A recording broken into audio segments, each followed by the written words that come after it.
이제 몽골에서 만들어도 처음 나오는 것이나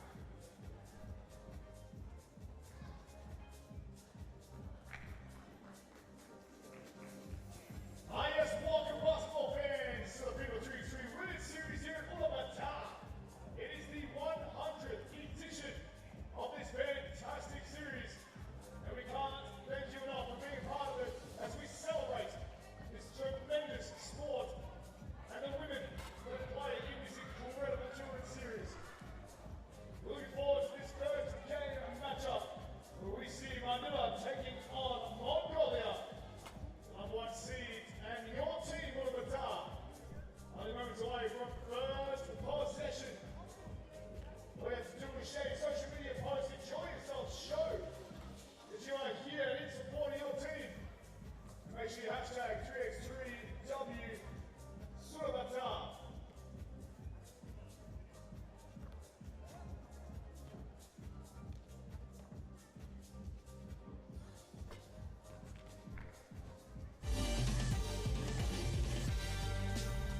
Yo, what's good? My name is Kyle Montgomery, aka the voice of 3x3. And if for some reason you still don't know the rules of 3x3, it is time to tap in. Class is officially in session. So on our half court, you've got two teams of 3 players with 1 additional substitute on the bench. Yo, what's up, sub? Can I check in?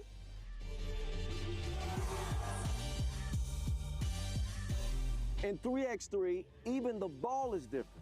This is the official Wilson right here. Trust me, it's groovy, baby. This game is pedal to the metal. 10-minute game clocks, just 12-second shot clocks, and a first to 21 scoring format for the win. If a team doesn't score 21 points, all they have to do is outscore their opponent within 10 minutes. And you know we keep it street. In this game, we score by 1s and 2s. Anything inside the arc is worth 1. Anything outside of the arc is worth 2. Still got it. And this game is all gas, no brakes. Literally, after the opening check ball, play is continuous. Make or miss, offense turns to defense just like that. This 10-minute sprint is just getting started. We'll see you at the top.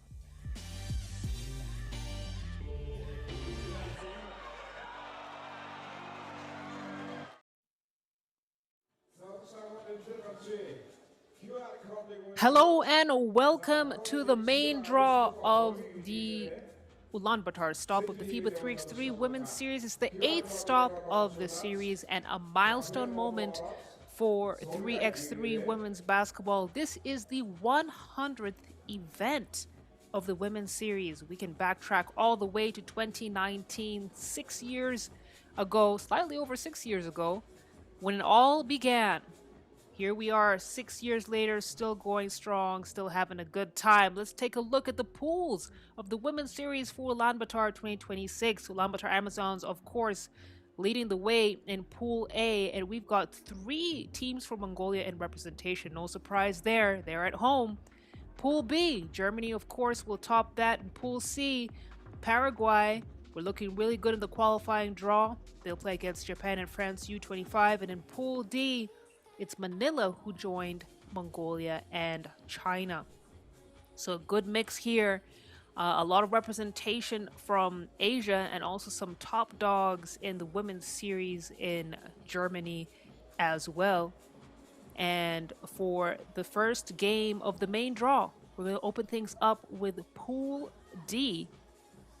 And it's going to be a matchup between Mongolia and Manila.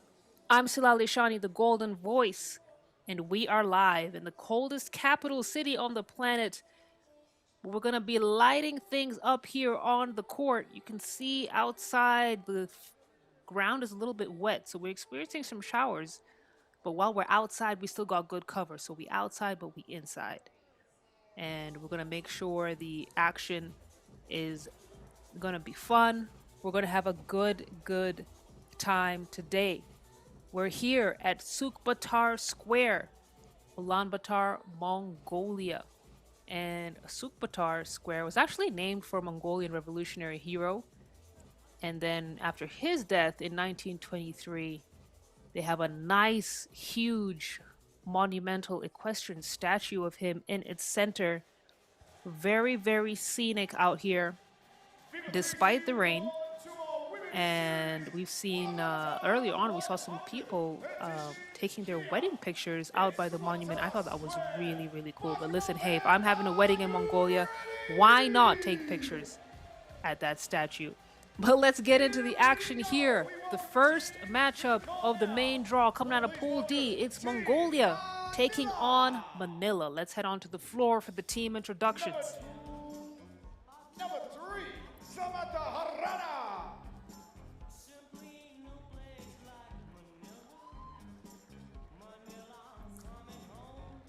Number 11, Kai Pingo.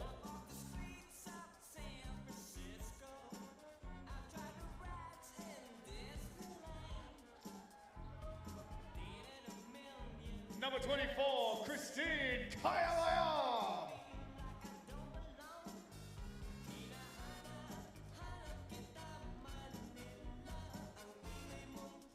And number 20, Kai Pingo.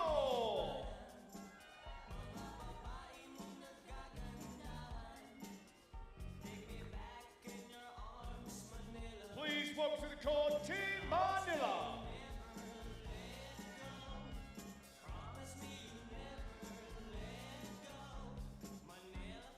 그리고 시작이고 나오는 가보는 트레이 몽골 시작을 트레이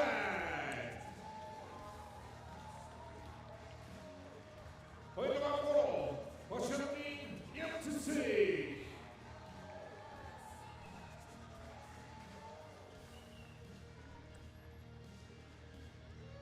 보이드간 허린두루 일기노인이 나른 거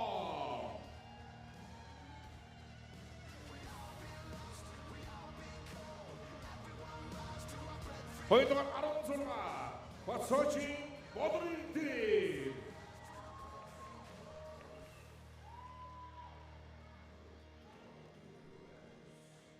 보이동안 도거 실체인 모드리티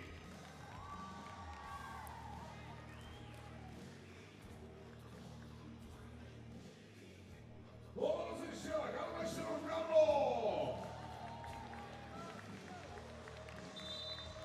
All right, that's going to be one of the 3 Mongolian teams in representation here at this Ulaanbaatar stop. As we get ready to get this game underway, Mongolia, their 3x3 program really has risen from regional contender to global powerhouse. And whenever you get to that level, then you can dig deeper and have developmental teams and really extend your rosters into other teams performing at the women's stop. So it's exciting to see 3 teams in representation. 4, if you count Ulaanbaatar, who played in the qualifying draw. They didn't get past that stage, but that's great. It's super exciting. And this Mongolia squad, it'll be nice to see these players get some more experience in the Women's Series 2026 season. They finished 7th at the Manila stop and 8th in Chengdu, which was the first stop of the series. So they're always in the knockout stages, always able to bounce to the knockout stages. Be interesting to see if they can get past pool play into the knockout stage once again at this particular stop and maybe get past the quarterfinals into the semis. But listen, there's going to be a lot of competition here. And the Manila Gilas, led by number 11, Kay Pingle, the veteran for the squad. But really, Christine Kayabyab, for number 24 in the blue jersey, she was phenomenal in qualifying draw for Manila. It'll be interesting to see how she performs here against a better team in Mongolia. That's the whistle, and we are underway. 3x3 action starts now.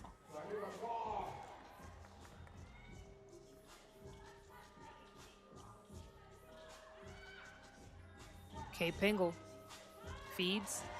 Ball is stolen away. Mongolia miss everything. Boloardine, the youngest player on this squad, and part of the next generation of Mongolian basketball. She has impressive scoring potential, so it'd be great to see how she performs at this stop. Carl Pengel hands it off. The sister-sister connection, working to perfection. Manila, get up on the board first. It's 1-0.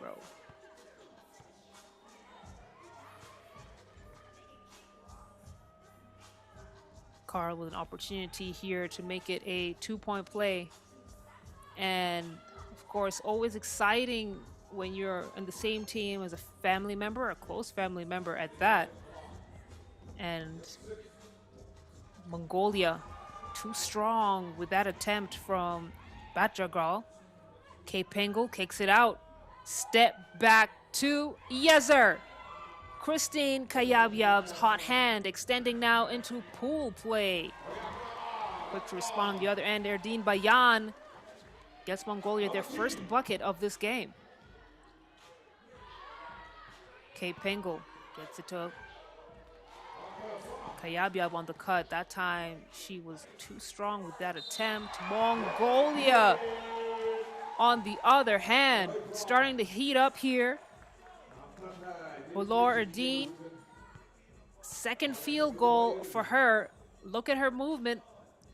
Shakes off K. Pengel, goes right at the cup, manages to draw the foul. She could make this into 2 points for Mongolia and bring them up to down 1. Good basket for her. And Samantha Harada steps on the line on the attack. See the replay there.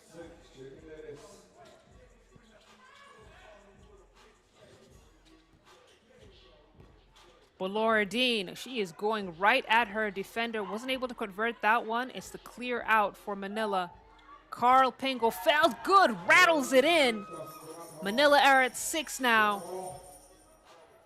And anytime you have your post player able to stretch the floor in that way, you are well positioned as a 3x3 team. Steps into the midi, counted for Bolor Setseg. It's a 2-point game. I talked about the fans trickling in earlier. We're having more fans here, and Mongolia know how to play with their crowd. So any opponent facing a Mongolian team today is going to have to really dig deep for mental strength as Kayabya picks the pocket of Batjagal. Carl Pengel! Look at that stroke. 2 big shots from distance for her.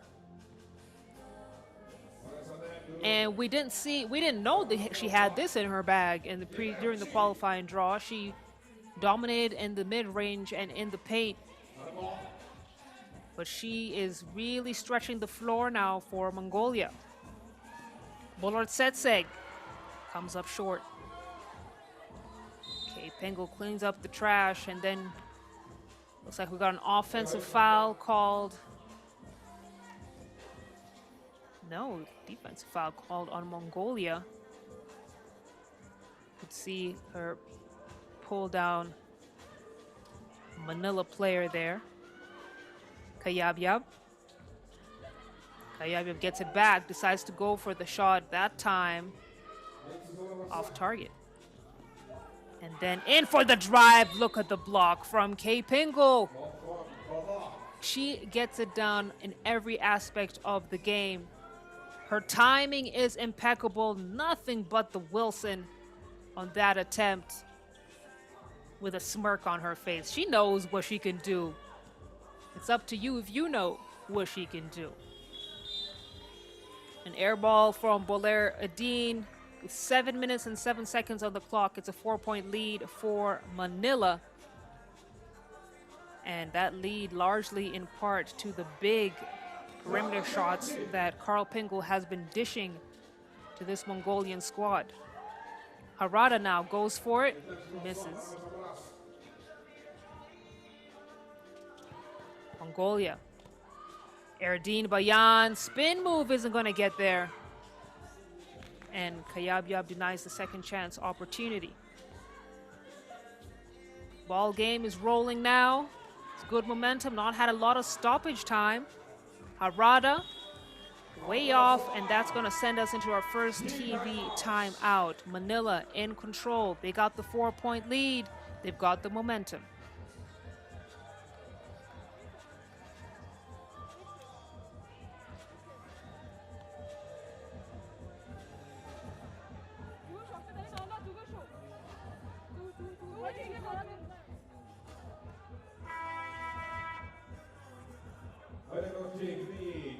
What a game for Manila, who've come out of the blocks hot. We've talked about Carl Pingle and how clutch she has been from beyond the arc. How about Kay Pingle, though? Writing down plays. She's got the coach's boards in her hands. Is this going to be future coach of the Gilas? I'd love to see it. Mongolia, big rebound. And the clear out. And then here they come on the attack again. Bat Jargal to the cup.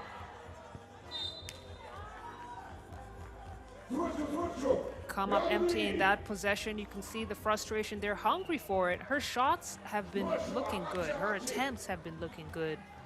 She's just been unlucky.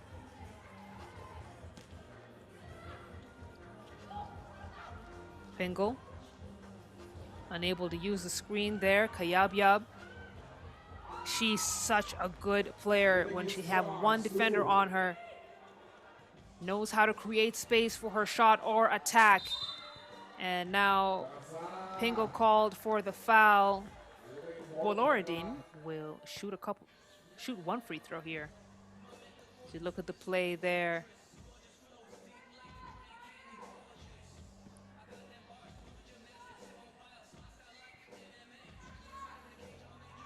Boloradin gets it to drop. Back to a 4-point game here. 5:53 on the clock. And then that's going to be an offensive foul. It looked like Arada pushed her right to the floor. Let's take another look at that replay. Oh, but Jargo did a good job of selling it too, but that's the name of the game. That's what you do. No harm in that. So Boloradin, get things started. Spacing not too great on that possession for Mongolia. Manila take advantage. They got the steal. Kar Pingle, she's been 2 for 2 from deep. That time misses. Kayabyab also misses at point blank range. Mongolia got a fresh 12 on the clock. Here they come. The teardrop is good. Bat Jargal gets Mongolia to 6 points now. It's a 3-point lead for Manila.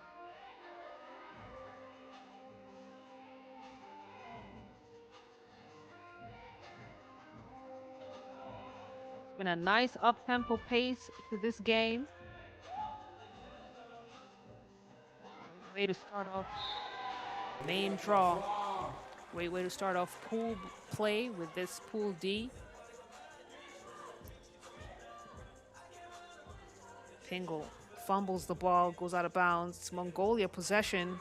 Bat Jargal gets it to the elbow. And they're gonna call an offensive foul on number 7, Bolorsetsek. Let's take another look at that replay. She slightly extended her shoulder. It's a tough call, tough call. Refs could have let it slide. Carl Pingle! 3 for 4 now from beyond the arc, and then the steal. Kay Pingle, a bit too fast. Carl wasn't set up. Hadn't placed her feet correctly. Look at the air time from Kay Pingle. My goodness. I'd love to know what her vertical is. one of the shortest players in the team, but she got the bunnies as Kayabyab hit another big two. Manila are rolling, rolling, rolling right along. They are all gas, no brakes, now with a 7-point lead against Mongolia. Pingle wanted to use the screen. We've got a whistle on the floor. It's going to be a foul on Manila, their 5th. And you look at Kayabyab, extended her arms a little bit, trying to push off the defender. It's not allowed.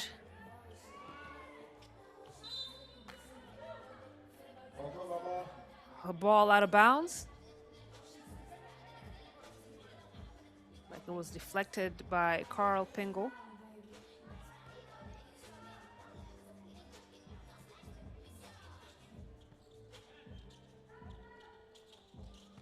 Valor Erdine shakes off K. Pingle. Gets the bucket. Harada now feeding. The spin. No go. Two balls are going to get there. Offensive rebound and the putback, but the foul will be called on K against Mongolia. I think she got an elbow into K. Pingle. As you can see, oh yeah, that is definitely a foul. But I was saying K. Pingle, she's one of those players who spends as much time on her feet as she does on the floor. She is not afraid to put her body in the line for her team as Harada shooting the lights out here, Manila. Everyone is getting a piece of that 2-point pie. And now Batjargal hits from deep and keeps Mongolia within reach. You can hear the fans starting to get into it now. Kayabyab very dangerous when she attacks like that. Her mid-range game is on point. Now K. Pingle with another rejection. Fight for possession here. Mongolia, ball goes out of bounds. We got our second TV timeout taking place right now. 6-point lead, 7-point lead actually, for Manila. Anytime Mongolia get close, Manila light things up from beyond the arc, keeping Mongolia at bay. It's been an entertaining game. Let's see how these teams come out of the timeout.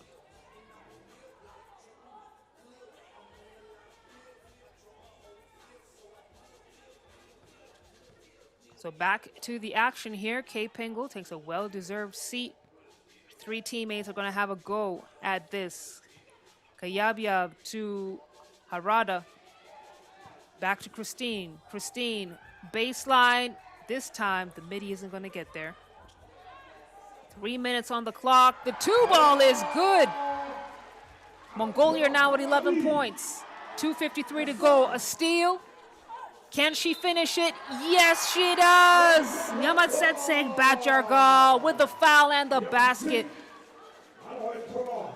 Mongolia are chipping away at this lead, and the comeback tour is in full session.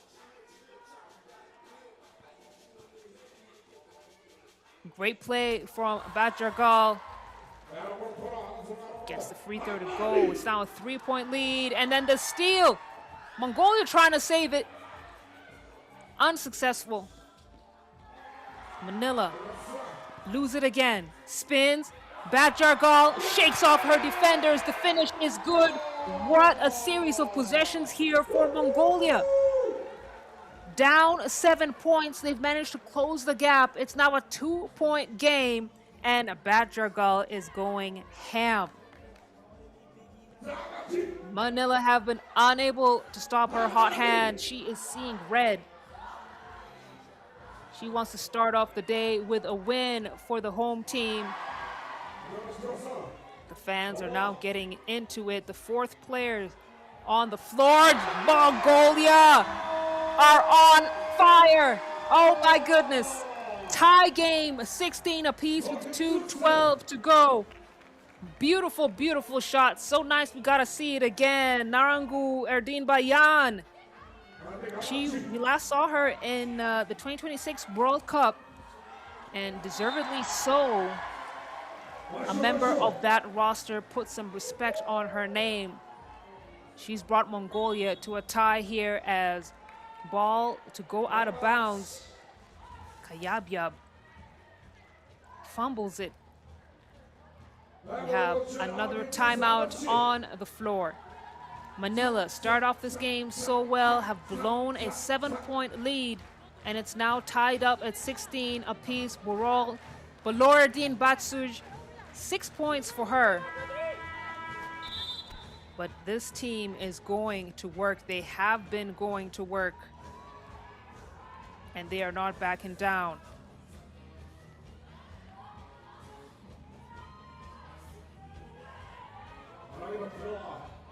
Back to the action here, it's white ball. Just over 2 minutes to go. Nice lob pass for Erdin Bayan on the cut. Now that half-court execution working to perfection here for Mongolia. They've got the lead. Kay Pingle blocked and loses the ball. Mongolia here now in the driver's seat. They've got the momentum. They've got the numbers. A miss at point blank for Bolor Erdin. And double dribble call for Kayabyab. Manila are having some costly turnovers here.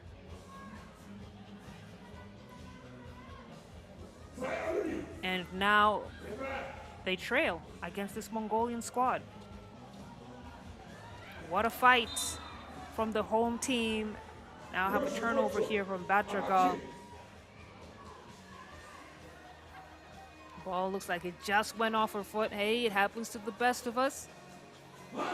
Still got to keep your head in the game.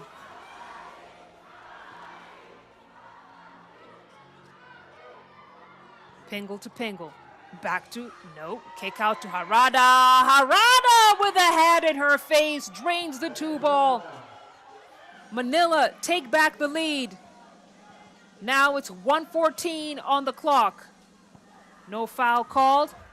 That's a tough take from Batragal. They're going to have to clear it out, figure out another option. Batragal, another go at it. She's got Pingle on her. Gives the extra pass. Looks like Carl Pingle got a piece of that. Great defensive play. Under a minute here to go. Manila still with the lead. Harada misses everything. It's cleared out by Batragal. Batragal. Hezi puts it up. Gets the drop. It's a tie game, 18 apiece. 35 seconds on the clock. Fans now starting to get up on their seats. Tough take from Carl Pingle to silence the crowd. And Mongolia now trailing once again. These two teams going back and forth like a swinging door. Erdin Bayan, she's got 2 blue jerseys on her. They're going to call a 3 seconds violation. And the ball will go back into the hands of the Gilas with 16.5 seconds on the clock. Mongolia won a timeout. These are going to be crucial seconds for them. Down 1. Every possession matters. And it has mattered for this Mongolian squad that has come back from a 7-point deficit. Now, the end is in sight. Down 1. Still could be anyone's game. Let's see how they do coming out of this timeout.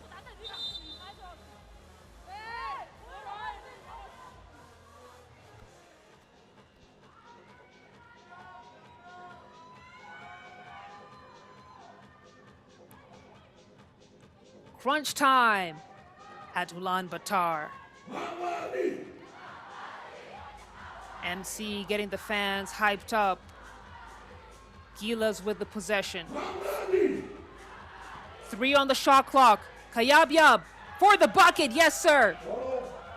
Manila now match point. It's a toss up. It's not enough. Manila. Look at what it means to them. They were so close to losing the victory, but they kept on fighting. They kept on fighting hard. And they were able to put away Mongolia in front of their home crowd. That's the final score on your screens. 20 points to Manila, Mongolia at 18. And that's a great way to start off the main draw games this afternoon.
Up next, we got our first Pool C matchup between Japan and Paraguay. Paraguay made their way out of qualifying draw. Before we get into the nitty-gritties, let's head down to the floor for the team introductions. Of the Women's Series 100th edition here in Ulaanbaatar.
An exciting Paraguay squad to face Japan in the first Pool C matchup of the day. Paraguay coming out of the qualifying draw decisively.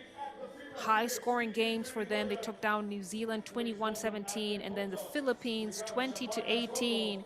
And they have been shooting lights out basketball. This is going to be a game of fire meeting fire. Two teams very similar in their style of play. They like the pace, they like the ball movement, and relentless activity. But Paraguay have that toughness edge, and they have number 5 on your screens, Ferrari. She is one of the most respected players in South America and the face of Paraguayan women's basketball for a long time. Oldest player here at the Women's Series stop, but don't let that fool you. She gets buckets, and her experience and veteran leadership has been so valuable for this Paraguay team, coming in as a number 14 seed.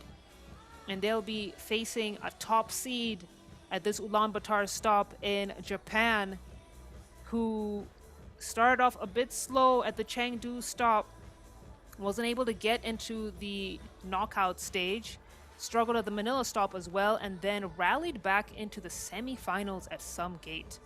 So they are starting to hit their stride, starting to get some momentum with their 4th stop here. Let's see how they do against Paraguay. We are live and ready to go here. Peralta looking at options. They got a steal. Japan has it.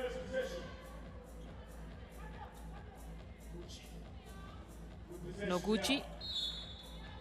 Ball deflected out of bounds by Ximena Ibarra. 10 minutes on the clock, first to 21 points. Paraguay have proved themselves to be a team that is very tough to put away. But this Japan squad, my goodness, look at that 2-point shot.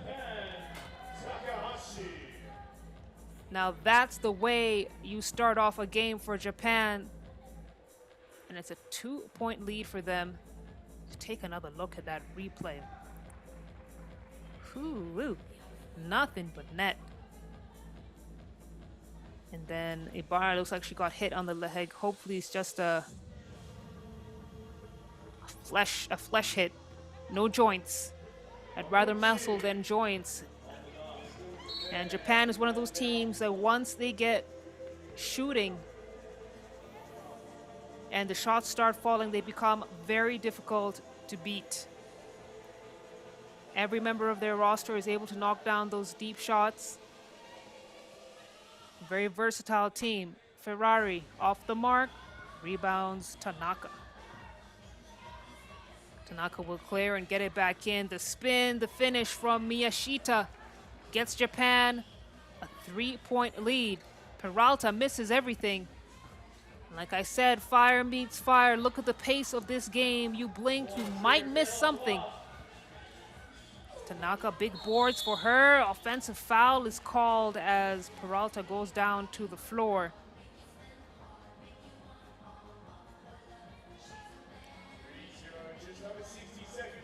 See Tanaka put her shoulder into Peralta. So 1 foul apiece for Japan and Paraguay.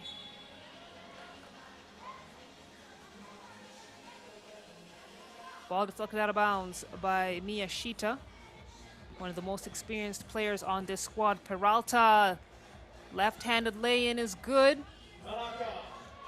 Tanaka has a go at it. Can't find her stroke yet. Spin. Noguchi kicks it out to Miyashita. Miyashita fires. Miyashita drains the 2. This team shooting so well from deep. They've now got a 4-point lead. And that's 3x3 basketball for you. The team that hits those deep shots can build a lead for themselves very quickly.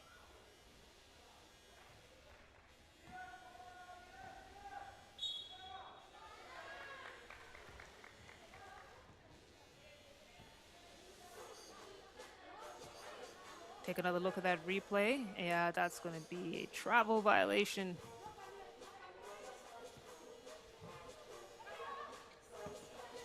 Noguchi kicks it out. Takahashi attacks. Miyashita. Ferrari now steps into the 2 ball. It's no good. Miyashita with the boards, and it's cleared. Noguchi to Takahashi. Takahashi this time Can't score.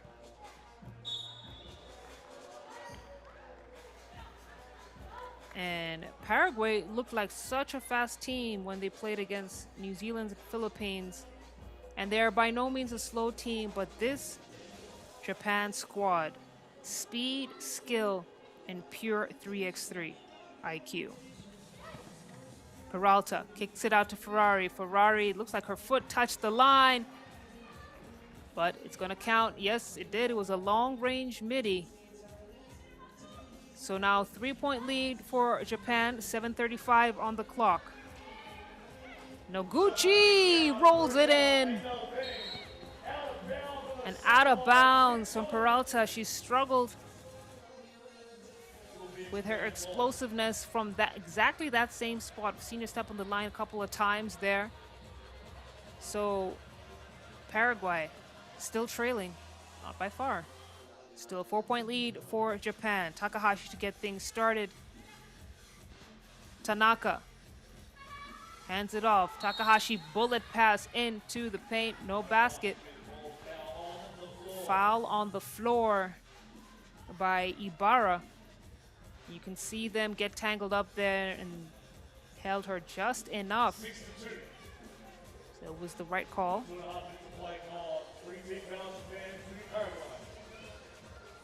Tanaka gets it in to Miyashita. Miyashita, reliable as the sunrise in that mid-range.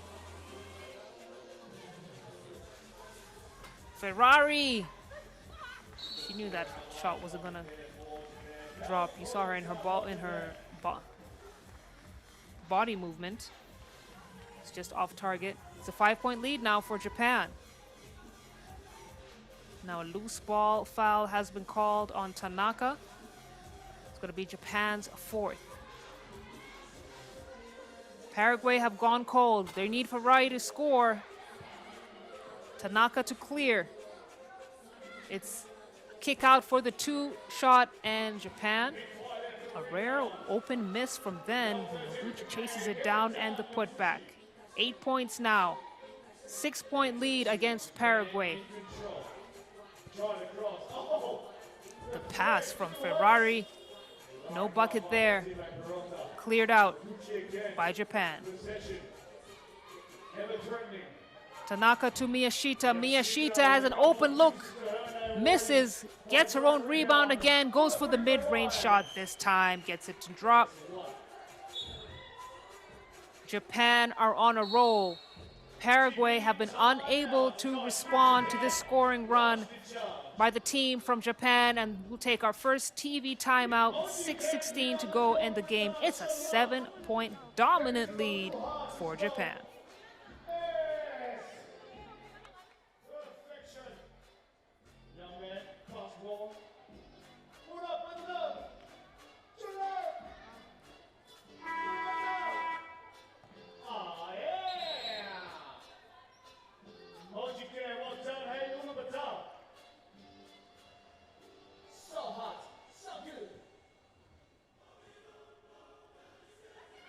You can see the fans continuing to come in here.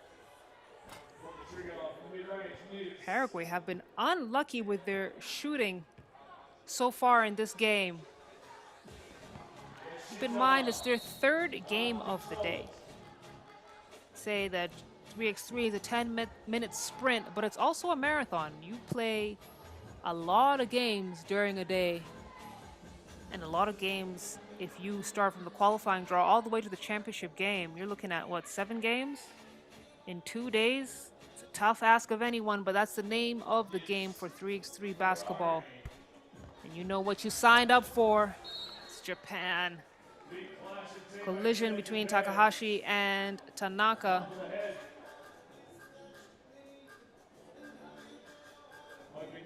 Looks like everyone is okay, though.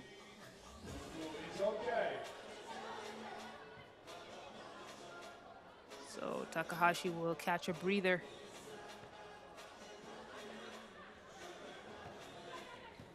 Peralta. Stolen. Look at the response from Japan. Just quick hands and trying to transit into offense, transition from defense to offense, the reaction time is impeccable.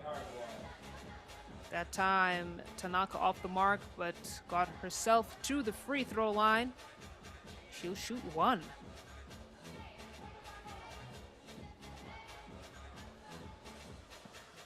Ufuoma Tanaka. She's one of those players that can swing a game unexpectedly. One of the taller players on the Japan squad and a versatile interior player, as we see the miss from Noguchi at close range.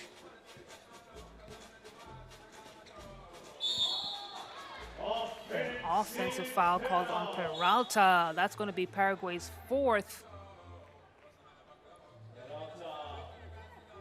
With the physicality.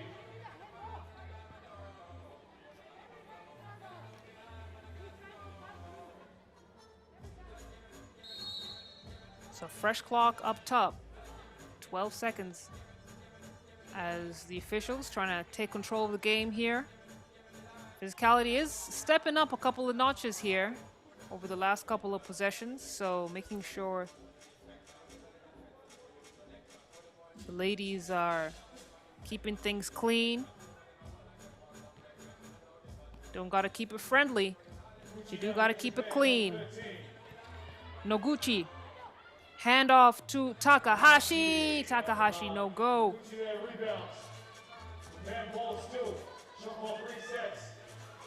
That's good defensive effort from Paraguay. And Ferrari automatic from 2-point range. Paraguay trying to shake off this dry spell. They're now at 4 points. Takahashi, step back midi. Gonna get there.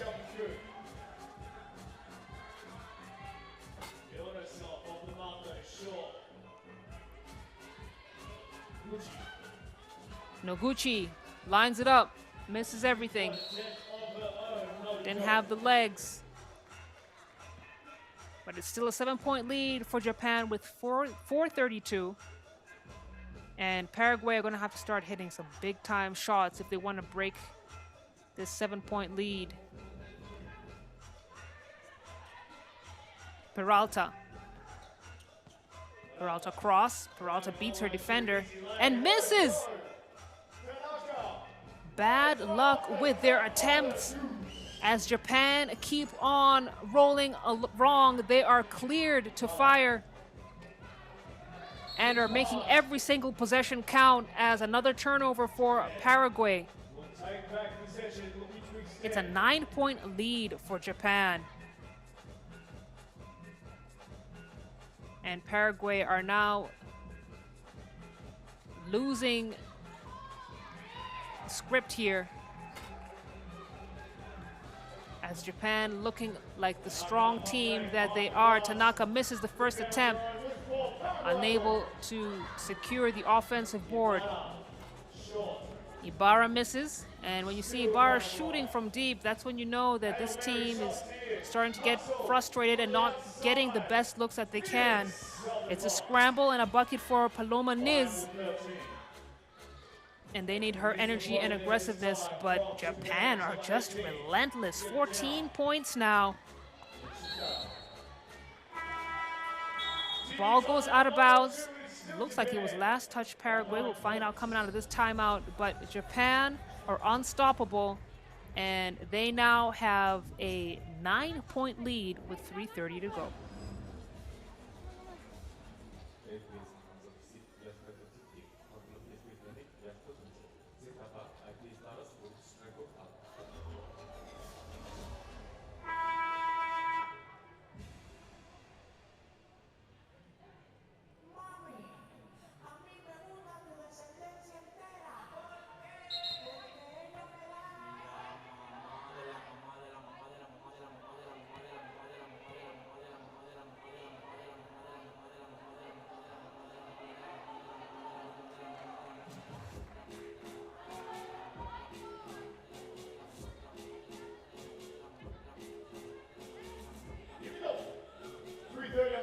So back to the action here. Paraguay have gone cold Just 5 points to Japan's 14. Tanaka hands it off to Noguchi. Noguchi kicks it out to Takahashi. Takahashi, corner 2 isn't going to go. Still be a Paraguay ball.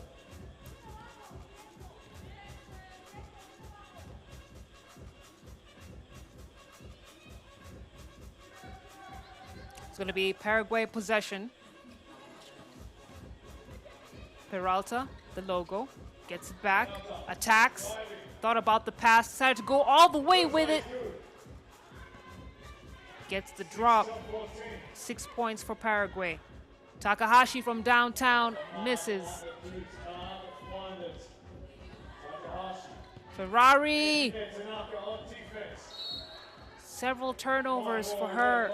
She has the IQ. She knows where her players should be, but I feel like sometimes she just gets ahead of herself just a little bit and delivers the pass where she wants her teammate to go, not necessarily where they are. Either way, it's Japan possession. The handoff to Noguchi. Noguchi back to Tanaka. Tanaka to Miyashita. Miyashita has to attack, gets it back into Tanaka. Tanaka the fade, no. Peralta comes up short, gets it back.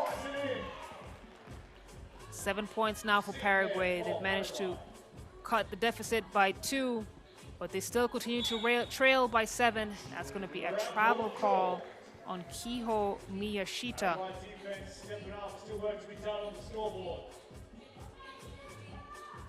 Miyashita, remember her breakout game for Japan.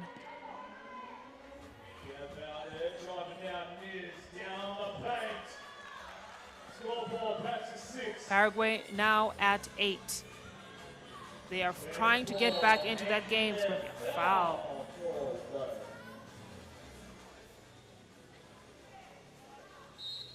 Oh no, that's a, oh.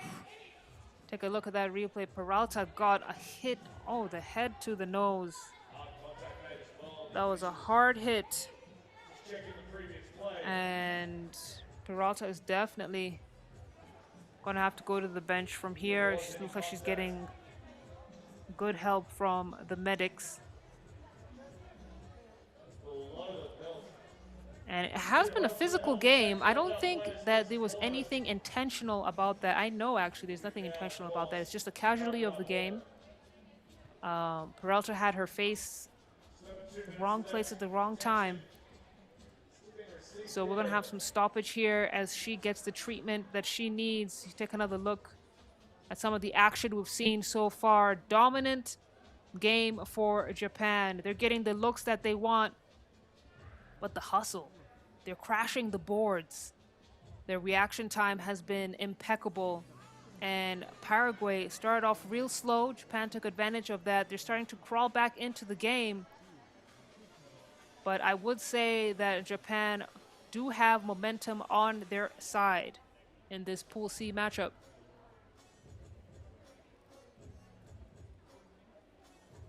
If you're just joining us, we're in Ulaanbaatar, Mongolia, at Sukbatar Square.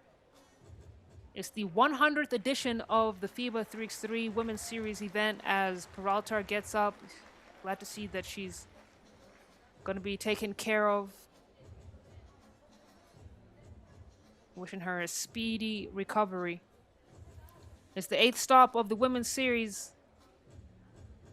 Earlier this week and over the weekend, we were in Sumgate and in Amsterdam. Amsterdam, we saw the Netherlands defend home court and win the title there. And in Sumgate, Australia got their first stop win of the season so far. And we've seen, except for the USA, who won Chengdu and Manila, we've seen a new team take the title in the past 5 stops of the series, which really speaks to the level of competition that is in the 2026 edition of the FIBA 3x3 Women's Series. Exciting times, come a long way from when this Women's Series began in 2019. As we get back to the action here. Takahashi. Takahashi kicks for the shot. 2 ball isn't going to get there. Ferrari with the board.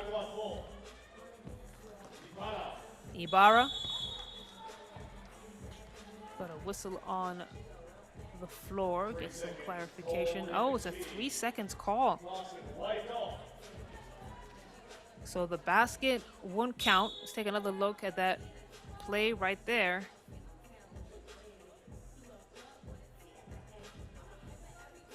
Oh, we need to get a bit more clarification on what the right call was.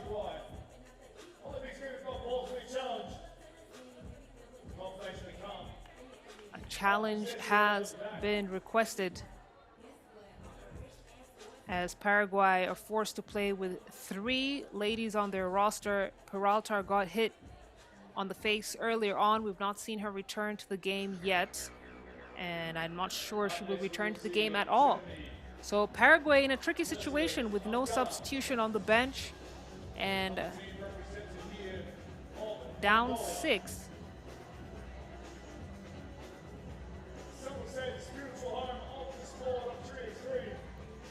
Let's see how they adjust to it as we get clarity on what's going to happen here. Challenge lost, so possession will stay with Japan. Noguchi, check ball up top.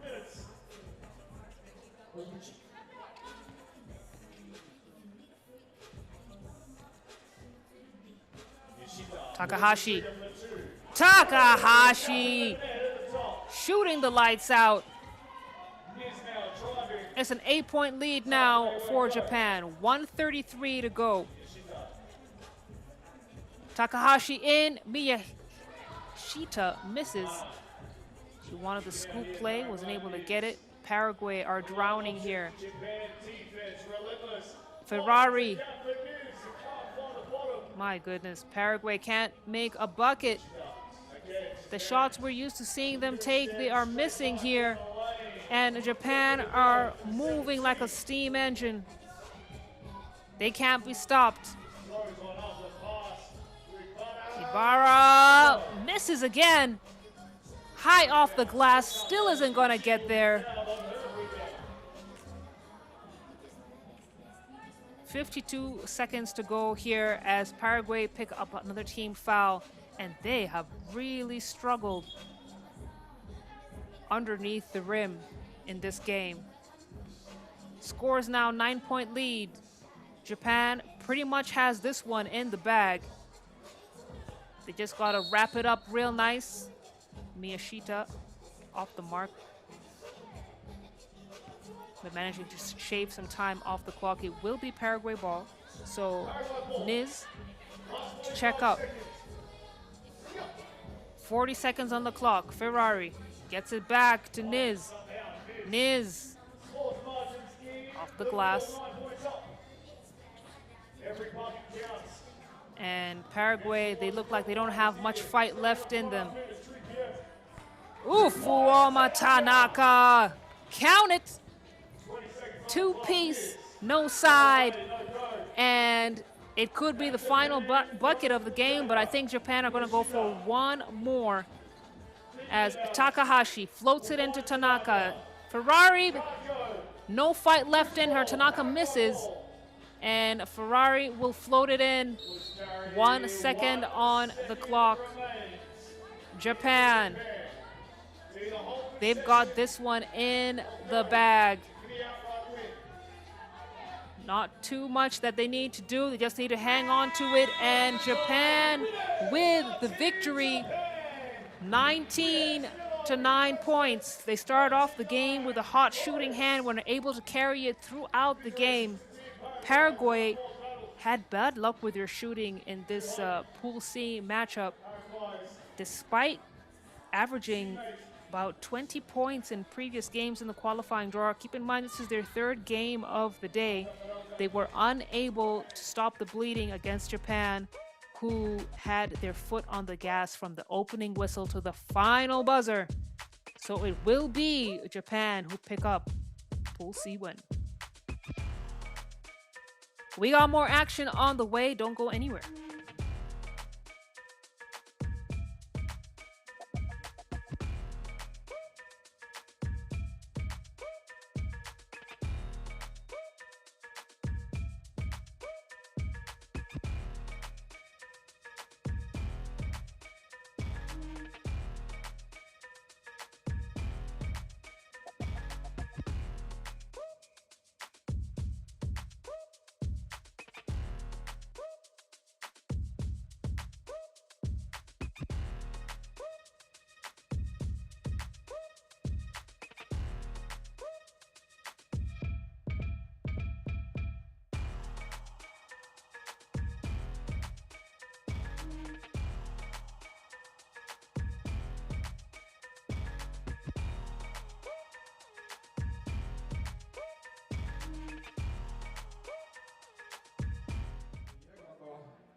Zaten hamie koi zorgt, und in der Reihe verstehen alle mit der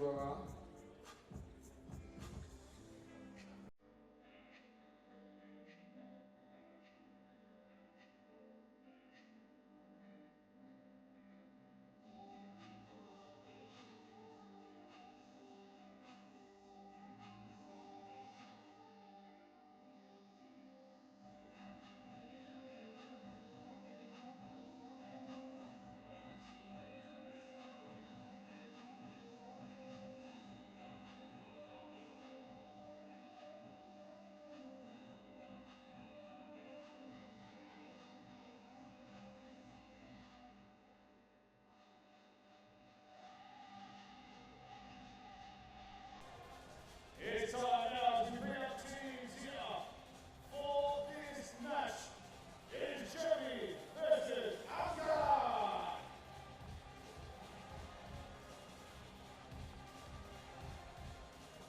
Women's Series 100 edition. Let's get the team now starting off with Team Germany.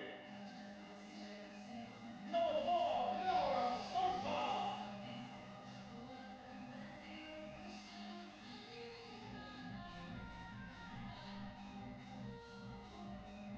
Number 9, Victoria Moss.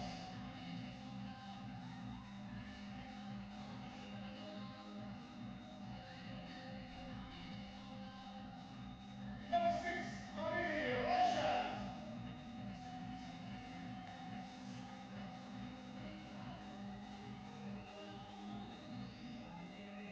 And number 25, Ulaanbaatar.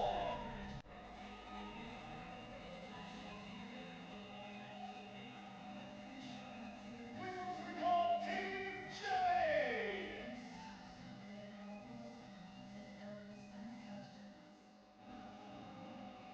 Zajmę chociaż do C. Amgalan Paraguay.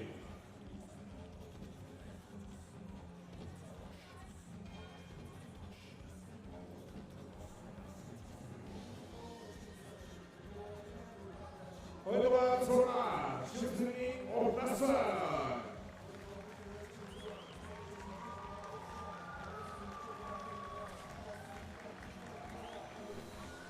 Oynamak Paraguay. Paraguay Yanjing.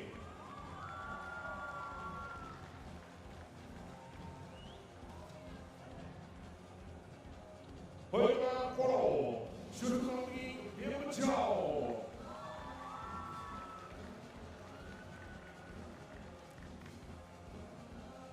Oynamak Paraguay. Paraguay Ignorance.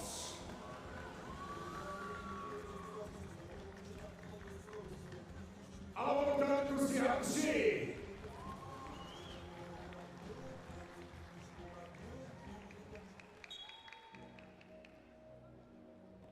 That's going to be your full team rosters for this Pool B matchup between Germany and Amgalan from Mongolia. Germany entering as a number 2 seed. As you see the referees handling this game, Ignace de Venus and Renan de la Torre from Australia. It's going to be an interesting matchup. Amgalan entering as a number 13 seed and the third Mongolian squad to be present here in the main draw. Earlier on, we saw the other Mongolian squad go down to Manila by a whisker, 18-20. And Amgalan, that team was able to bring out the home crowd. So Amgalan will be rocking with a decent attendance here at Ulaanbaatar Square. But Germany, this team moving from strength to strength. Started out hot at the Chengdu stop and went all the way to the championship game. And then finished 6th at the Sumgate stop. That was the most recent performance there. So they got into the semifinals and then, no, into the quarterfinals, and then were unable to advance any further. Let's see how they do today. And if they make it past the pool play, tomorrow at the knockout stage, it's going to be Ama Degbion who gets Germany up on the board first. The way she set herself up for that, I thought she was going to dunk it. Quick to respond, Ulaanbaatar, one of the most experienced members of this particular Mongolian squad, as Degbion gets back-to-back baskets.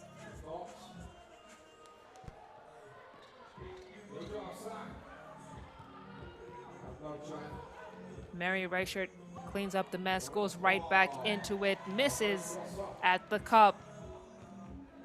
And I can guarantee you that she's getting warmed up. Nothing but the Wilson on that block. And Marie Reichert, one of Germany's most trusted players in the clutch. 6'2", but with such an impressive wingspan, forcing guards to change the way they shoot at the rim. Another block for her, snatches it right out of the air. My goodness. Put some respect on her name. If Amgalan don't know, they're about to find out real quick just who Marie Reichert is. But it's great to see her with this Germany squad. She was part of the 2024 Paris Olympic Championship team that played Spain in the final and won, and one of the remaining players of the former core of 3x3. Germany is, I would say, rebuilding, and they're rebuilding well. Future is bright for German basketball. It's also bright for Mongolia. They give it up on the board again. Inkland gets Amgalan to 2 points. Erdinand, the basket didn't want it. Poros off the mark. It's cleared out by Amgalan.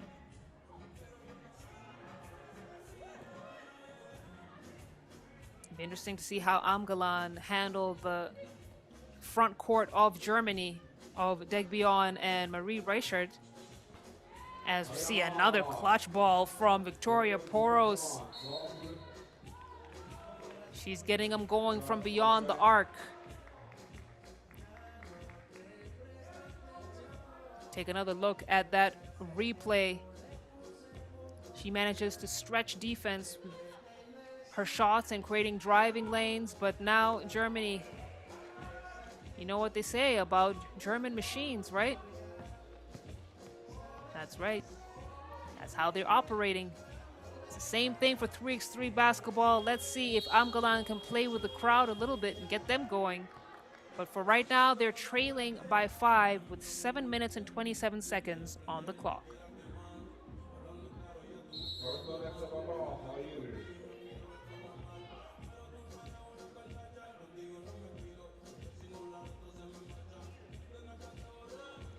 Degbion trying to float it in to Marie. Marie couldn't keep a handle on it.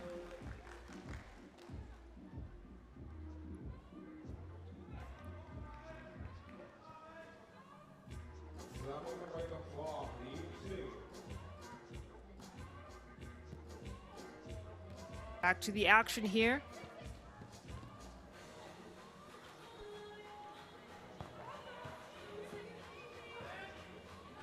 Degbion. That high-low with Degbion and Marie Reichert. It's going to be a thing of beauty. That time they weren't able to convert. It's cleared out.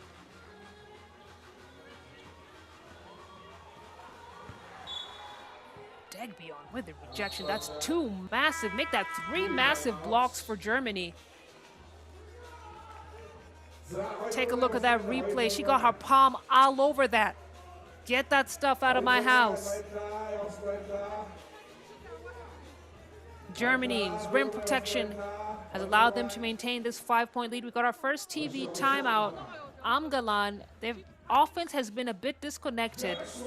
Not necessarily a fault on their end, but this Germany squad has played suffocating defense while delivering on the offensive end as well.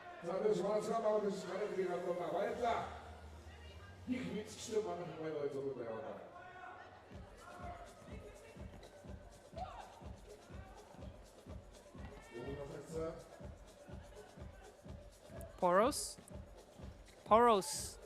lobs it in to Degbion. Degbion reverse! Layup isn't gonna get there. So close, yet so far Amgalan get their first team foul, and that will send Alma to the free throw line. She has become a permanent fixture of 3x3 basketball for Germany over the years and really sets the tone physically. Gets Germany to 8 points. Black ball.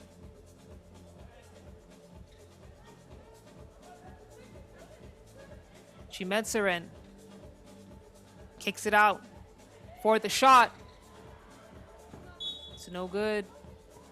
And it is going to be Germany possession. As they get set up here. Zolper to get us started.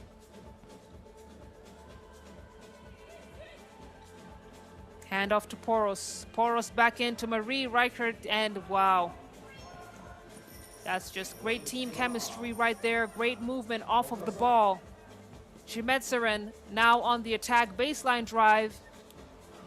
Attempt is blocked out. Reichert picks up Germany's first foul.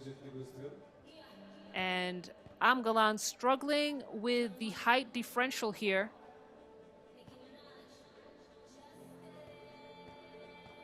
Especially because they're not attempting as much as they should from beyond the arc.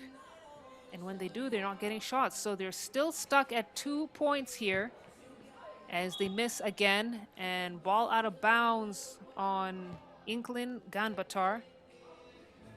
So it's going to be white ball.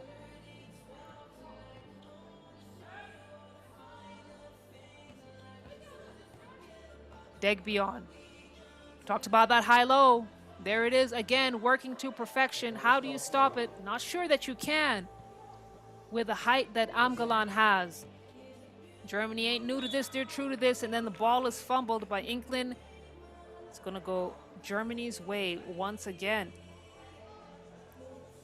You can see the handoff there. I think Degbion deflected it, but it was last touch Amgalan. Either way, Alma Degbion, patience is the name of the game.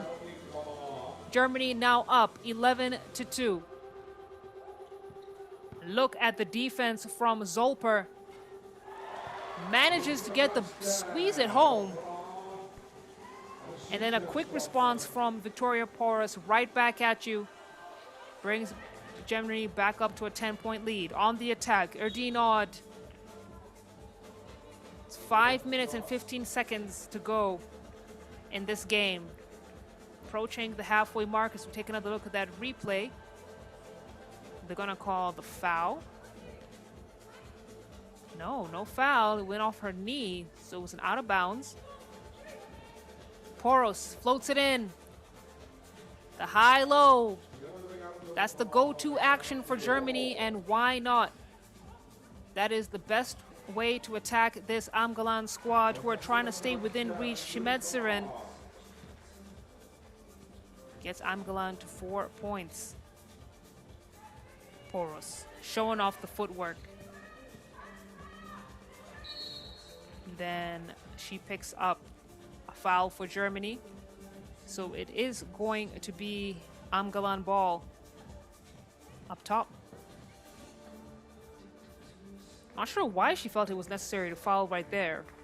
I'm sure she had her reasons. Erdine Odd gets it out. Handoff. Inklin gets it, tries to get it back in. And they lost track of time. That's a shot clock violation.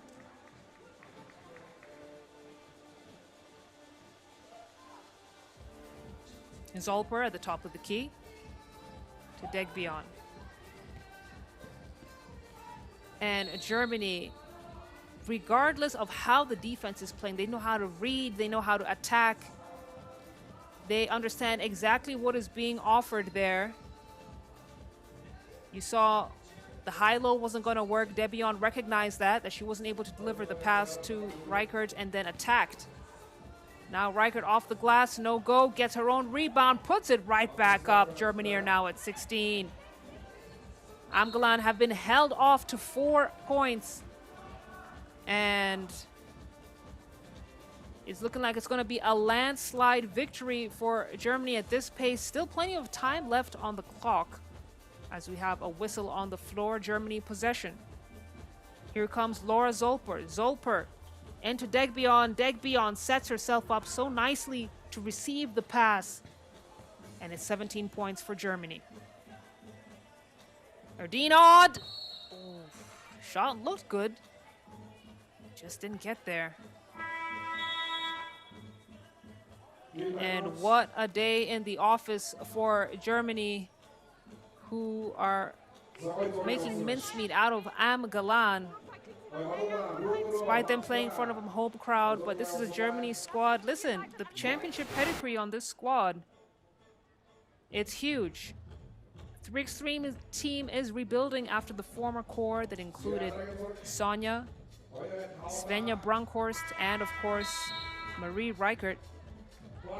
But Alma Degbion has stepped into the shoes, supported by Laura Zolper and Victoria Poros. I would say Germany's 3x3 future is looking bright.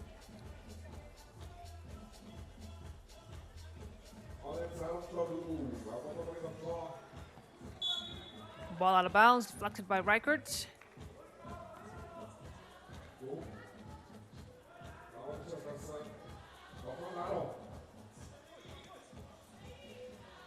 Biambajav gets it to the elbow. And it's going to be a foul called on Germany. That'll be their 4th. We'll take a look at that replay.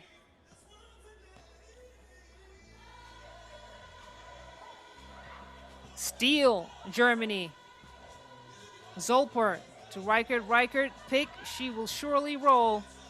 And that's just what they do. All day, every day. That's what they need to do against a team like this. And kudos to the squad in recognizing that this would be the most effective go-to action and utilizing the height advantage here. Zolper now on the drive, blows past her defender. Germany at 19, and then the block from Zolper with a smile on her face.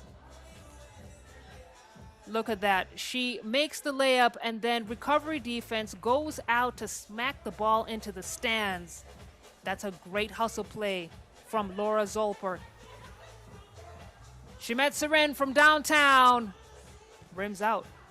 Degbion clears. Hands it off to Poros. Poros lines it up. Can't hit. 2:55 on the clock. Germany with plenty of time to close this one up. Big board from Deck Beyond, shield clear. Reichert. She's fouled by Shimetsuren. She goes and has a seat. And you can see Shimetsuren didn't want none of that smoke. She's like, I'll take the foul. I will take the foul. Reichert. Nice finger roll finish for her. Germany now at match point. Amgalan have only been able to convert 5 points now. But it has been a landslide dominant game for Germany. I thought they were going to close the game out right there, but Mongolia's Amgalan continuing to fight. It's not over until the final buzzer.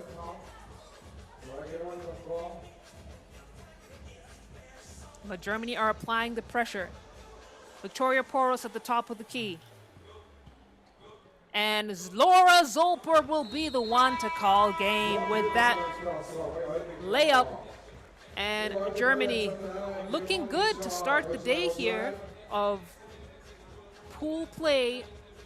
Dominant victory for them, 21 to Amgalan's 5 points. Amgalan were out of their depth, and they will play later on in the day against Yanjing in their pool, as Germany will also play Yanjing later on in the day, and that will do it for this Pool B matchup. We are on to the next one. We've got a Pool A game coming up. It's going to be Ulaanbaatar playing against Singapore, but let's take a look at some of the highlights from this great game from Germany to remind us why they are a top-seeded team at this Ulaanbaatar stop.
Mongolia, Ulaanbaatar, Amazon,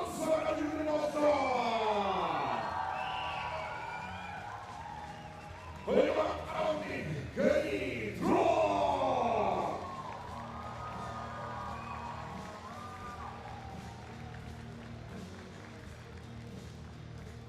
FIBA 95, I Robinson.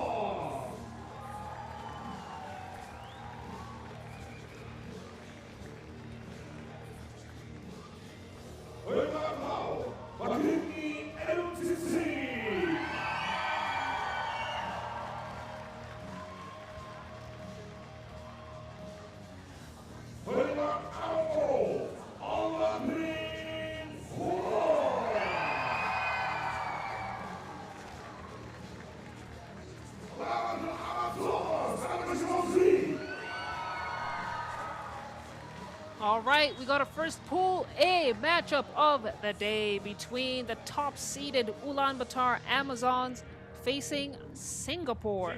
Referees for this game will be Ignas Divinus and Ki Rong Shi.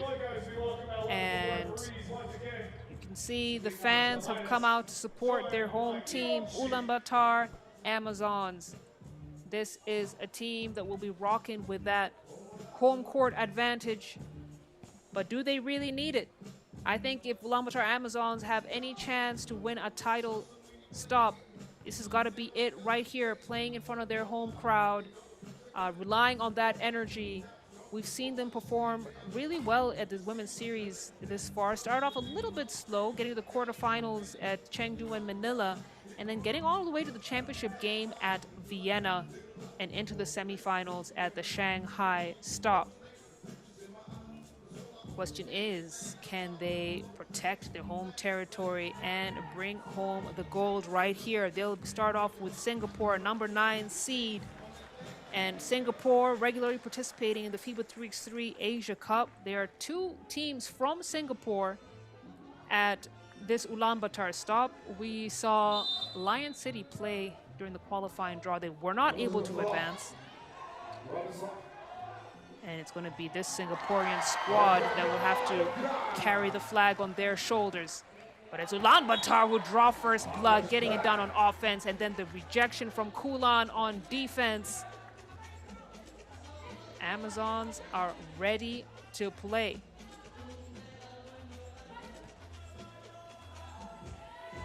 Germaine buries the 2. And she's one of the most familiar faces in 3x3 basketball for Singapore. She's not backing down for anybody. And she gets buckets, as you can see right here. Truong, step back 2, no, feeds the post. And then the defense is Kulan. Kulan at the buzzer! The Warrior Princess is rearing to go here. And this Ulaanbaatar versus Singapore game. Scores are tied up. As you can see, that's a great heads-up play from Robinson, recognizing the double team on her and kicking it out for the shot. Truong now from the logo into Aryan Setseg. Handoff back to Truong. Truong manages to get it off for the buzzer. No, it's a shot clock violation.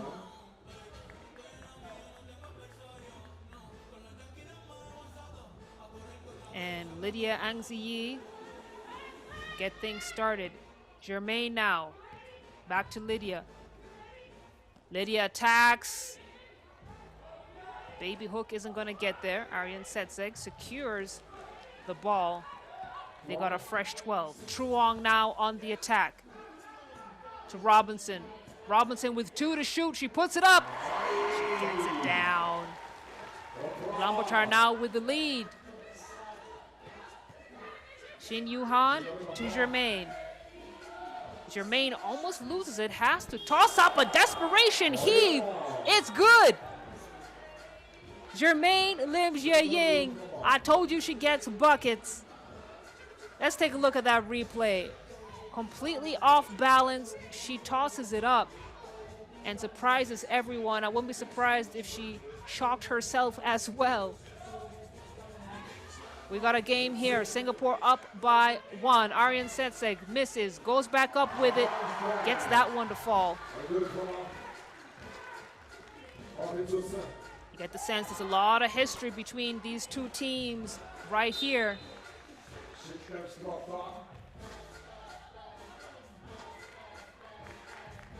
From the Asia Cup to Women's Series stops. These are players who are very familiar with each other. Aryan Setseg hands it off to the Warrior Princess. Warrior Princess finds the bottom of the net once again. Back-to-back perimeter shots for her. And now with another steal for her. Wastes no time in the clear, goes right at the cup, manages to draw the defense, and that is just how Ulaanbaatar gets her buckets. So dangerous. Her reaction time is blistering. You always got to keep an eye on her on the floor. And she will now shoot a free throw. Try and extend this lead by 3.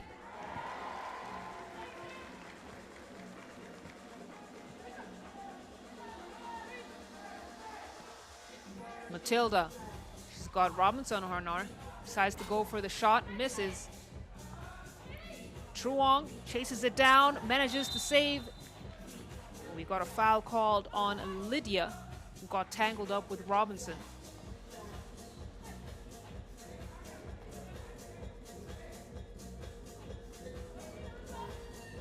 Oh no, the foul was called on Robinson. We saw in that replay, she was the one who kind of shook Lydia off. Truong now, cross, Hezi, attacks. Draws the foul, can't get the bucket though. And she'll head to the charity stripe, she'll shoot 1. She's got that ball on a string. Truong has been a great addition to this Amazon squad and has fit right in to the Mongolian side.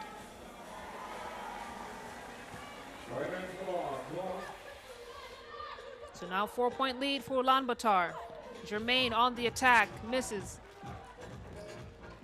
Handoff to Kulan. Kulan trying to get it back, looking for the right angle, gets it off the glass. The bank is open. Ulaanbaatar now leading 9-4.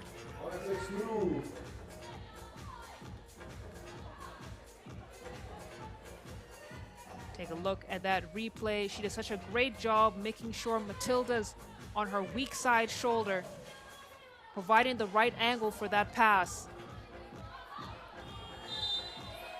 And Matilda not able to get the shot off on time. It's going to be white ball. 5-point lead here for Ulaanbaatar.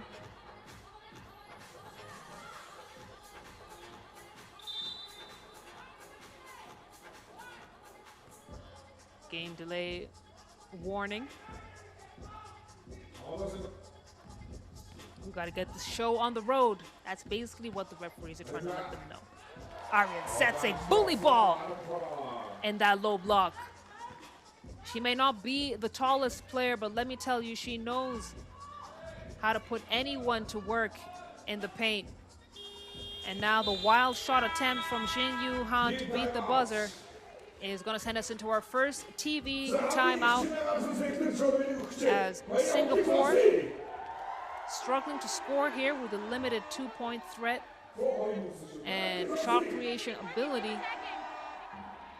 They are starting to drown under the overwhelming efforts of Ulaanbaatar Amazons, but let's see how they play coming out of this timeout.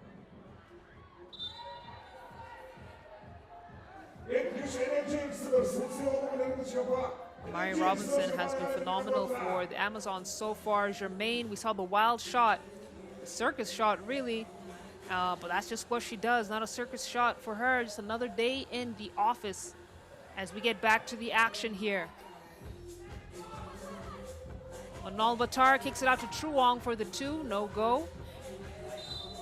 Ball to go out of bounds. Looks like it was last touch white. Let's take another look at that. Oh, it might have been Shin Yu-han who had the last touch there. Yes, it is.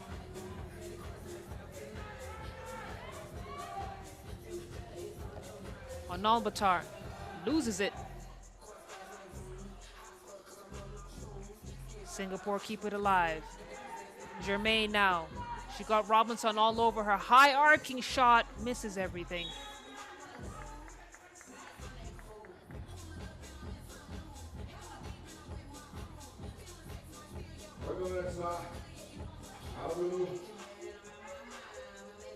Robinson feeds Aryan Setseg. Aryan Setseg to Kulan. Kulan thought about the shot, got it back into Batgirl for the bucket. Ulaanbaatar now at 11 points. Got a loose ball foul, it looks like. Great sportsmanship there. Aryan Setseg helping Singapore players back up onto their feet.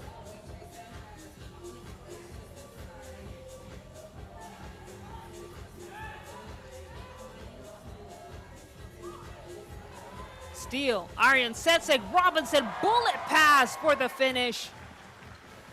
5:52 to go. And Ulaanbaatar now rolling with some serious momentum. Matilda. She was locked down by Kulan Ulaanbaatar. And that's just great defense. Kulan kept it clean.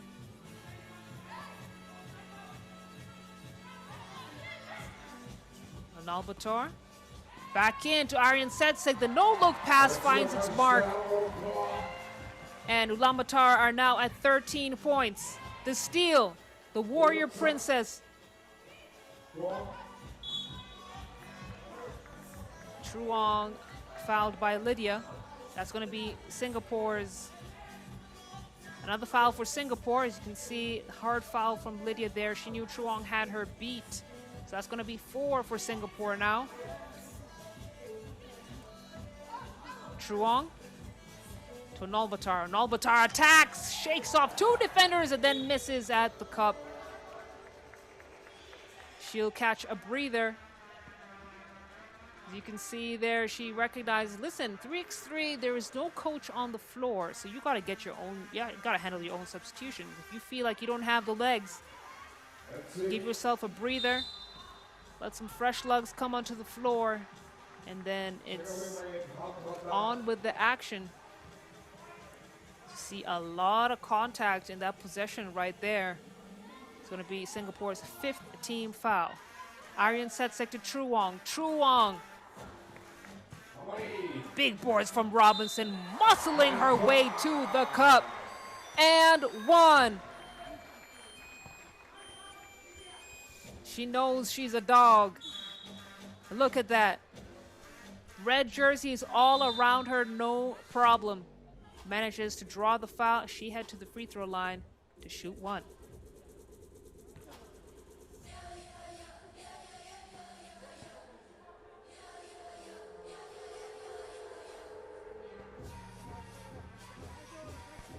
Basket is good. Ulaanbaatar now leading 15-4.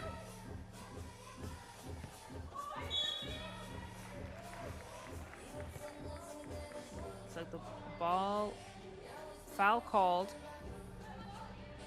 You can see foul on the floor called on Truong. It's going to be their 3rd. Lydia to Matilda for the shot. Red ball, last touch, Batterdeen.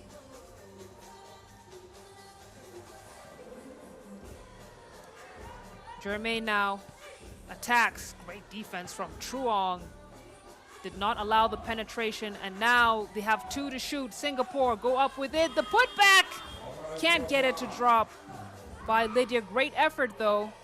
And now Kulan with all day for the shot. Sometimes when you don't have any pressure on that shot is when you miss. There are players like that. They need a little bit of defensive pressure for them to hit the open shot. Singapore are struggling from the field. They have not been able to connect on their shots. Now the double dribble called on Bat Erdeen, so it'll be Shin Yu Han to start things up for Singapore. The attack, the block from Robinson.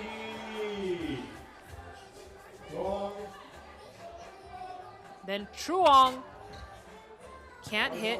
Robinson, hard foul, no problem for her through the contact and the finish. Ulaanbaatar at 16-4. We got our second TV timeout. Robinson, she can't be stopped.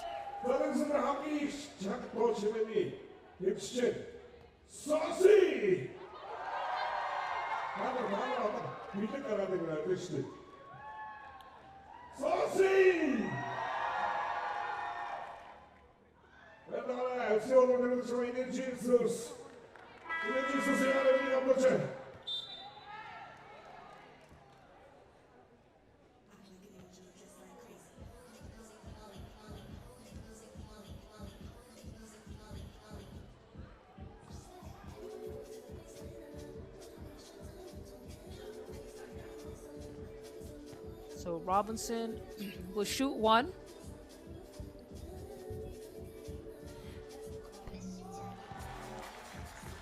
Oh yes, they're in the bonus now. Singapore in the bonus, so Robinson will shoot two.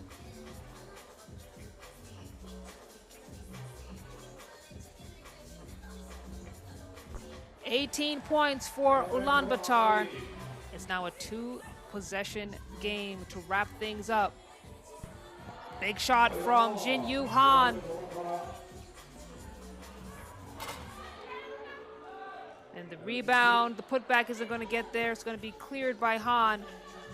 The handoff now to Germaine. Germaine, pocket picked by Batgirl.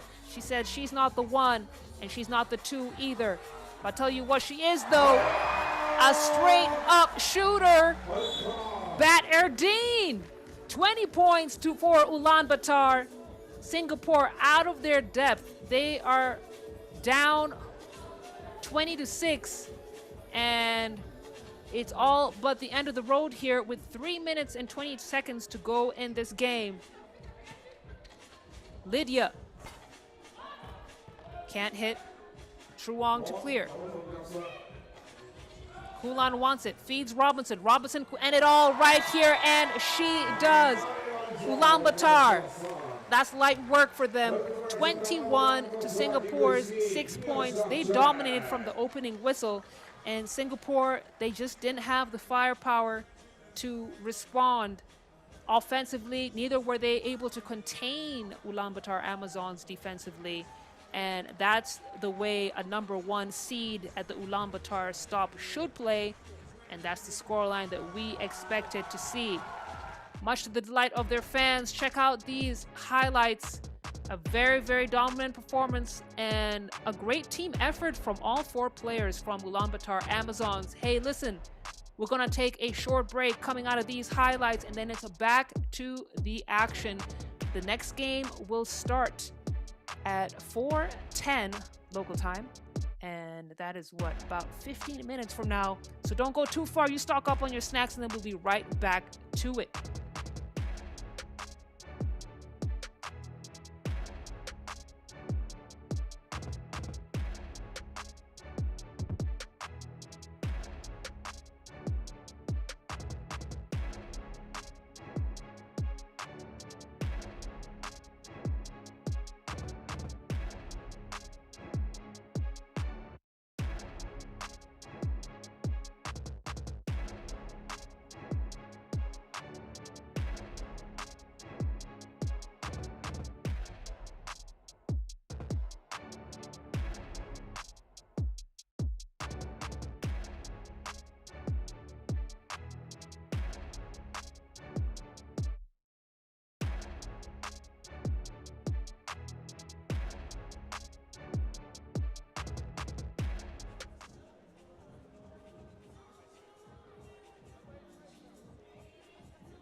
죽겠다고.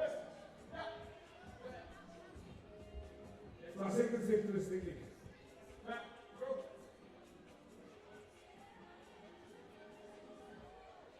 Yeah, come down. On the top. Yeah. Alright. Big people. Game is simple. They come out.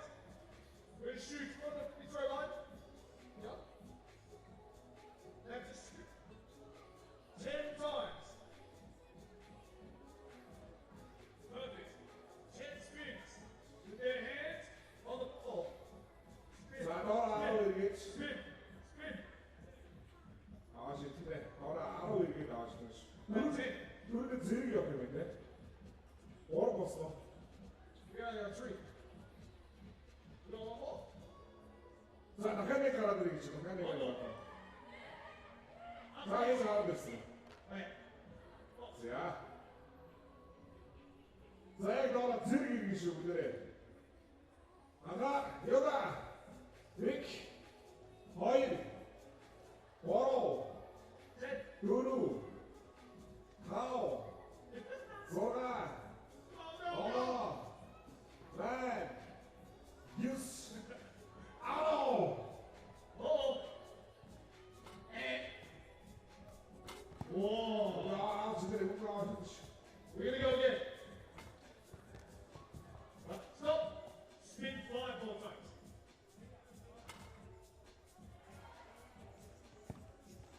Stop. 5 more. Spin 5. Here we go. What? Wait. 싸우는 타오 이렇게 됐어. 5. Here we go. And go. 1, 빅, 2, 허일, 3, 워로, 4, 두루, 5. Shoot. Ready? Warm up. Energy here. Energy here. 연주들이 Some noise. Let's go to the top. Oh, you're a winner. Ah, yes. 사양을 쳐다봐. Oh, yeah. 제아바이르기. Winner. Thank you to Coca-Cola. Oh. Come back. All right. Still going. 자유 가르비가 넣어준 앤디서 그렇지 휴식 나도 넣어줘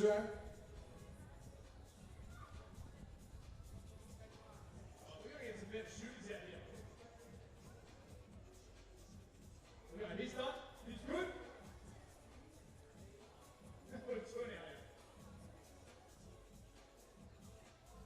자 타고를 넣으면 하나를 뽑는 거 치지 인디 매치 사이드스 이렇게 빡빡하게 무슨 다섯 인디 매치인데 다시 인디 자 Work out their muscles. Let's see it. 자 알아온다 Oh. 여자 빅 Noise! Noise! Noise! 하 여자 어머 Do it! 나 뉴스 알아 Oh, hey. EA 자바이르기 그걸 떠나고 있는 We got it.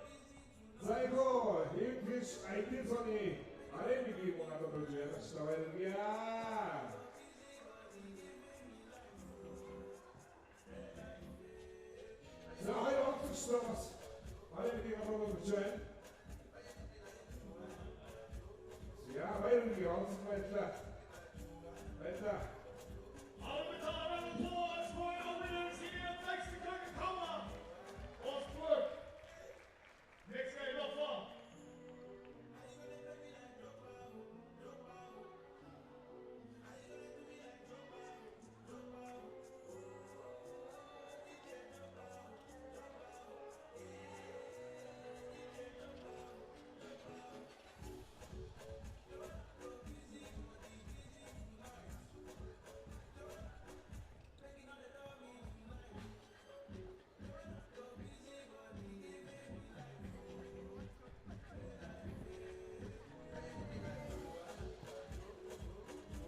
Elimizi aldığı Amerika Şampiyonası'nlar.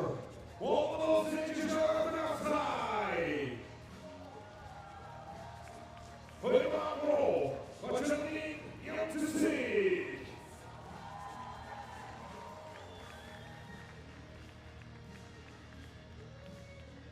Hırvanlı, İbrahim Arapov.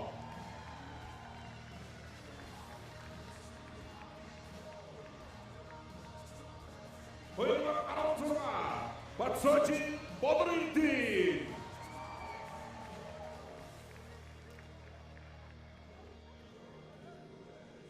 Hırvan Dolo, Sirçeri Bodriti.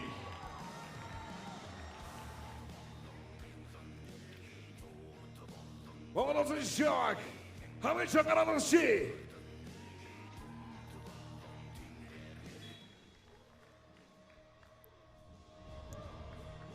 That's going to be Team Mongolia taking on the 5th seed China. Officials be handling this game. Mongolia coming in as the number 4 seed. They took a tough loss to Manila, 18-20. That game went down to the wire, and they'll be looking to bounce back with a win against China here and hopefully advance into the knockout stage taking place tomorrow.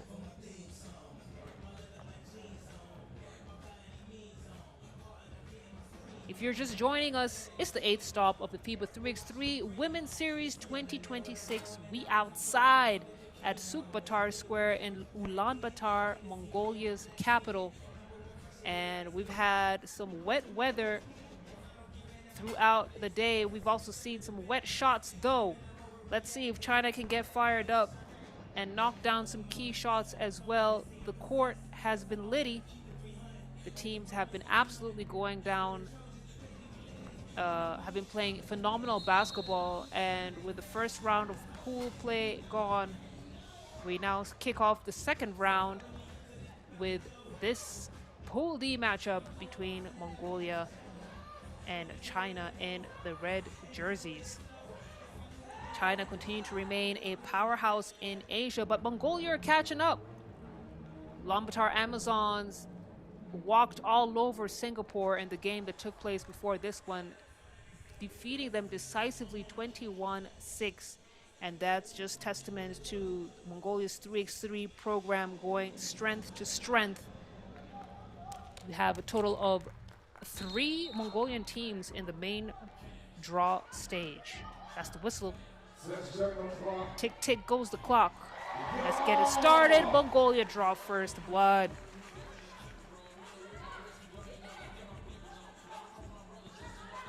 Yanjing into Mengzhu. Mengzhu spin move is good. And the ball is poked out of bounds by Yu Yan Li. China, we expect to see them be extremely dominant in that front court.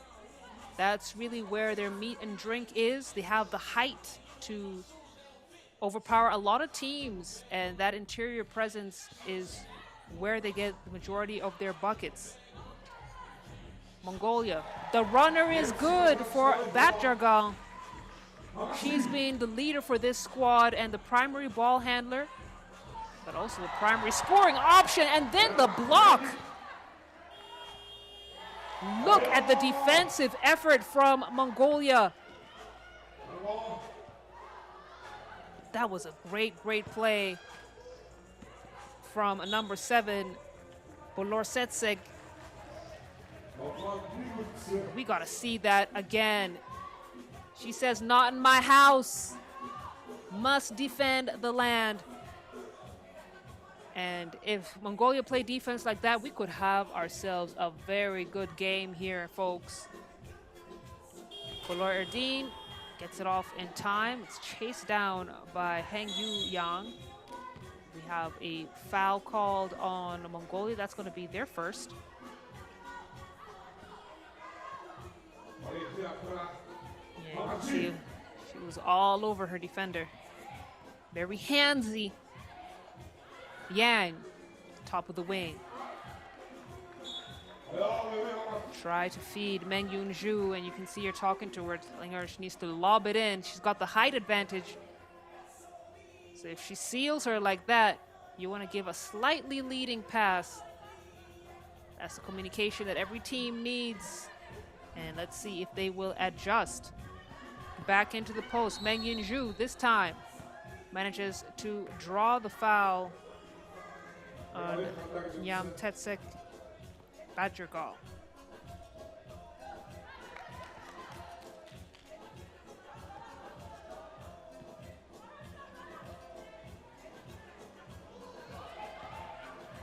Lee kicks it out to Ganajing for the 2-ball. No go. It's cleared out by Senjav. Now the kick out for the shot. Fans wanted that one. It's a 1-point lead here for Mongolia. 8:27 on the clock. We got a foul on China. Yeah, you can see she just bumped her.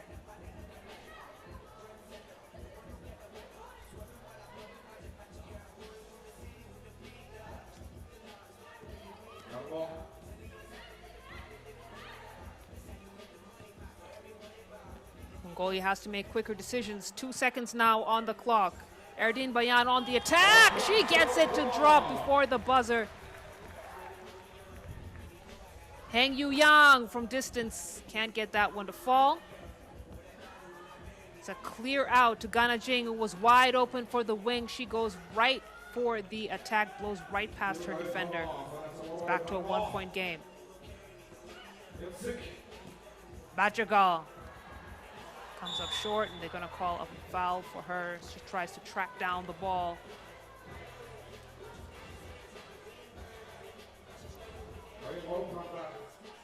Look at her movements, though. She is so fast.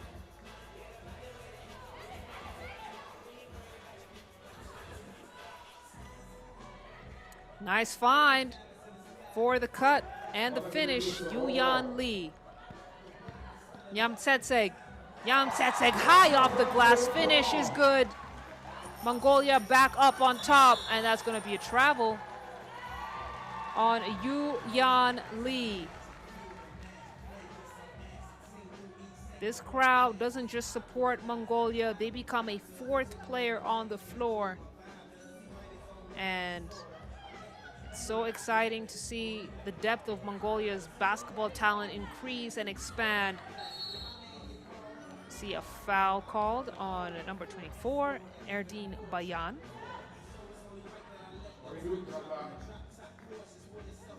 She represented Mongolia during the 2026 World Cup and is nationally ranked 7th player, as we have another whistle on the floor. This time it will go against China, Hang Yu Yang.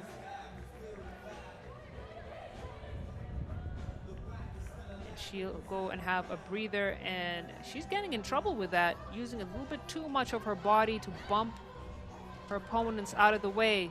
It's great hands from China. The feed, the finish. No go.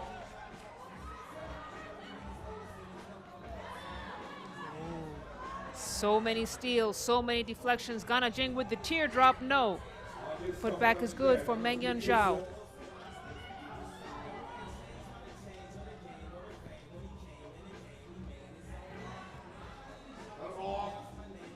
Fade. Is it going to get there? The putback is good, though, for Bolor Erdine. The youngest player on the squad has great scoring instincts, and Mongolia managed to stay on top. Not a lot of stoppage time in this game. You love to see it.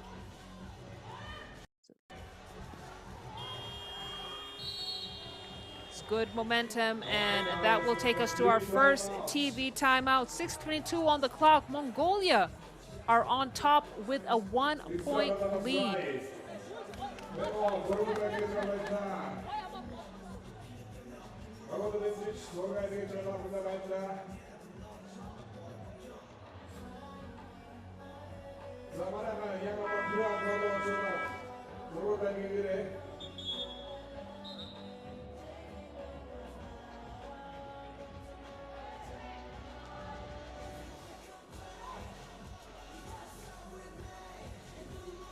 been a great game so far. Mongolia has responded really well to the height difference between them and China. They have done their scouting report very well. They know where to poke holes in the defense.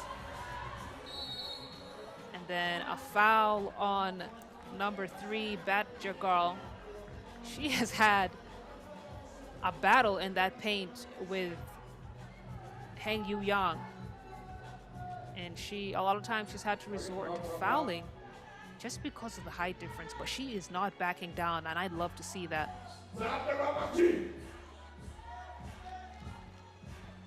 Ganajing hits the back iron. Yang now with an attempt, gets it back to Ganajing. Pick and roll, is it gonna work? No. The steal! Bolor Setsig, and now they got a fresh 12. Steal back on the attack. The left-handed layup is good. Scoop finish, Yu Yan Lee with the perimeter quickness. Look at that. She gets the steal, doesn't think twice, goes right back in to attack. That's great basketball. It's a tie game, 5 apiece.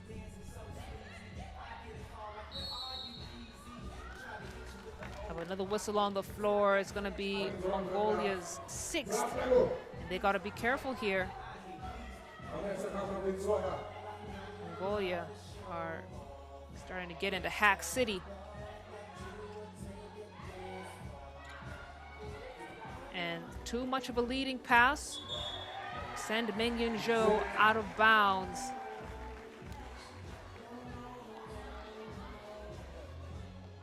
Yeah, it was just a little bit too much of a leading pass, and she steps on the line.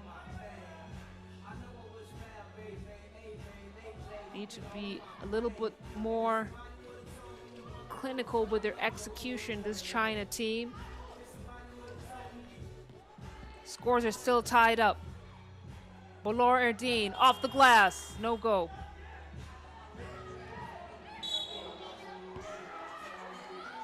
And then offensive foul called on China. So that's going to be their 3rd.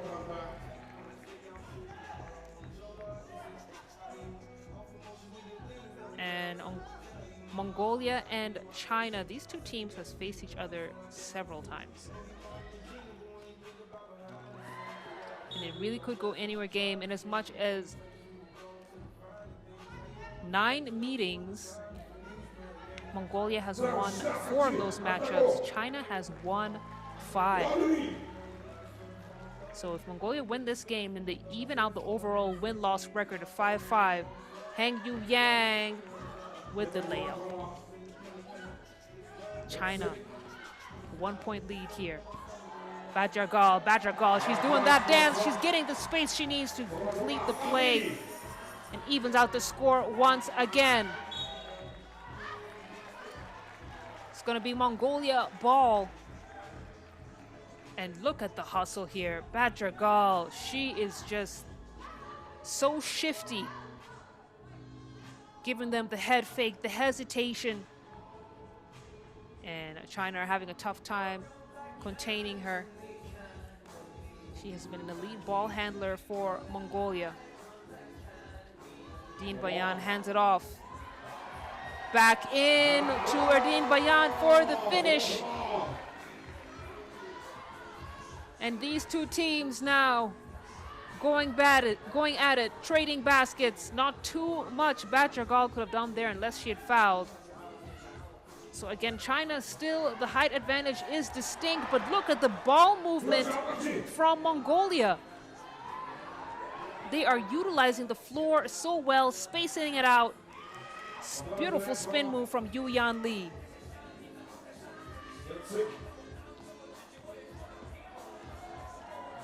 And look at him go.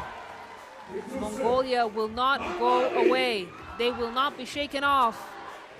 The crowd is on their side. They want to make them proud as we have another foul on the floor. Uh-oh, it looks like she might have banged her head. Scores are tied up once again. Let's take another look at that replay. Oh, she hit the back of the head. Team timeouts. So we got our second rather, TV time out. And Badger Girl, I hope she's okay. Slow to get up.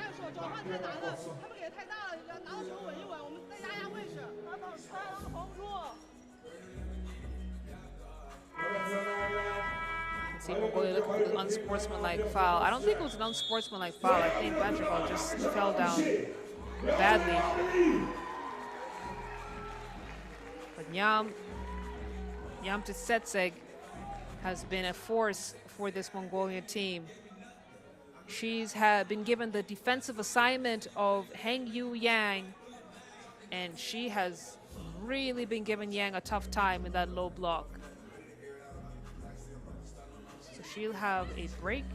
Teammates will try and get back the lead against China here. So you have a whistle on the floor. It's going to be an offensive foul called on Mongolia. So Mongolia now in the bonus. China, every time they get a shooting foul, they will, or rather they get to the free throw line, they will have 2 attempts. Heng Yu Yang spins. That's a hard foul to the floor.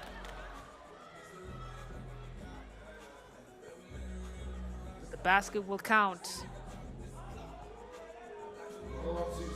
And in the absence of Badgergal, Heng Yu Yang might finally be able to have a heyday in that low block. She has a chance to make it a 2-point play here. Misses. Got another opportunity to score. Let's see if she makes this one.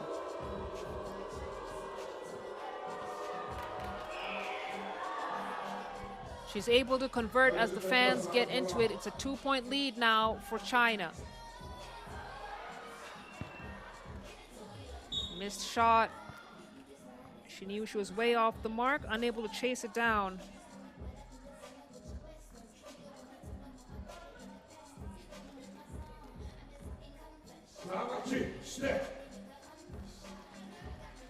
So a fresh 12 for China. Yanjing has got it up top. Floats it in. Yang called for the offensive foul. Didn't have to get the push, but that's what she did. She pushed off her defender. As you can see right there. And the referees are making sure they're not letting anything slide. And that's exactly what Mongolia need. But they're down, trailing by 2 here with 3:14 to go. Badgergal trying to chase down her own rebound. It's good to see her back on the floor for Mongolia. Yanjing feeds in Meng Yun Zhao for the bucket. It's now a 3-point lead for China here as they continue to create some distance. And her post player fundamentals are top notch. And that's just really indicative of where China realize where their strengths are when it comes to footwork. They know exactly what to do. Ulaanbaatar with 3 to shoot. She's got to put something up. Gets her way to the rack. It's back to a 2-point game. China still maintaining this lead. 2:40 on the clock.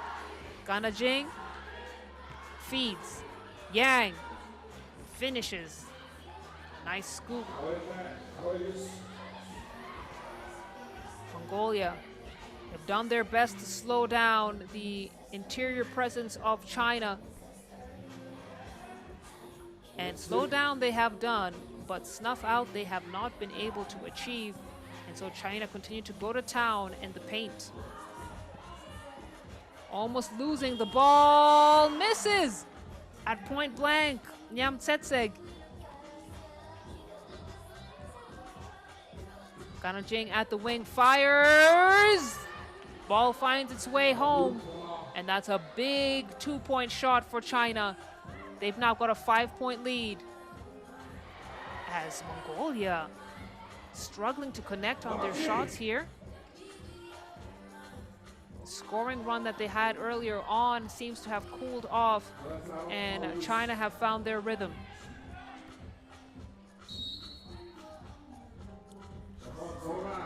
Ball out of bounds. Yanjing. See, she deflects it.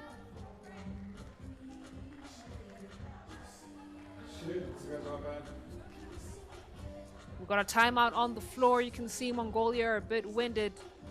Challenge. No, not timeout. A challenge requested. Out of bounds challenge. So Mongolia recognizing that every single possession matters right now. And with an earlier loss to Manila, this is a must-win game from Mongolia.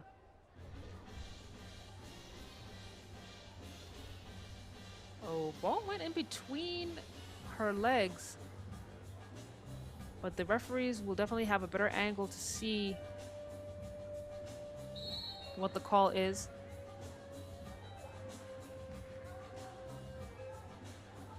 So it will be red ball. So ball went in between her legs and it must have grazed her leg a little bit as it was going out of bounds.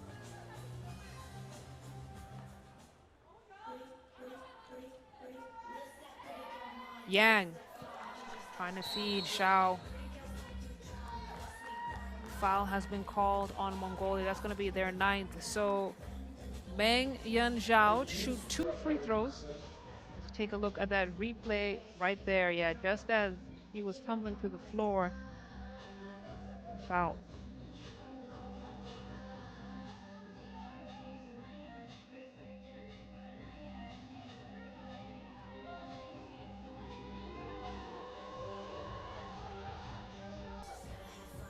Basket is good. China extended the lead to 7. Opportunity to extend it to 8. That one is good too. China now very well placed in this game. Yamitsetseg splits the defense, couldn't finish.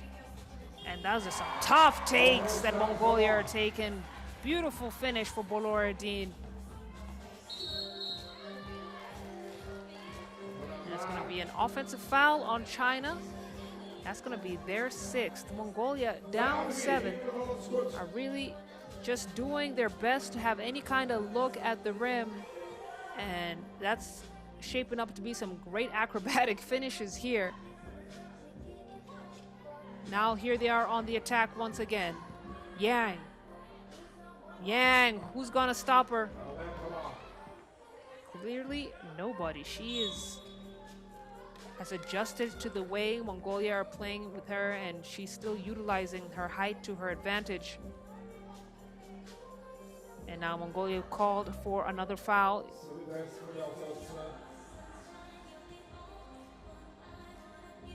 Mongolia now in the double bonus.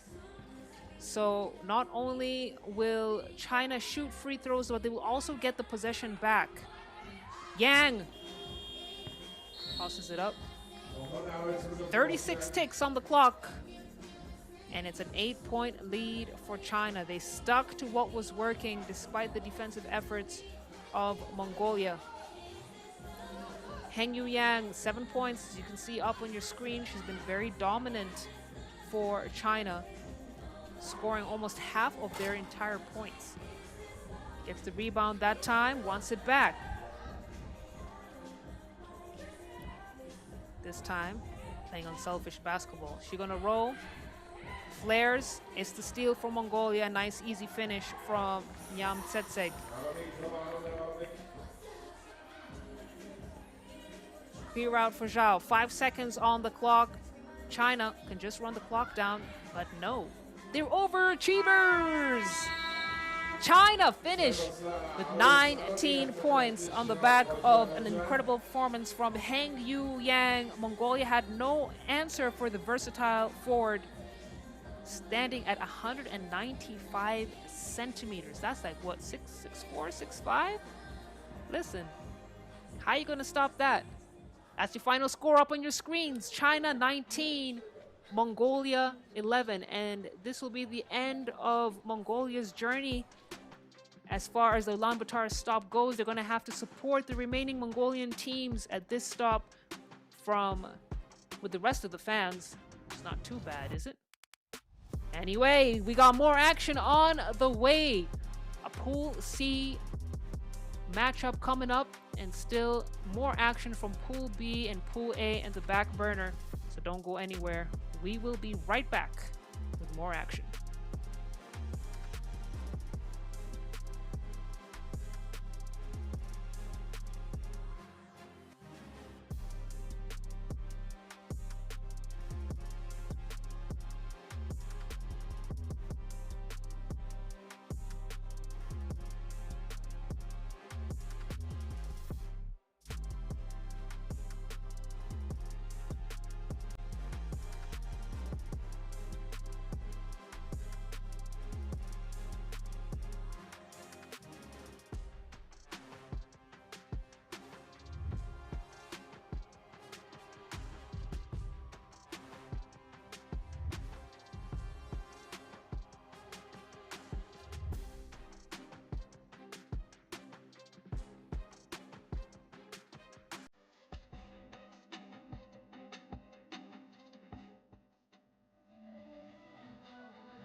Basketball fans, we welcome you once again here to Ulaanbaatar Square. And it is time for the Women's Series 100th edition. And our next match to take to the court, Japan v France U25. Please welcome this team representing Japan. Number 13, Sakura Noguchi.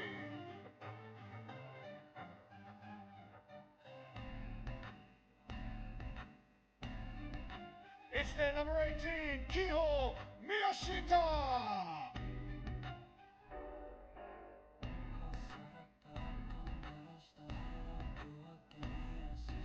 Their number 7, Miku Takahashi.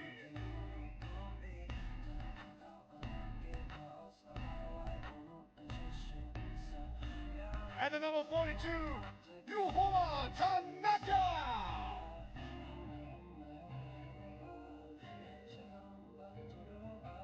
Let's make some noise for Team Japan!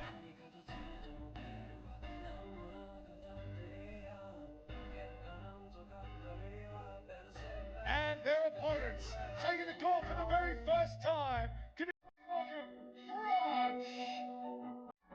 Their number 28, Luis Reynal.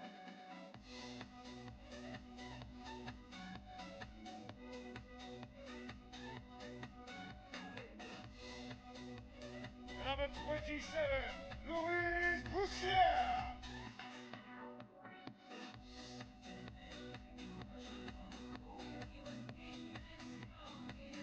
The number 77, Samantha Petois.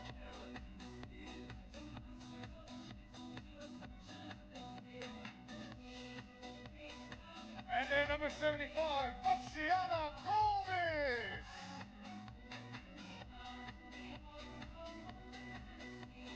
Ulaanbaatar, this is the France U25 team.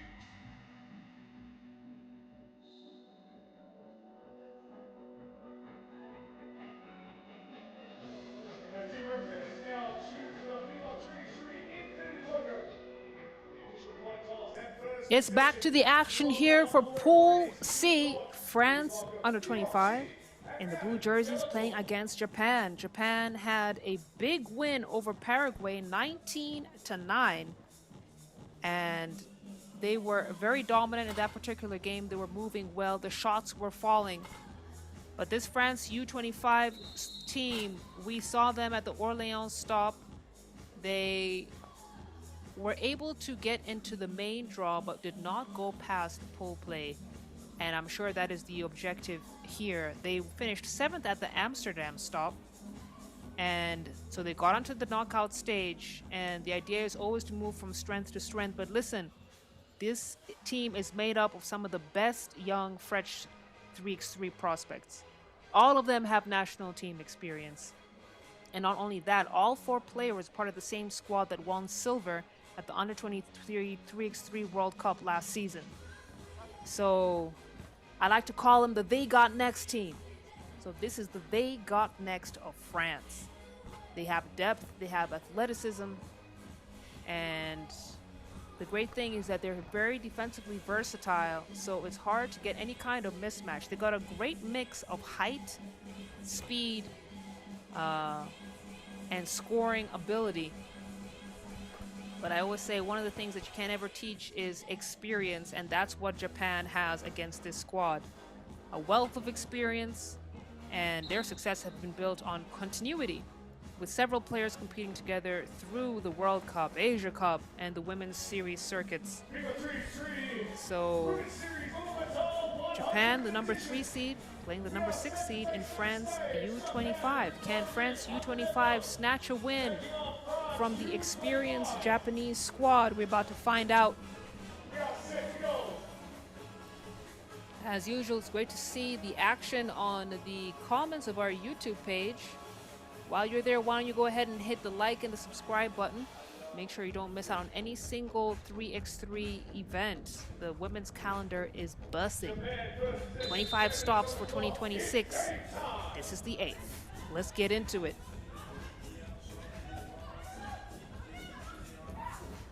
Takahashi. Heat check. Stroke isn't quite there yet. Peitor.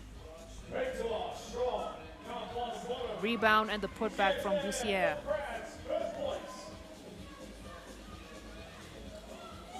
The handoff to Miyashita, back in for the finish, Noguchi. That's the experience we're talking about. That's the team chemistry that cannot be denied. It's a tied game here. Great take from Vassiana Gomes. Very exciting player on this roster. Call her the Energizer Bunny. She is always on 100. See a foul called on Bussière.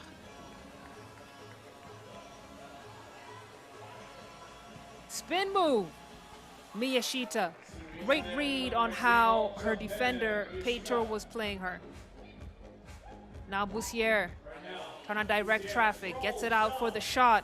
Freneau unable to connect. Bussière gets it back. Shot clock violation.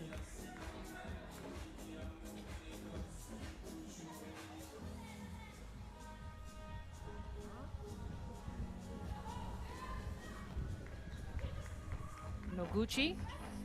Hand off to Takahashi. Takahashi cross. Attacks. Can't get that one to go. Noguchi cleans up the boards. They got another chance to score. 5 on the shot clock. They got to keep a close eye on it. Nice attempt. And the good defensive recovery from Les Bleus.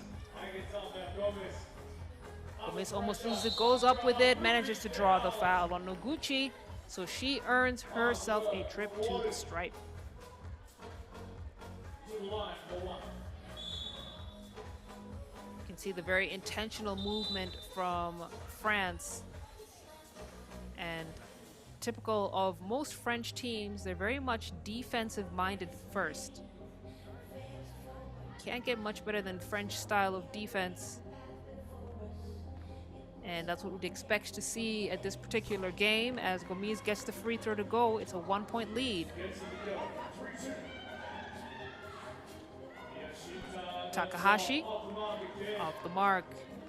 And Japan, when they're not hitting their shots from range, they tend to struggle a bit offensively. Great putback. No, can't score. Peitor. Another opportunity. This time she connects. Takahashi. Noguchi chases down her own rebound, puts it back. It's the block from Peitor. France U25 announcing their presence here in the women's series. Peitor gets the ball back, goes for the midi, finds the bottom of the net. France U25 now with a 3-point lead. Miyashita to the cup, count it. And then ball out of bounds, last touch France. So it will be Japan possession up top. France U25 playing with an intensity that we usually see in much more senior teams, and you combine that with their composure, they're coming up very lethal. Speaking of lethal, Miku Takahashi reminding us that she gets those buckets. She can get hot in a heartbeat. So France U25 going to have to keep a close eye on her as Miyashita is fouled on the way up. She'll head to the free throw line to shoot one.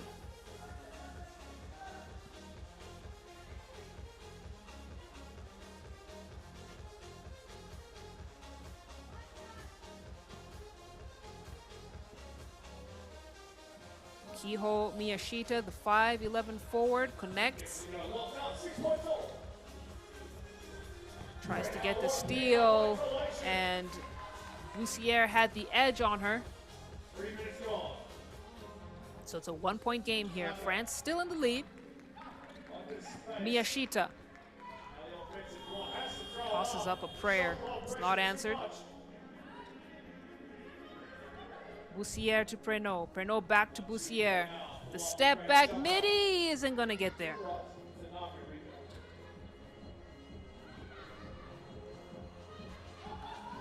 Noguchi.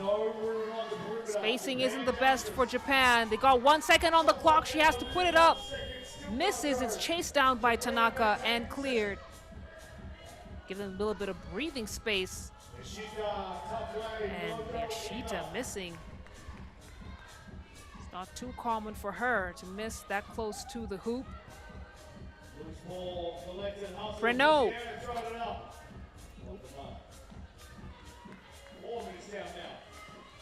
The game has cooled off a little bit here. Both teams stuck 7-6. And that's going to be our first TV timeout. France U25 in the lead, 7 points. They got 3 team fouls.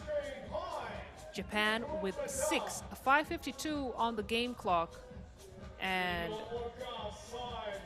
Japan, they've struggled a bit with their outside shooting, and that's what's making this a close game. They've not been able to create some distance. But France U25, we've got to give credit where credit is due. They're attacking offensively and getting things done on the defensive end as well. Peitor has been a great rim protector for Les Bleus and has forced Japan to think twice before driving into the paint.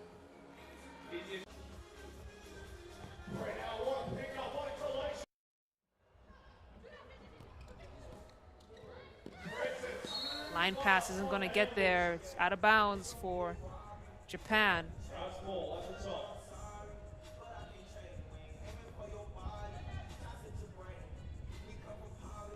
Peitor to get things started for Les Bleus. Gomis hands it off. Prenot gets the roll. Basket doesn't want it. Peitor, the putback. Basket isn't going to count.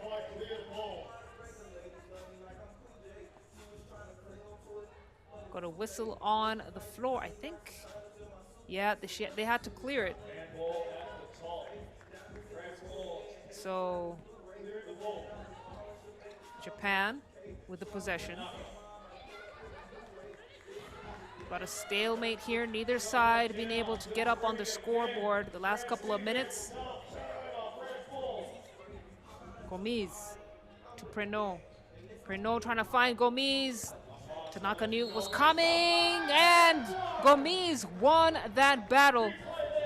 Great defense, better offense, and she gets the foul and the bucket. You see, the timing on the pass was great. Tanaka tried to stick with her and keep it clean, a bit contact on the body. So France U25 now with a 3-point lead, and that's just what it is in 3x3. A couple of clutch possessions will get you a significant lead. That's a great high-low between Takahashi and Tanaka, Miyashita and Tanaka, that is. The clear now for Tanaka.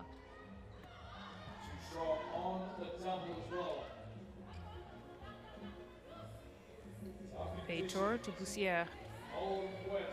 Bussière, she's had a quiet game so far, so France does rely on her to create for the rest of the team. Got a ball out of bounds. Looks like it's going to be France's possession.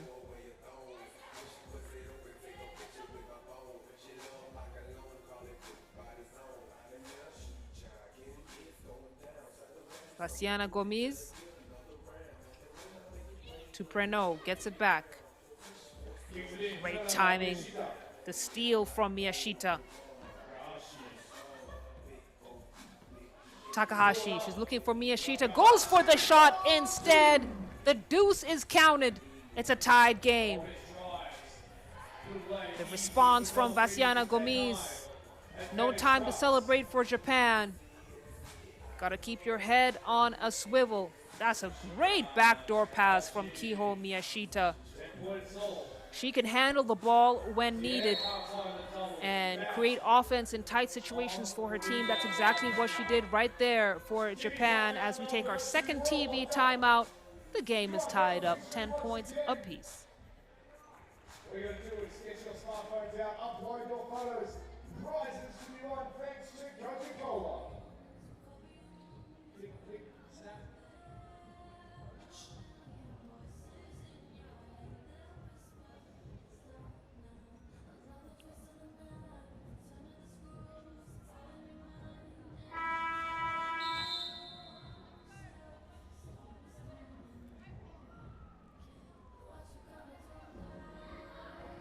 Some 4 minutes, all locked up, 10 points all.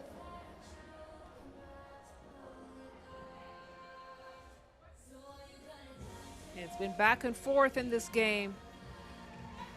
Neither side been able to create some distance.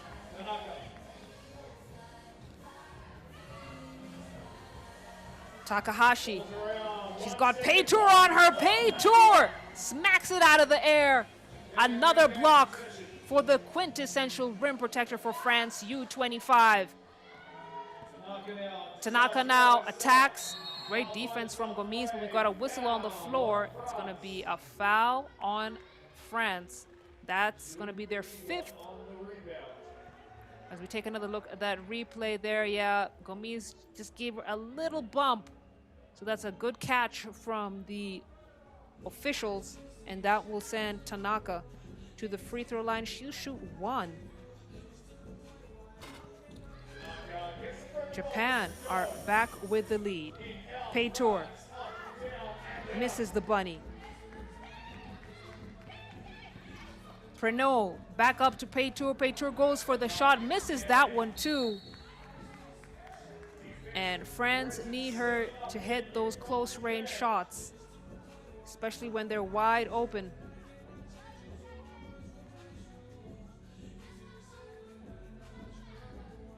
But it's Japan who maintained the lead, that possession. Miyashita drives, draws the foul.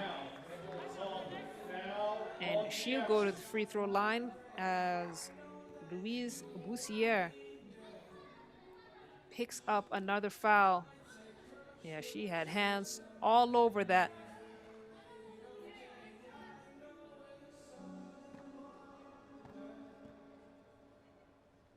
Three minutes, 12 seconds on the clock.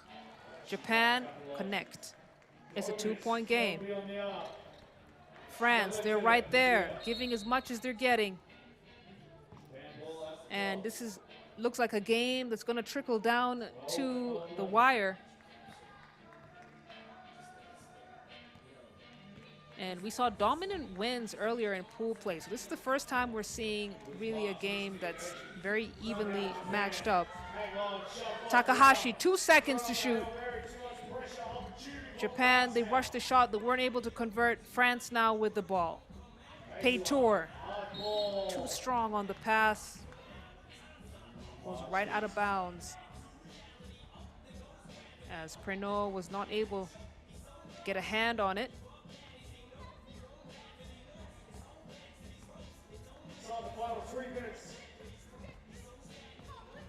Noguchi trying to shake off Prenot. Takahashi now. Takahashi, good defense from France in that possession. See, they're making it very difficult for Japan to score, making sure there's a hand in the face of their opponent, sliding well, forcing Japan to take tough shots. Peitor now to Bussiere. Bussiere, wide open midi, isn't going to get there. Oh, it's a wedgie.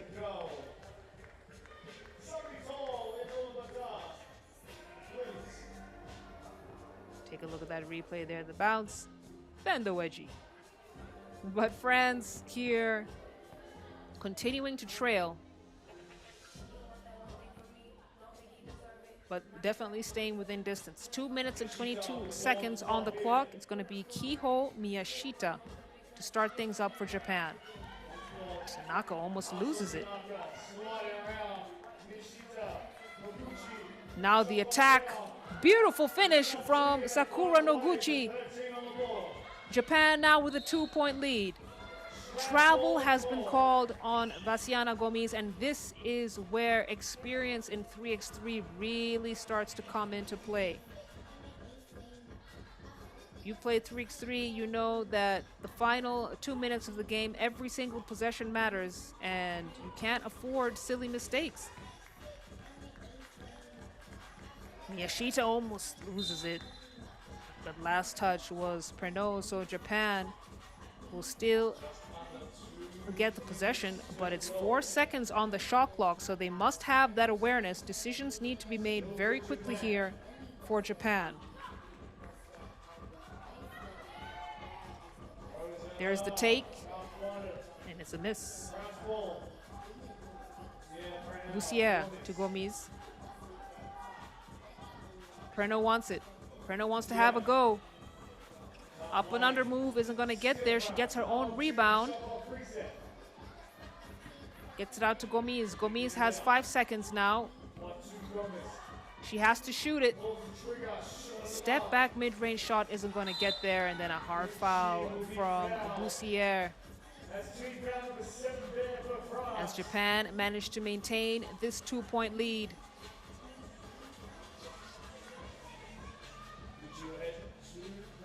Clear foul and the contact there. France U25 in the bonus, so Japan will shoot 2. And this is not the team you want to send to the free throw line. Japan very efficient from the stripe. Noguchi now hits both free throws. Score is a 15-11. It's a 4-point lead for Japan. France still fighting back. They know they're still in it. And indeed, they are. Down 3 with 1:13 on the clock. Still enough time to make something happen here. Takahashi says, no, sir. Not on my watch. Japan now with the lead, 17-12. Peitor. Nice, easy lay-in for her. Japan will be looking to chew some time off the clock here. The steal. Oh. Noguchi keeps things alive for Japan. 18 points for them. France, they got to knock down these shots. But things are not working for them from beyond the arc. It's 34 seconds on the clock. The kick out to Tanaka. Tanaka misses. And the defensive foul has been called on Japan. And I am so sure that Miku Takahashi did that just to disrupt the flow a little bit for France, just to give them a breather. and she'll head out of the game as we take probably the last time out of this game here. Japan are fighting, and they're fighting hard. They beat Paraguay earlier on today, 19-9. This win against France U25 would secure their position in the knockout stage. So they are smelling blood in the water. And they know they are so close. So close. 26 seconds on the game clock. Pei Tour kicks it out for the shot. No. Big boards for Kiho Miyashita. And she'll clear.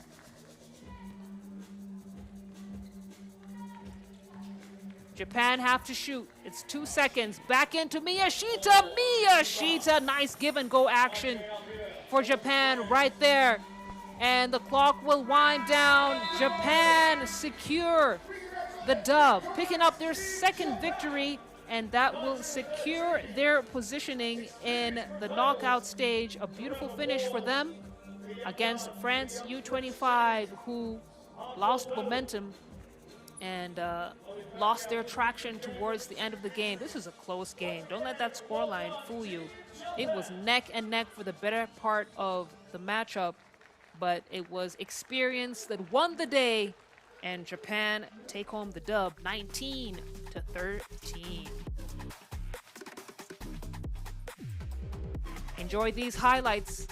Like I said, it was a very close game, but Japan edged France U25 with experience and efficiency. They kept on moving the ball and tried to minimize their turnovers, and that was the edge that they really had on France U25. But it's not the end of the road yet for France. They got another game later on this afternoon. You don't want to miss that one as we find out the second team to come out of Pool C and make their way into the knockout stage being played tomorrow. We'll be right back with more hoops on the way.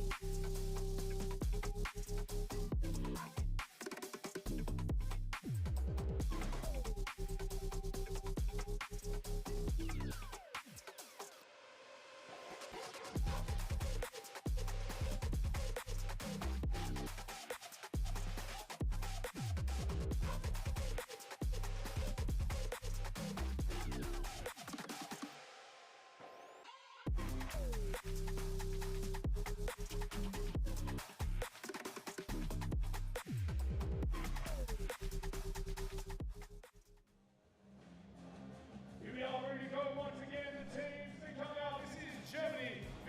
Yanjing.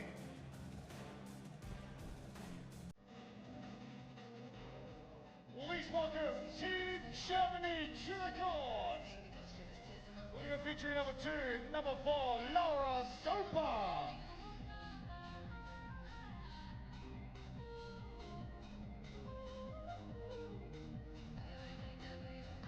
Then number 9, Victoria Poros.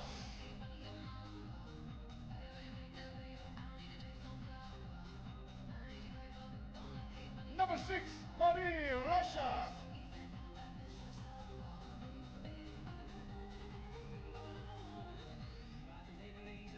And then number 25, Amma Dekpion.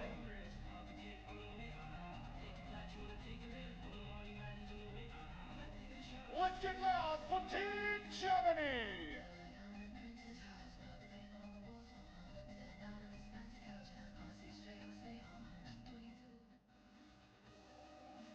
Let's meet their opponents now, Team Yanjing!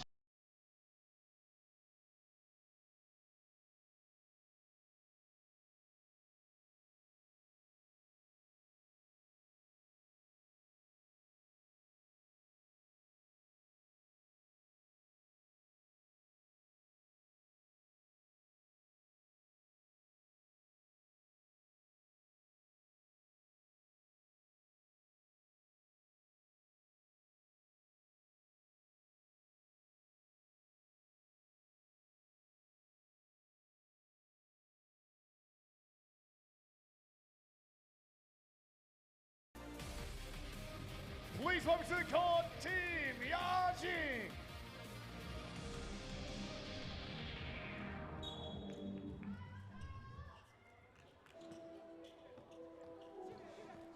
Our team of representatives Pool B action on deck. It's Yanjing from China, the 7th seed, playing against Germany, number 2 seed, that absolutely destroyed Mongolia's Amgalan team earlier today, 21-5. They are playing like the title contenders that we know them to be, and they'll face this young corporate-backed Chinese entry featuring a domestic Chinese 3x3 unit with a mix of young guards and system-trained players. But if you know 3x3 basketball, then you know the drill when it comes to China. They'll be relying on their bigs, but making sure to have their young players get some experience as well. Jia Liu, arguably one of the youngest players at this women's series, stopped at 19 years old, and she'll be carrying the mantle of floor general. And what a way to kick off your Ulaanbaatar stop campaign by facing this extremely dominant Germany squad right now.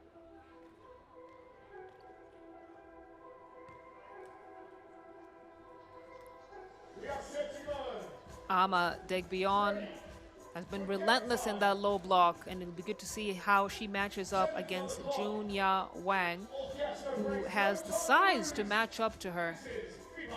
But the skill set is where they could be a big difference.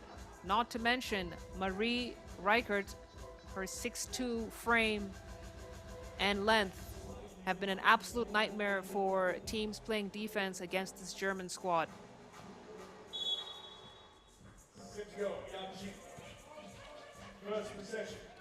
Junya at the elbow. Gets it to Yu Wang. Yu Wang back into Junya. Junya! Drop step. No problem for her. It's Yanjing who are up on the board first. Marie Reichert on the attack. Spins. Comes up short. Ball is chased down by Junya Wang. It looks like it was last touch Germany. I think Porus got a little bit of a handle on that. But I think what I love about these Chinese teams is that they are backing down for nobody. Junya Wang right at Marie Reichert. It's a jump ball. And it's going to be Yanjing's possession.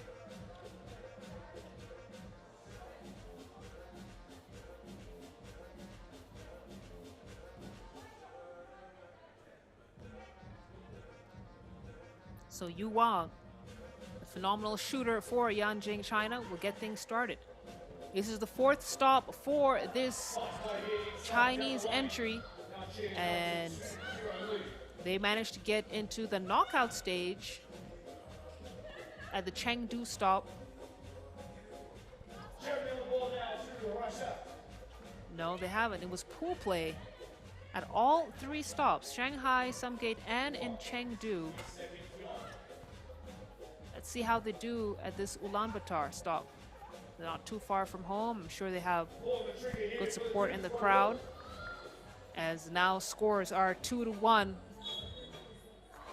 Yanjing still in the lead. Offensive foul has been called on Germany. See a moving screen on Marie Reichert. Handoff. Liu. Look at the movement from China. And the lob pass in, 2 to shoot. The finish is good. Jinyang Wang for the 2 points. It's now a 2-point lead for Yanjing. Degbion attacks. She's shifty, isn't she? Reverse lane is good. Now Germany now 1 point away. Yu Wang loses it. Poked out of bounds by Victoria Poros.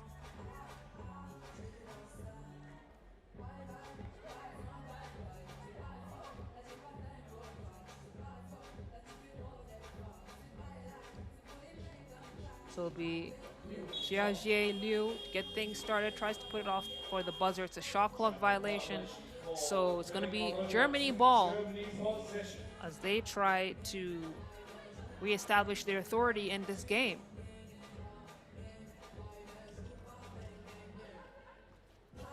The Great thing about 3x3 basketball is that it's never predictable.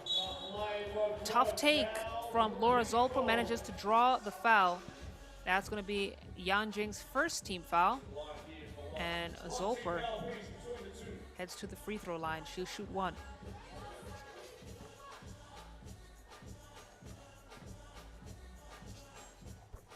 Zolper converts the free throw. It's a tied game. 2 minutes gone here. Junior.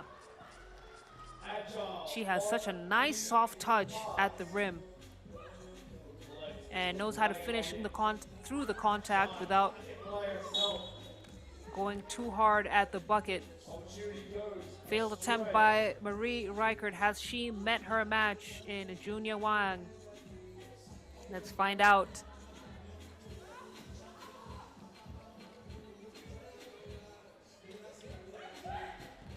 Yu Wang into Junia. Junia thinks twice. Gets it back out to her teammate. Jin Yang has to shoot. It's a shot clock violation. You can see her having a conversation with Junia. I think she wanted Junia to go back up with it instead of bring the ball out. And I gotta say, I'm with her teammate. She's gotta be confident. She's gotta be aggressive. Ball deflected out of bounds by Junia. It's going to be Germany possession still. You can see it there.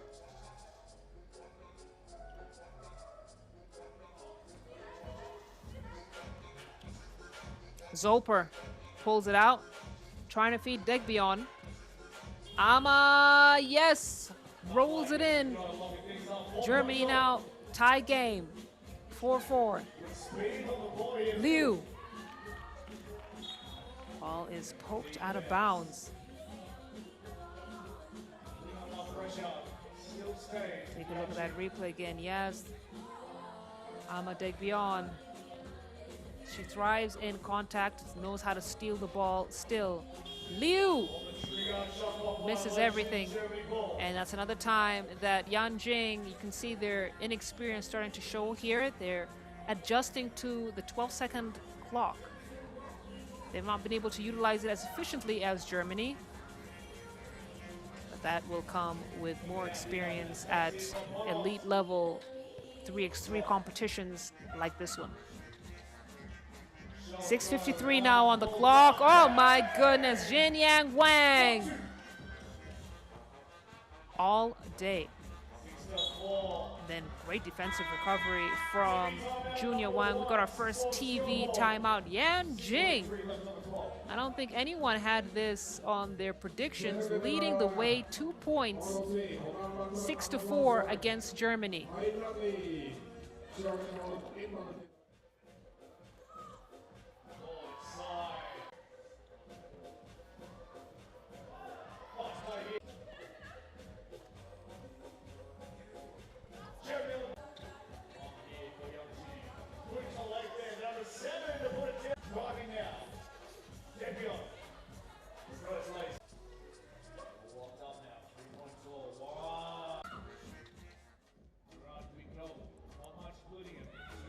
Back to the action here.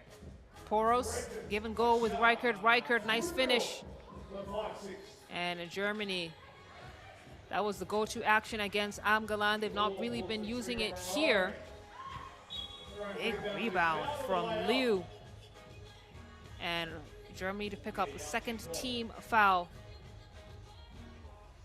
As Liu was trying to get the boards. Yes, definitely a foul. Poros should not be surprised with the call right there. Junia, handoff. Junia wants it back. Amadegbion, athletic self, able to get around Junia. And now Marie Reichert. That's great defense from Yanjing, honestly. They completely denied the high-low situation there between Degbion and Reichert. Junia Wang now trying to show off her range. Doesn't get that one a drop. Zolper, she's now got the edge of speed. Kicks it out to Marie Reichert from downtown. Gets it before the buzzer, but doesn't get the bucket. Junia wants it back. She's got the height advantage. No foul call, she misses. Ama Degbion misses as well. The bigs showing off the range. But neither of them were able to connect. Liu blocked by Marie Reichert. Put some respect on her name. You can't shoot that in her face like that. And then delivers the 2-ball to get Germany now the lead. The momentum slowly shifting here. Yanjing are fighting hard. But Germany's experience and sheer talent starting to peek through here. 6'2" forward can knock down the corner too. And a turnover from Yanjing.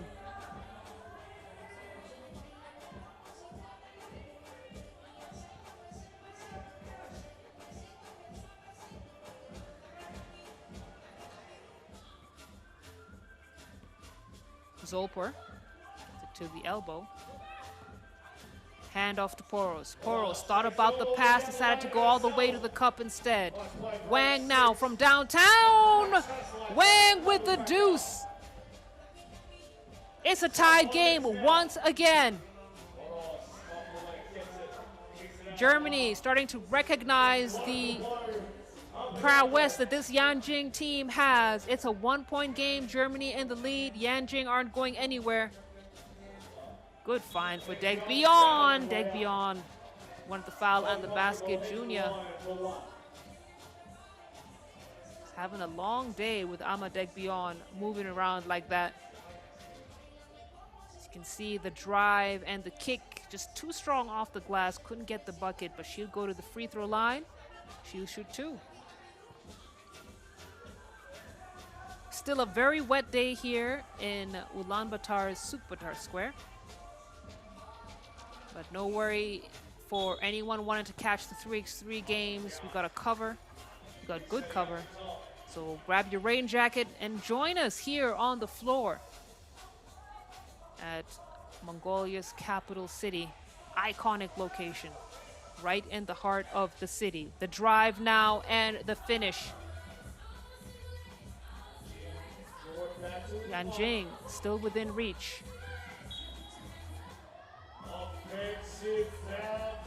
Offensive foul called on Germany. It's going to be their 3rd. So possession back to Yanjing. And Yanjing getting a lot of possessions here. They just need to convert them a little bit more effectively. And they could take the lead back here from Germany. 4 minutes and 19 seconds. And not too many thought that this part, at this stage of the game, this would be the scoreline that we would be seeing. But Yanjing are really just growing from strength to strength so quickly from their first performance at the Chengdu stop.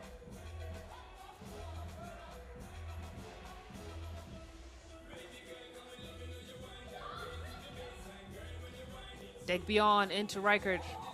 Reichert, she's got the advantage. She misses. Junia with the rebound. Throws it right into the hands of Zolper.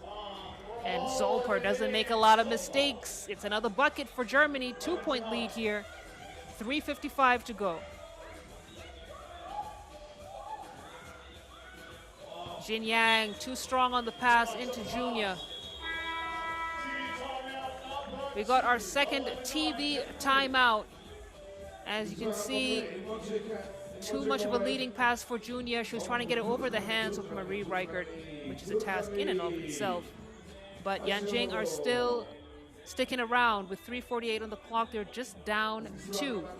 And Junia Wang has been an incredible addition for this Yanjing China team. She makes all the difference in the paint, especially when she has to deal with players like Degbion and Reichert.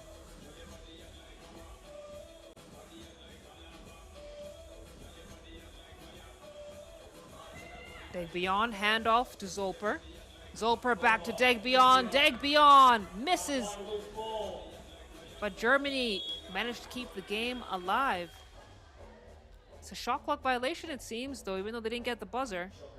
The attempt did not touch the rim. Take another look at that replay there. Yep. Too strong off the glass. Liu pulls it out. Just 19 years old, taking on Daegbion. And Daegbion does enough to snuff out that attempt. Germany maintained the lead here.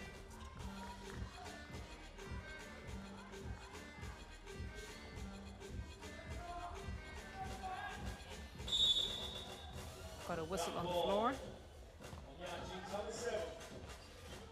It's going to be on Yanjing's number 7, Jin Yang Wang. You can see her battling with Reichert there.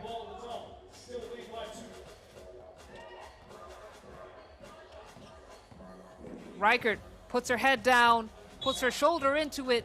Couldn't get the bucket, but manages to draw the foul. That's going to be Yanjing's 4th team foul. And Jin Yang Wang is getting a warm welcome into playing against elite 3x3 talent. They look like they're both just about the same height. As Reichert connects on the free throw. 2 balls are gonna get there, didn't touch the rim. 5 seconds now on the clock. Junia wants it back, the bounce pass stolen by Zolper. She's quick. You're gonna give a pass like that, you gotta be sure about it. Then Poros robbed, it's the chase down. And 3-point lead here for Germany. But Yanjing are making sure that they work for every single possession.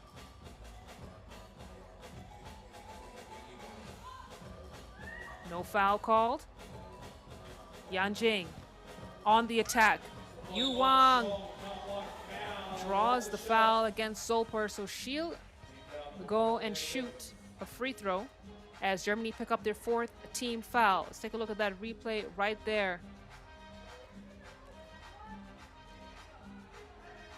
Too much contact on the body. 2 minutes and 39 seconds. Plenty of time left in the ball game.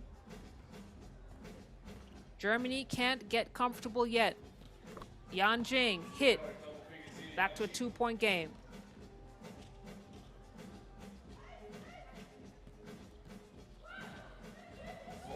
Zolper into Daegbion. That's going to be a foul on Jin Yang Wang.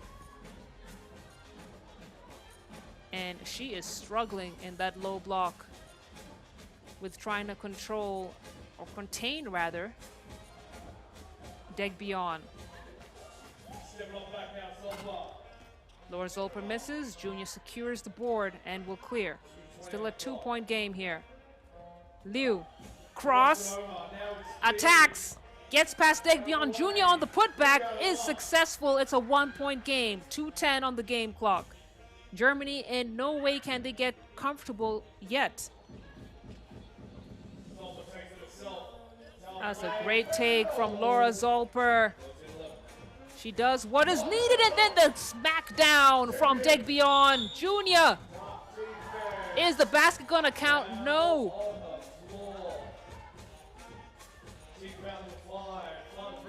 Oh, I am enjoying this battle right here between Daegbion and Junior Wang. The experience of Daegbion going up against the youth and the footwork of Junior Wang. Either way, it's a 2-point game, 1:45 on the clock. Wang is off. Junior gets the rebound, goes up, no foul called. Great deflection from Daegbion. Marie Reichert misses. Yanjing, they got the numbers here, and then Yu Wang buries the 2. China have tied the game up 13-13. Yanjing on the brink of a mega upset here against Germany. Ball is stolen away. Wang's got it. Hands it off. Yu Wang now. 6 to shoot. Junior almost loses it. Wang fumbles. It's going to be Germany ball. Under a minute to go. This Pool B game has shaped up to be something none of us expected. We thought Germany would be extremely dominant in this matchup against Yanjing, but Yanjing are playing scrappy basketball. It's not the prettiest, but they're getting the job done. And they've managed to make this a game against this Germany side that are actually the defending champions for the Olympics 3x3 competition. But this is where experience really, really comes to the fore. Germany, they know how to close out tough games, especially when the Wilson is in the hands of Marie Reichert. That's the give and go. Degbion gets the bucket. Clear from Jin Yang Wang. Now the attack from Yu.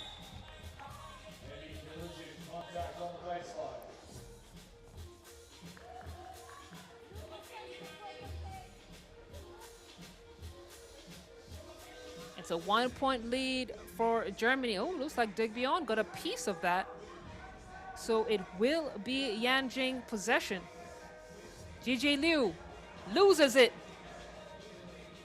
Zolper into Degbion. 2-point lead. Liu almost losing it again. She attacks the step back two. Looks like Degbion got a piece of that one as well. And Marie Reichert steps outside. 22 seconds on the clock. Yanjing need a crucial 2-ball here to even out the score and send it to overtime. Or they could go for the inside play. Junia at the elbow. Hand off to Yu. Yu is fouled. And that will send her to top of the key. Germany in the bonus now as we take another look at that replay.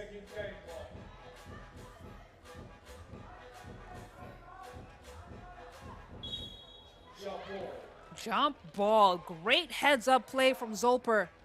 And that's exactly what I've been talking about. Experience. You just can't teach that. Zolper knew exactly what she needed to do.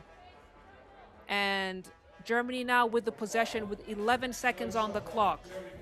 Ahead by 2. Yu Wang fouls. And both teams out of fouls to give. Yanjing want to send Germany to the free throw line and hopefully get the possession back and even out the score. So big free throws here for Laura Zolper. If she makes them, it will put Germany out of reach for Yanjing. Hits the first. 3-point lead now for Germany.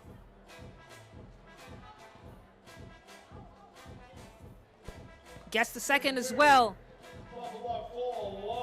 A deep 2. Junia on the putback, no go. And less than a second as Germany have pretty much sealed the deal here against Yanjing.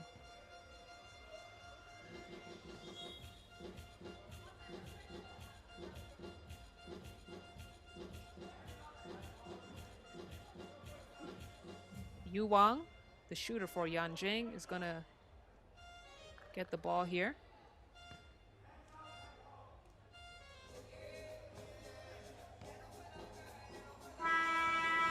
And that will do it.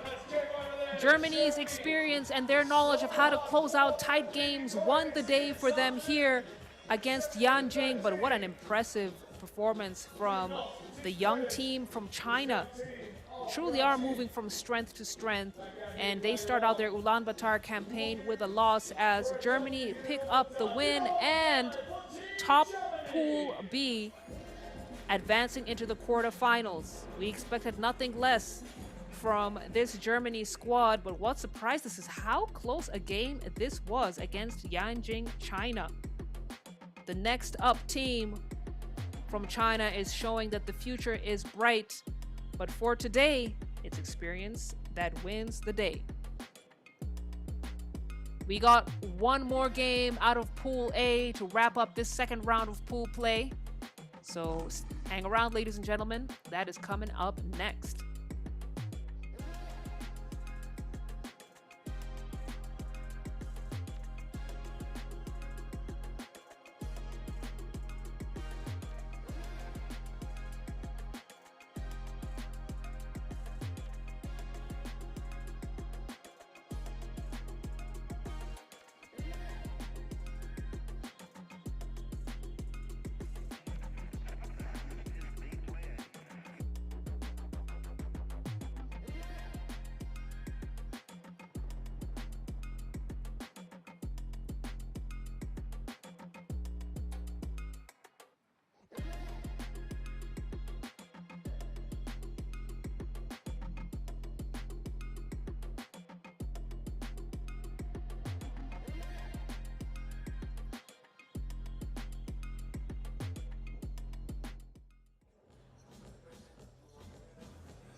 Thailand versus your Ulaanbaatar Amazons. Let's meet the athletes now to bring out Team Thailand. Number 7, Wanaton Sumat.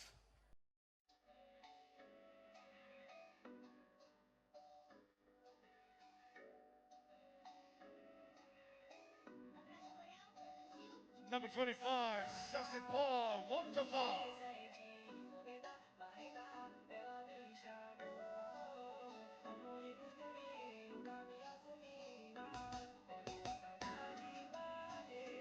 Number 29, Ratako Udasma.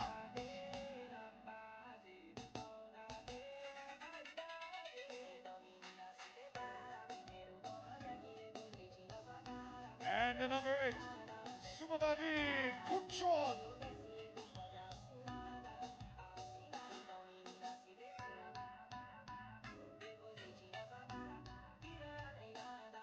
Please welcome to the court, Team Thailand.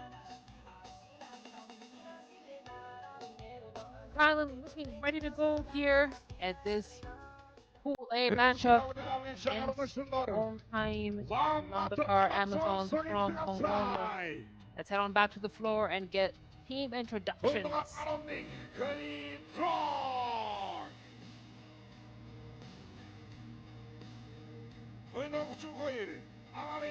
Robinson.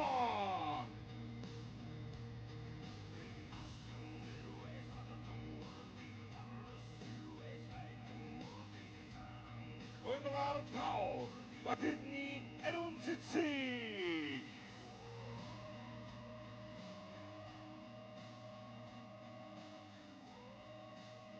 Untuk Alonggoro on the 3 over.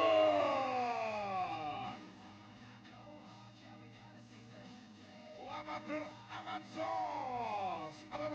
Number 1 said this Ulaanbaatar stop on your screens looking to defend home territory. Earlier on, they took down Singapore 21-6. One of the highest scoring games in this stop so far. Referees handling this Renan De La Torre and Ki Rong Chi from Australia and China respectively. Thailand. They've taken down big teams before. Last season in Jakarta, they took down USA and Ulaanbaatar in qualifying draw games. This season, can they piece things together and take down a top dog once again? Thailand is at their best when the pace is high. And if they speed you up and get Udomsuk into scoring rhythm, they can turn this into a shootout very quickly. But Ulaanbaatar Amazons were looking good in their first game of the day. Everyone came to the table. Everyone was delivering. And so Thailand, they've got a handful. They've got a handful. Let's see if they can pull off a victory or if Ulaanbaatar can secure their positioning in the knockout stage and top Pool A.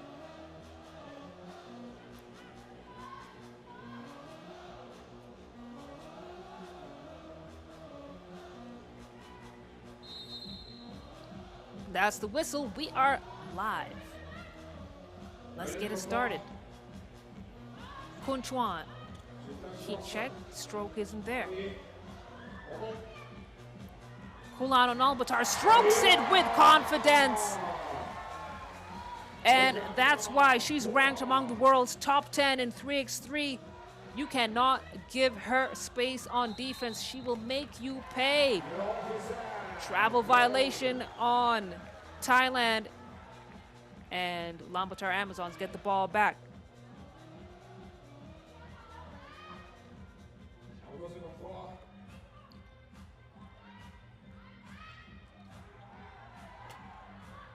Bad girl off the mark.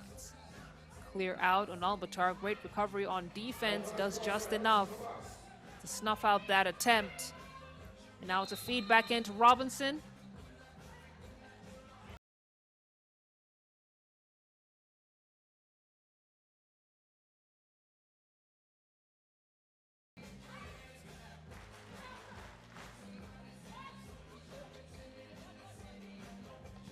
Domsuk from the wing.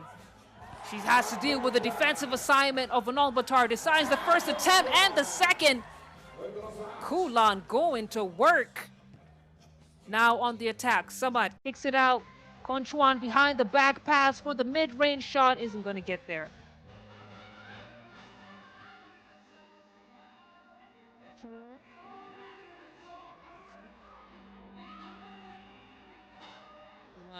All right, that time was able to connect. Foul picked up by Domsuk. Standout talent for Thailand. But talking about standing out, Kulan Ulaanbaatar, she is defending home territory in epic fashion, getting things done defensively and on the offensive end. I don't even think she wants a sub. Truong, big boards, tries to put it back up. She's fouled by Wong Tafa.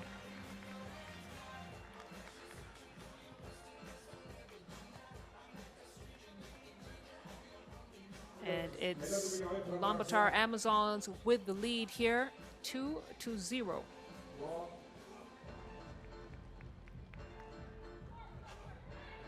Kaylee Truong.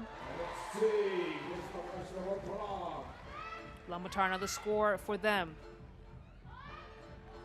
Wong Tafa have not been able to get up on the board yet. Domsuk trying to change that up. Can't get it off before the buzzer. And that's great lockdown defense from Arian Setseg.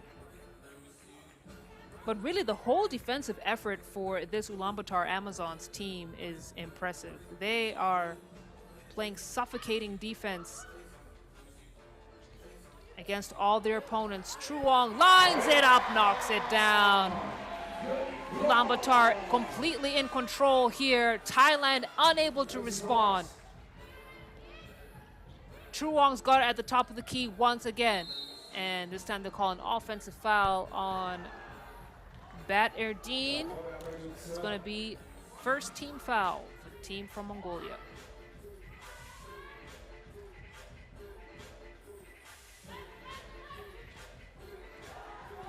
Samat, she's got Robinson all over her. Up and under is good though.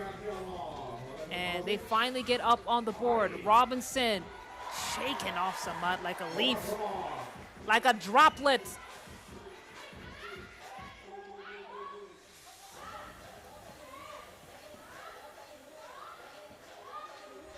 Junie to Samat. Samat puts it up, but it's going to be a shot clock violation. Let's take another look at that replay. Attacking the left side. No foul called. Oh, it was a foul on Thailand. I thought it looked clean. But Samat shoot one free throw here. Fans making it very difficult for her, and she misses. Robinson to clear. Ulaanbaatar back to Truong. Truong step back two. Hits the front of the iron, and Thailand try to keep things back in motion. That's a foul and a basket. Huge, huge shot for Domsuk.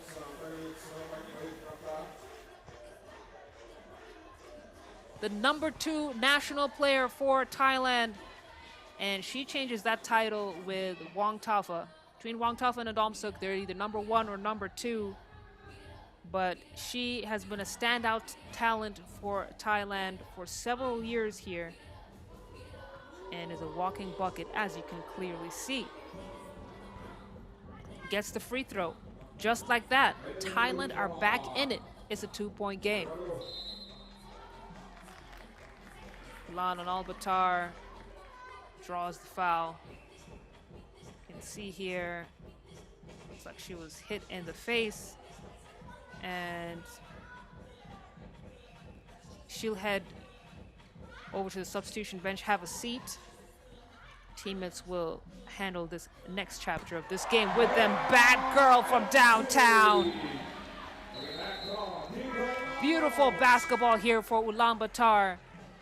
They are red hot from deep and making it very difficult in the mid-range as well. As we take our first TV timeout, it's back to a 4-point lead. Amazons on top.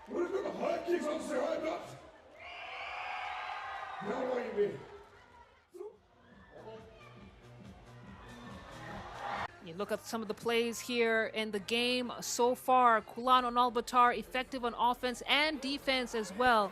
But similar to the first game against Singapore, everyone is coming to the table. Thailand then rallied back.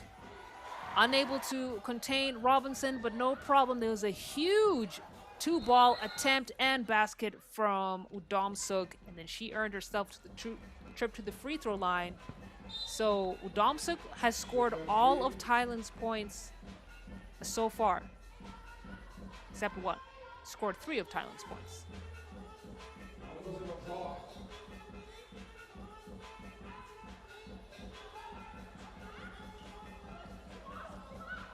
Beautiful find for Chuang on the backdoor cut. Half-court execution working very well for Ulaanbaatar. Step back 2 isn't going to get there. It's chased down by Wang Tafa. Kunchuan has a go at it. Too strong. Hits the back iron. Robinson. To the cup. Count it. Amari J. Robinson, another one of those players who's silently effective on the scoring side of things for Ulaanbaatar Amazons. Great rebounder, also knows how to put up buckets. Speaking of buckets, over and over again, Aryan Setseg, such a great addition for the Ulaanbaatar Amazons. Udomsuk from downtown comes up short. And Bad Girl hits the deck. It's going to be a foul on Thailand, their 4th team foul. We'll take another look at that.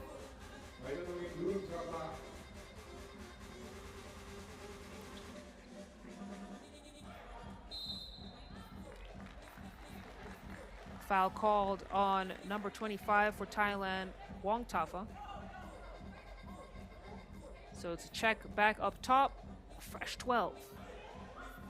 Kulan at the elbow, kick out to Truong. Truong thought about the shot, decides to get it into Robinson. Robinson, she's got help defense.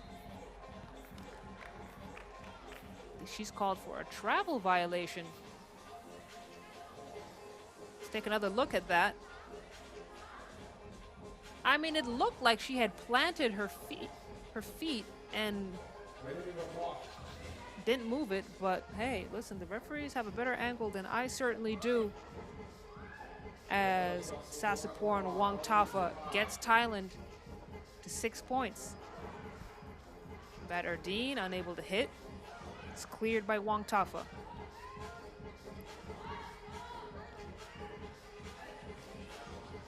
Samat now goes right at Kulan. Kulan keeps her hands up and keeps it clean.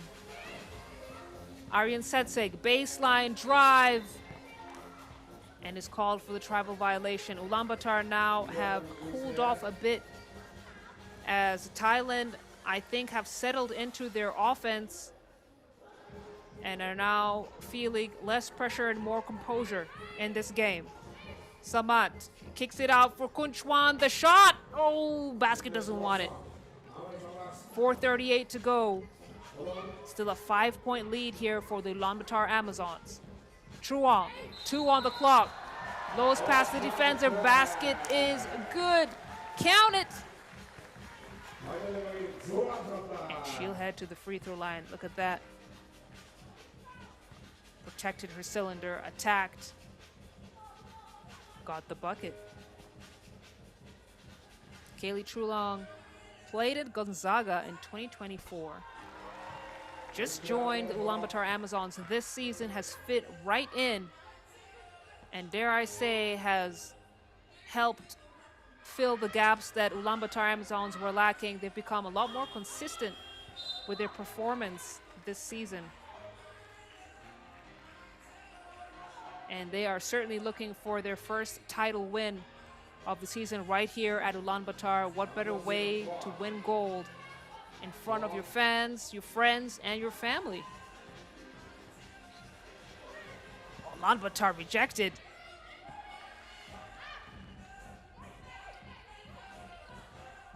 Samat trying to feed Wong Tafa.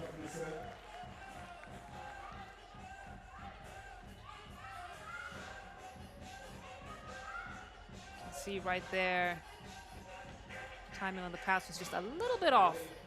Just a little bit. Feed in, Aryan Setseg. Off balance, the putback is good. That's where she thrives. Good rebounding and great vision.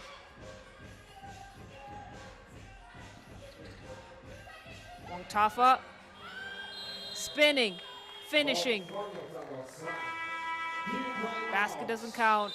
It's first TV timeout here. Ulaanbaatar still in the lead, 14-6. They managed to create the distance, and now they're just maintaining it. Look at the energy from Kulan Ulaanbaatar. She is hungry for the dub.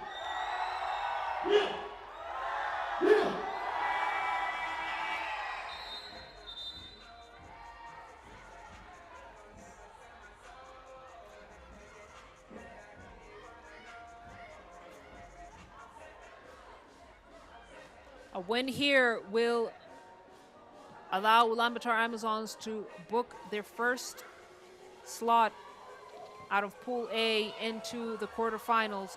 Truong to Aryan Setseg. Aryan Setseg trying to read the defense, goes for the mid-range shot. Is it going to drop Robinson? Another opportunity. Truong sets it up. Robinson, another rebound. Third attempt, and ball goes out of bounds off her knee.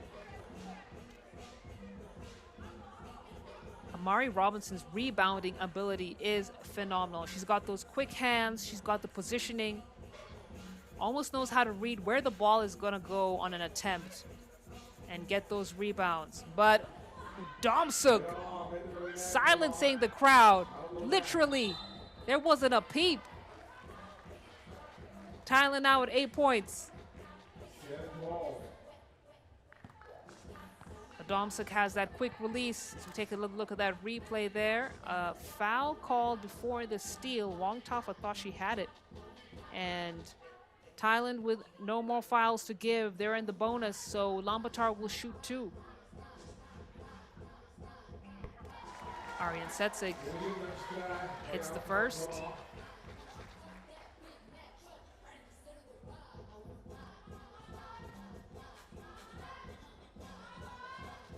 Second is good as well. 8-point lead here for Mongolia. The steal, the shot. Aryan Setseg drives, kicks it back out. Kulan now kicks it to Aryan Setseg. No. Ulaanbaatar in control. They're getting the rebounds. Amari Robinson, bullet pass. Got a whistle on the floor before the attempt. Thailand's Wong Tafa a little bit slow to get off the floor. Take another look at that replay. Aryan Setseg wanted to drive and kick out to Amari Robinson. Wong Tafa got an elbow in the face. Steal. Kulan. So close, but so far. 2:22 on the clock. Thailand still attacking, still going for the shots. Truong to Ulaanbaatar, the Warrior Princess can't hit. Robinson cleans up the mess, gets the bucket. 17 now for Ulaanbaatar to 8. Thailand have been unable to connect on their shots the way they want to. Truong, bang, bang. Beautiful 2-point shot for her.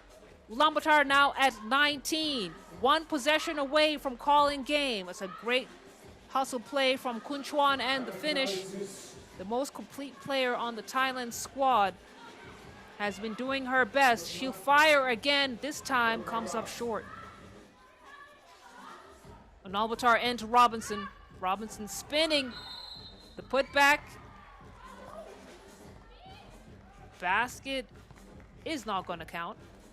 It's a foul for the attempt, and that's going to be Thailand's 8th foul. So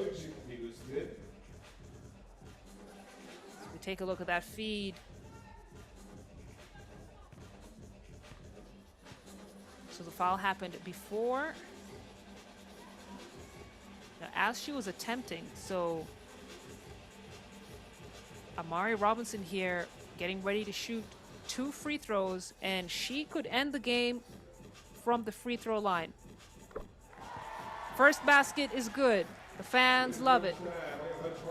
They're coming out, and this is exactly what they want to see. The hometown heroes winning their 2nd game of the day.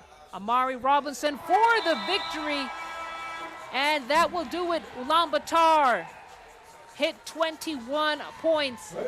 Another high-scoring game for the home team against Thailand, who were unable to respond, unable to bounce back, unable to handle the authority and confidence with which Ulaanbaatar Amazons played this game. And that will wrap up the 2nd round of pool play with that Pool A matchup, as Ulaanbaatar Amazons have booked their ticket into the knockout stage. Later on, we'll find out who will join them as we take a look at the highlights from this game. We got more hoops on the way. We're going to take a short break for some in-house entertainment, and then we'll get right back to Pool D action with Mongolia and China kicking off in about 20 minutes. We'll see you there.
Alles gut. Yeah! Heute soll was Gutes kommen. Versuch das. Ready? 3, 2, 1, go! Holy Spirit, go! Get up there. Okay. Oh! He's got time. He's got time. Middle edge, Johnson. Orange, Yeah, go, go, go, go, go! Here we go!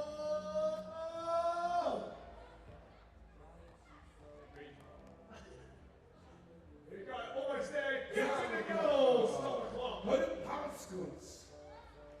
Heute passt. Alright, so thanks to Coca-Cola, the shootout contest for the kids are done.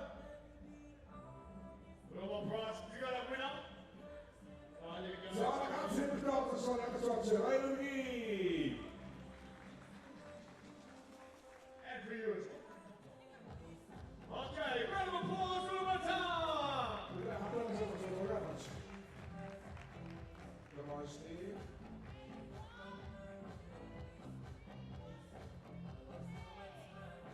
Awesome work. Linda, auf das Stolzer. Die letzte ist mal geworden, ein Tipp von dem, wenn ich hier kommen soll.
We now welcome the teams as we are set for this next battle here on court. China versus Manila. Please welcome to the court, Team China, the number 14, the Yuan Show.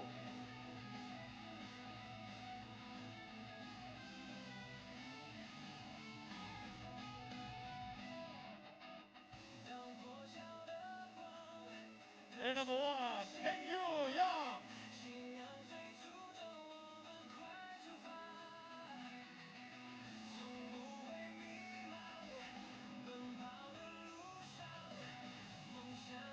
Number 12, Li Yuya.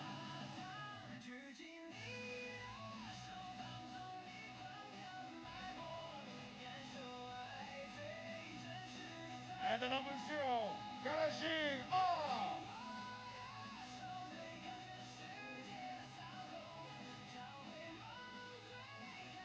Please welcome to the court, Team China.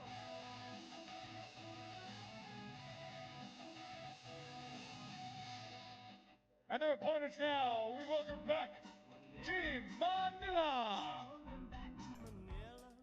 Number 20, Carl Pingo.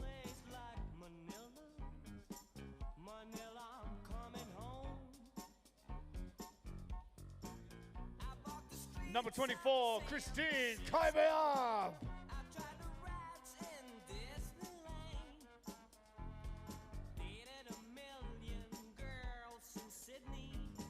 Number 3, Samantha Harada.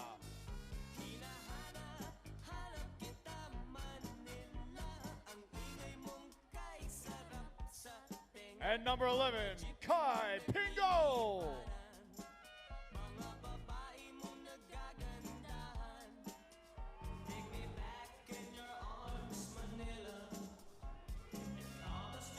Please welcome once again, make some noise for Team Manila.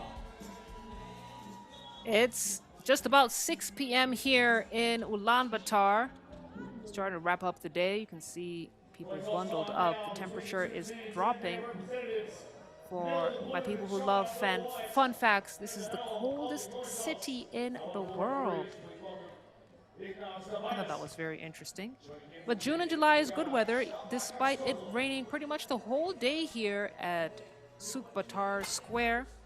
But it doesn't affect us because we got good coverage as we have our final Pool D matchup game of the day between China and Manila. The good news is both of these teams got wins over Mongolia, and both will advance to the knockout stage. So this game is just about bragging rights and pride. You want to finish off the day with a win and hopefully allow that momentum to carry you into the knockout stage. Also getting experience against some good teams here. Manila took down Mongolia 18-20. It was a bit more of a landslide victory for China against Mongolia, 19-11. And immediately, that lady on your screens right there, Heng Yuyang, number 1 for China. She is a problem for teams that don't have height matchups, and Manila is one of those teams. China going to have to keep a close look at Christine Kaibeab, though, of Manila. She has been lighting things up from all ends of the court, firing across all cylinders, but it's Harada who attempts first, misses, and now the pass back into the post. Mengyan Zhao draws first blood for China. Kay Pingle. Kay Pingle. Quick first step. She recognized that Heng Yuyang couldn't hang. And that was a great matchup read from there. Manila back to back. Buckets for them. They're up 2-1. Yanjing on the attack. Basket is good. Kick out to Kay Pingle. This time Pingle decides not to take on Yang. Baseline. Mid-range shot is good. Kay Pingle carrying the team on her back. Yanjing. Off the glass finish. And the bank is open after hours here at Ulaanbaatar Square.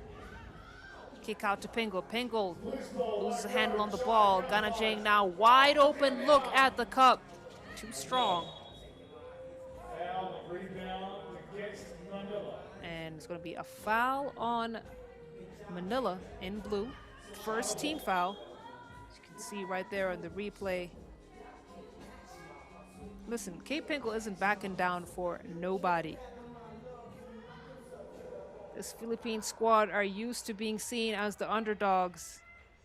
And the Gilas take that title and fight right back. But China, recognizing the mismatch, Mengyan Zhao gets China to 4 points there. Carl Pingle throws it up over Heng Yuyang. Now Heng Yuyang, that's not necessarily where China want her shooting from, but she decided to have a go at it. So we have a whistle on the floor, and another foul called on Kay Pingle. So it's going to be 2 team fouls for Manila. China with the lead here. Yu Yan Lee, easy work. Slapping it away. Ball out of bounds. Last touch.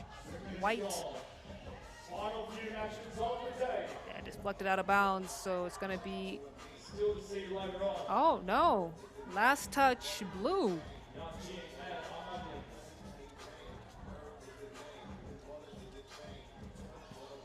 Meng Yanzhou attacks, spins, finishes beautifully. 6-3 China. Pingle turns the corner, shakes off her defender, rolls it in. And that's that vet experience coming into play for Kay Pingle. Tough take by Yu Yan Lee. She's got perimeter quickness, knows how to attack her defender. Floating pass, kick out to Pingle. Pingle, step back two. That looks short. Looks like Samantha Harada saw was short too. Put back is good. 2-point lead here for China. Make that 3 points. The block from Yanjing. Harada's gonna have another go at it. This time gets the bounce and the bucket. It's a 2-point game. China still up, still in the lead as we take our first TV timeout. And it's gonna be fun to watch these two battling in the paint. Battling on all ends of the floor, actually. It's a nice, even matchup there between Samantha Harada and Yanjing.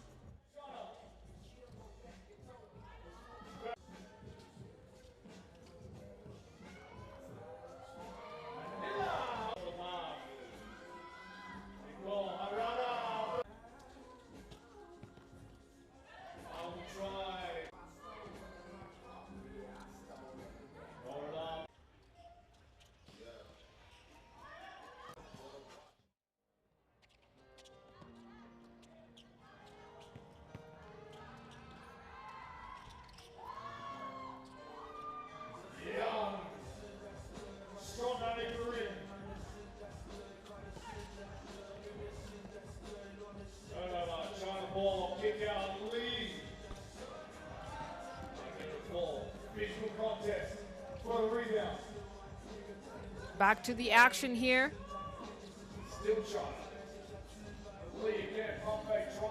Shot fake and the drive from Yu Yan Lee isn't going to get there. Yang has a go at it. Shot looks good. Isn't going to fall either. And a ball goes out of bounds.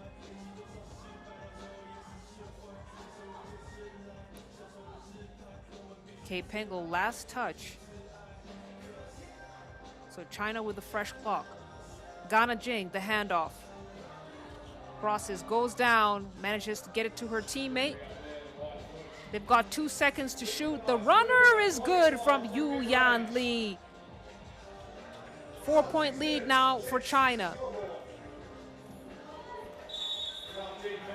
We've always known Manila will struggle against taller teams, and this is no exception, but that time the team foul goes to China. But look at the runner from Yu Yan Lee. Great footwork. That's a tough shot. Now Manila to shoot one. Samantha Harada.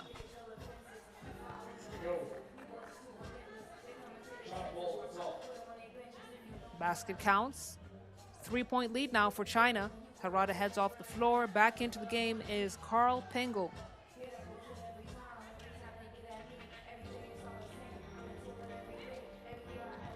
Meng Yanzhou. She manages to roll it in by the skin of her teeth.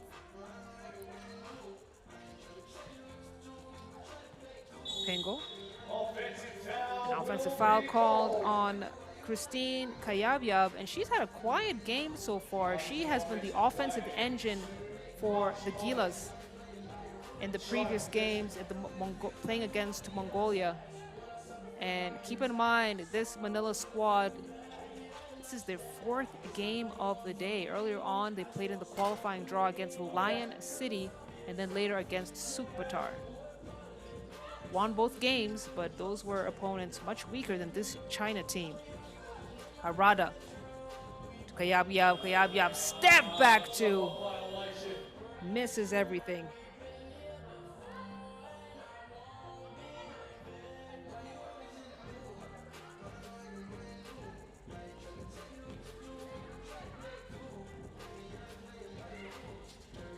Yanjing to Yuyan. She's been a great player for China in this game. Finishing on all ends of the floor this time. Kay Pingle goes tumbling down. Foul on China. It's going to be their second team foul. Like I said, I don't think there's any other player at this stop who gets on the floor as much as Kay Pingle does.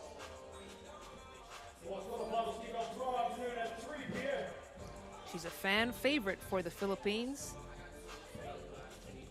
One of the most easily recognizable 3x3 players for years, as China pick up another team foul. It's going to be their third. You see the take there. Got Carl Pingle's elbow, so she'll shoot one free throw. Try and cut down this lead. Carl misses. The steal. Another opportunity to shoot and score. Missed. Great heads-up play from Kayabyab.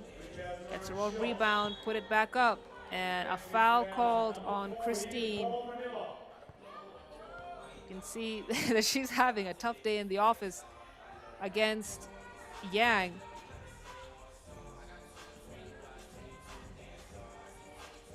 Listen, I'm 6'2", and I don't even think I would want to go up against Yang. Bully ball. That's what they're calling it. Bully ball. China now at 13. Step back. No.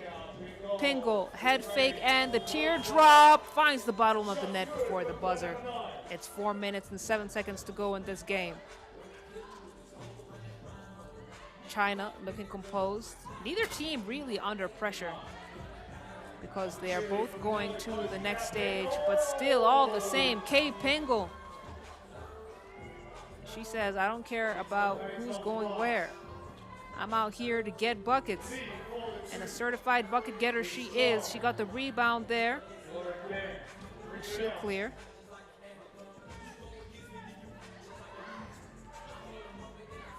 Kayabyab fires. Kayabyab misses. And it was on target, just came up short. We have a timeout on the floor. It's going to be the second TV timeout. Slight adjustments need to be made, but Manila are still sticking around. They're down 3. Let's see how they play coming out of this timeout.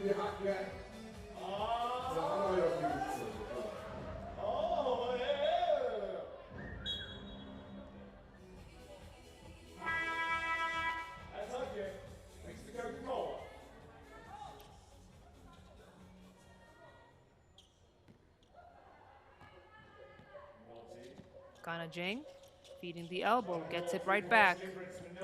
She's got the space to shoot. She wanted the roll, kicks it up.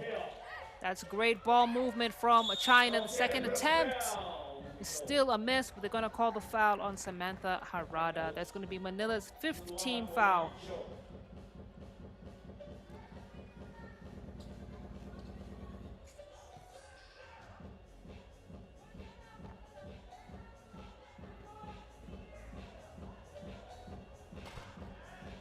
Basket is good. China with a 4-point lead here. Kay Pingle almost losing a handle on it. She got that ball on a string, spinning, working her way to the cup. Great defense from Yanjing to deny that scoring attempt. And now the pass in to find Meng Yun Zhao. China plays such great basketball when they rely on their team chemistry. They've had the same core players across key events over 3 years. And once they stop overthinking and just go with the offensive flow. Such a beautiful team to watch. So much fun. Yang blocked by Pingle. Pingle is blocking everybody, regardless of height and stature. She looks like she got a bump on her face, though, and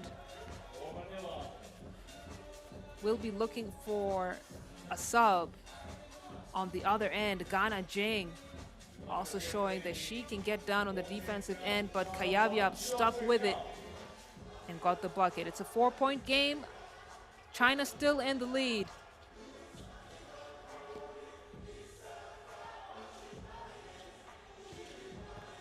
Yang has to make a decision. She goes for it. Dominance. That's the only word I can think of. Straight up dominance. There is literally nothing more that Samantha Harada could have done against the prowess of Hang Yu Yang.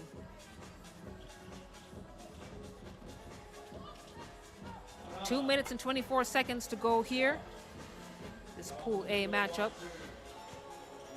Meng Yanzhao misses, blocked, misses again, trying to switch angles, and balls goes out of bound.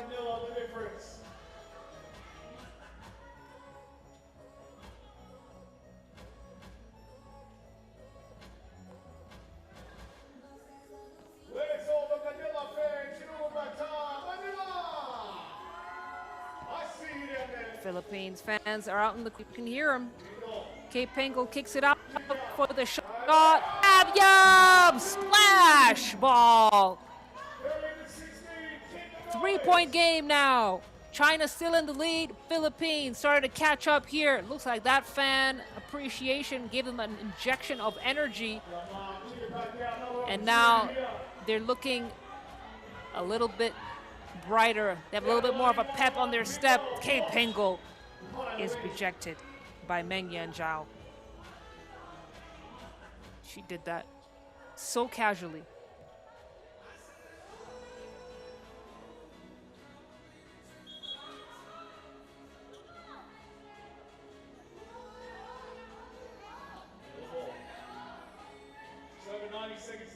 Starting the ball up top. 3 seconds. Harada breaks it. Had to put something up as quickly as possible. So still a 3-point lead here for China. 1:31 to go in this game. It's going to be China ball up top. Zhao, handoff, Yanjing, back out. Yu Yan Li, back in. They're making the extra pass. They're having fun with it. And then they cap that possession with a bucket. China are on a roll. 4-point lead here. Carl Pingle in motion. Can't get that one to drop. Yanjing gets it back. She lines it up. Bang, bang. Yanjing makes it look so easy. China now at 19 points. Manila at 13. 50 seconds on the clock.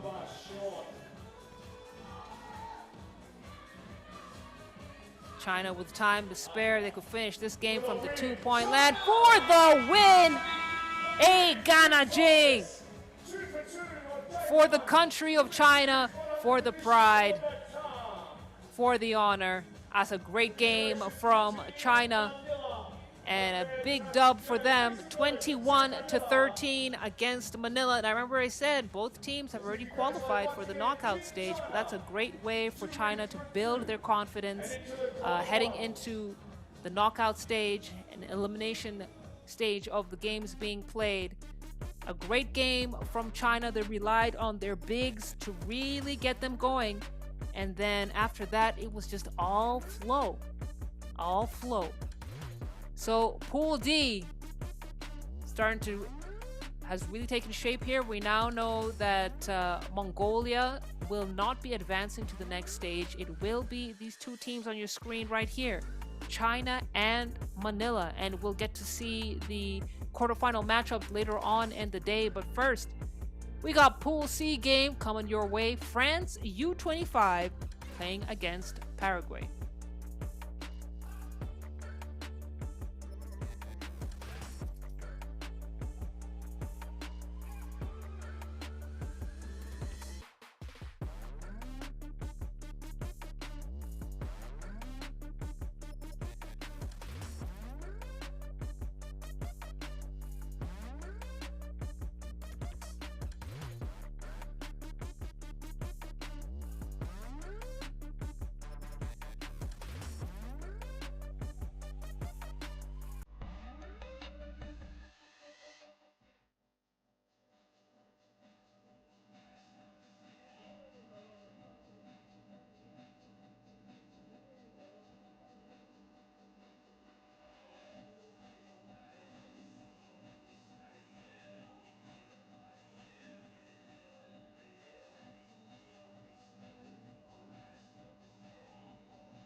We are set to bring out the teams now for this next match. Pool C showdown, France U25 versus Paraguay.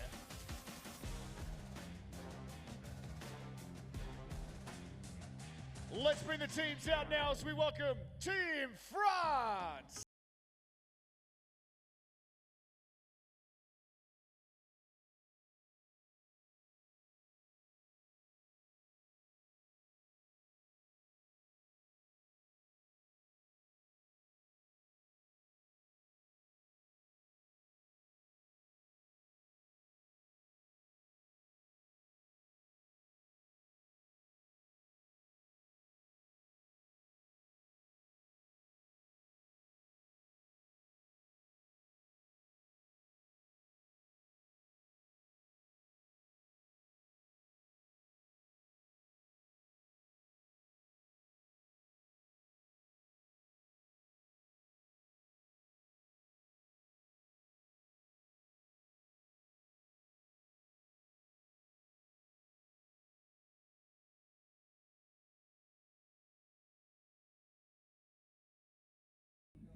And their opponent.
To the knockout stage. Great to see number 3, Peralta of Paraguay, back on the floor. She got a bump earlier on the nose. We saw her bleeding, and she's a tough cookie. She's gotten patched up and will face France U25 in this matchup.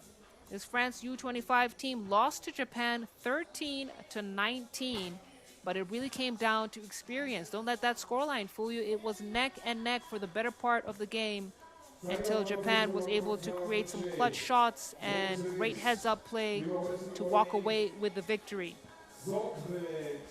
They go on to now face this Paraguay squad, another experienced team led by Paola Ferrari, who has been phenomenal for this team from Paraguay at this stop. Went through the qualifying draw stage unscathed and then went on to lose against Japan when it seemed like the wind was just not quite in the sails of the team in blue. They'll be looking to bounce back here. They know this is a win or go home situation, and they certainly want to advance into the quarterfinal stage and play a second day of basketball and continue to improve in their program. Some gates stop. They did not get past the qualifying draw stage, so already they are farther than they've ever been so far in this 2026 season of the FIBA 3x3 Women's Series. Hey, did you know this is the 100th edition of the Women's Series stops? That's a lot of 3x3 basketball. All the way from 2019 up to 2026. 6.5, about 7 years of basketball comes down to this. We're seeing a lot more competition. We're seeing a lot more teams being fielded. France took the victory in 2019, and in honor of that 100th milestone stop, maybe France U25 can get the dub here. The block from Gomis to start the game. Defense, is it going to turn to offense? Gomis, shot fake, attacks, draws the foul.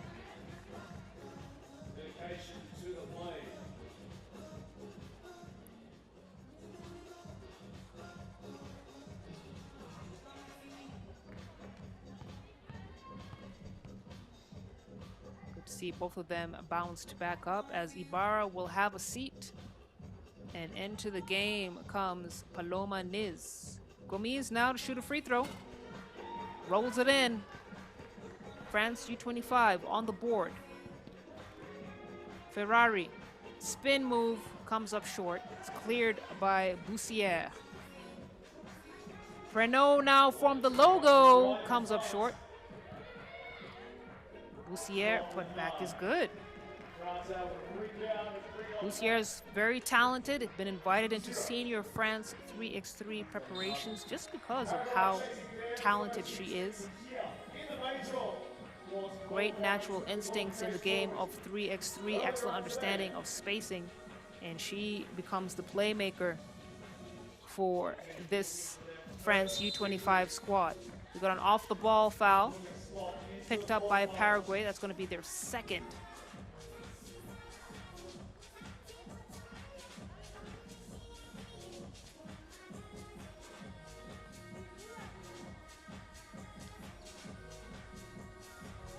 Renault feeds Paytour. Paytour back out for the shot.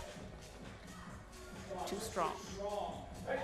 Rebound and the putback for Samantha Paytour. And a quick response on the other end from Ximena Ibarra. Ibarra steal. Paraguay trying to get back here and goes right at the defense. She had white jerseys all around her trying to split. And it's going to be France ball. Not the smartest play right there. Boussière, nice off the glass finish for her. Peralta now to Ferrari. Ferrari off the mark. Gomes, the extra pass, and the finish to Louise Boussière.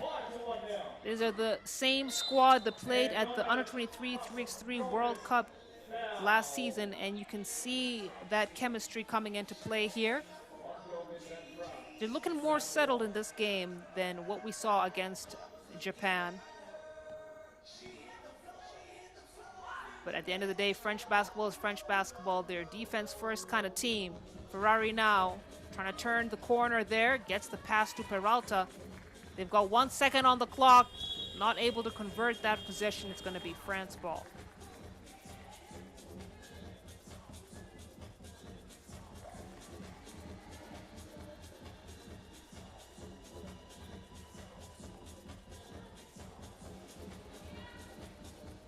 Paytour at the elbow.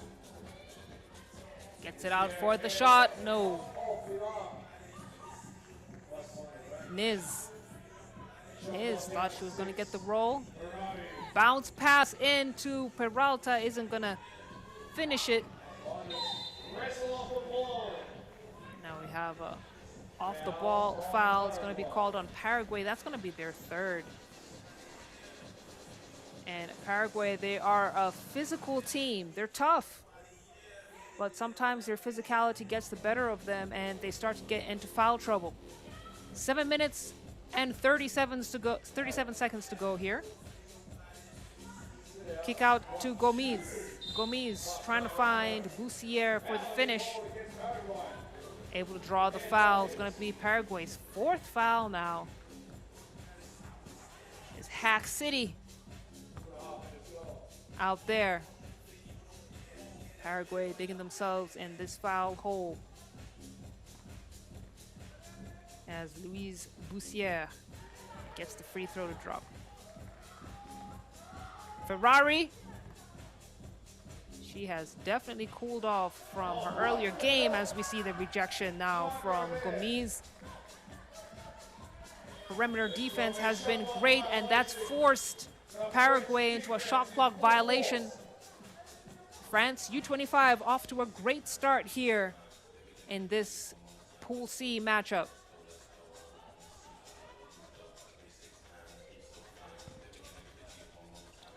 Boussière into Paytour. Paytour spins, finishes. France U25 now with a 6-point lead. Paraguay. Ferrari, finally, able to convert for the team in blue. Renault, shot fake. Lane wide open for her to do as she pleases. It's now back to a 6-point lead for France. Travel violation call on Ferrari as we take our first TV timeout. It's 6:40 on the clock. France U25 looking like the more settled team, looking like the hungrier team. Paraguay, they got some things they got to figure out.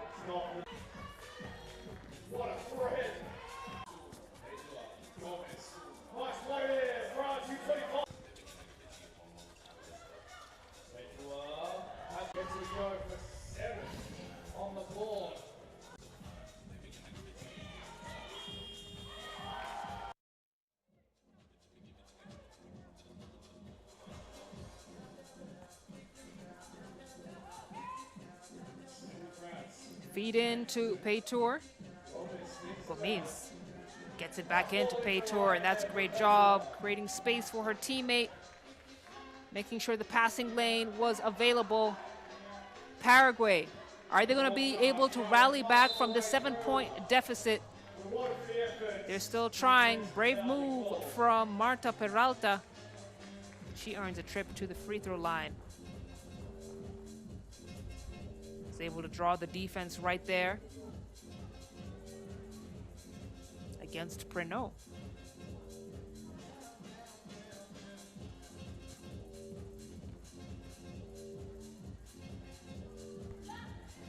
It's a miss from Peralta. Paraguay really has struggled with their shooting in this game. That time, nice give and go action with Niz rather.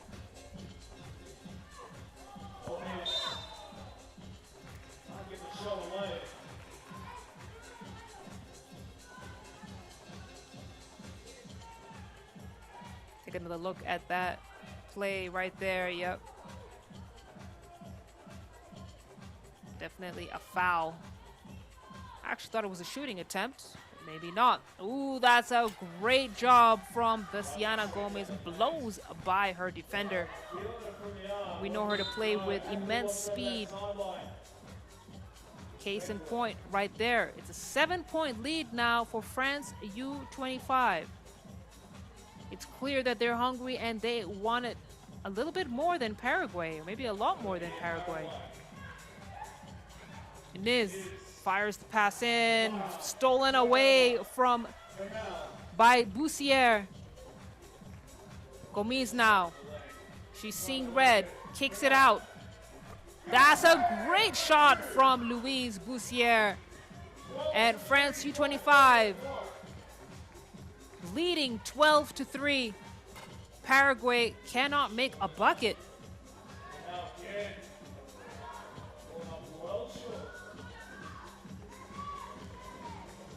Peralta to Niz.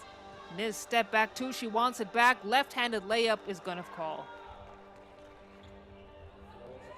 It's good action for Paraguay, and then better action from Samantha Paytour, sealing her defender, delivering once again for France U25. 4 minutes and 58 seconds to go in this game.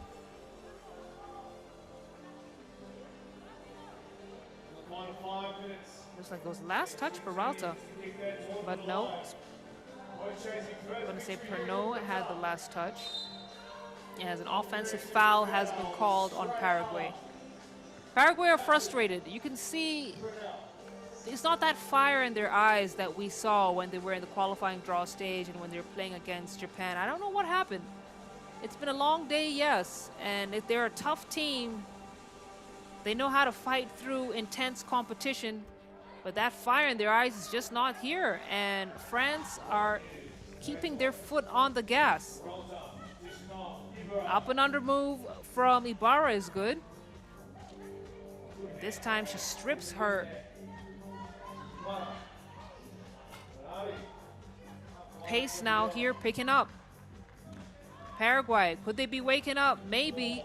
Peralta almost stealing the ball. then a kick from Ibarra.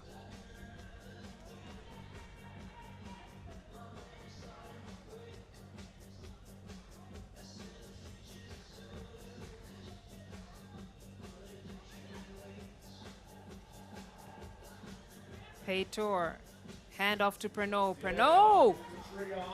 Shot looked good, just didn't get there. The cross, the layup.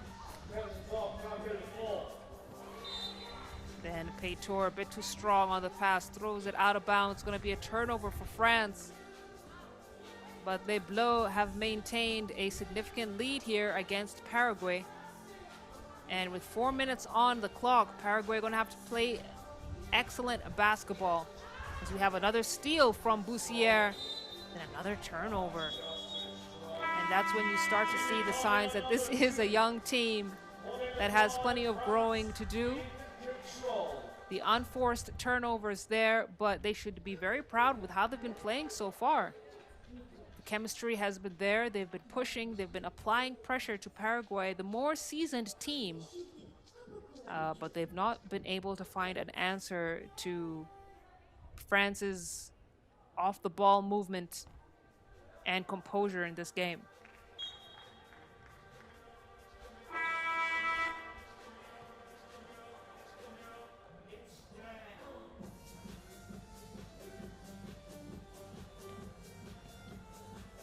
It'll be Niz to get things started for Paraguay. Handoff. Peralta now. Not going for the shot. Split the defense for the finish. Paloma Niz gets Paraguay to 6 points. And then Bussière, quick to respond on the other end of the floor. Niz loses it. Quick response time from France U25. It's a 10-point lead for Les Bleus.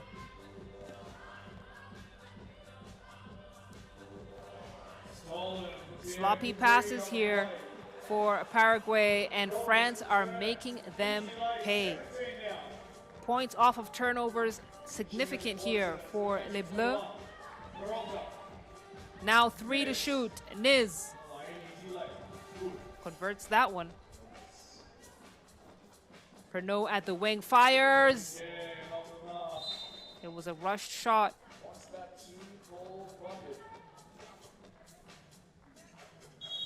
And we have another no, it's not a TV timeout. This is a timeout called by France.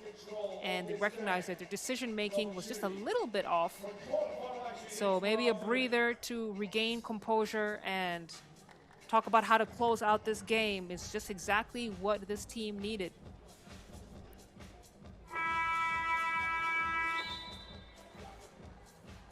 Again, this is a squad, it's a showcase of France's elite young player pipeline. These are the names that we'll be seeing at future 3x3 World Cup tournaments and major competitions around the world. Ferrari, she's done the time. But for this game, she has not been as effective for Paraguay. Ibarra picks up the defensive rebound. Looking for options, gets it to Ferrari. Ferrari still unable to connect from deep. Unable to find that stroke that allowed this team to be top scorers coming out of the qualifying draw. And that's just a great take from Pernod.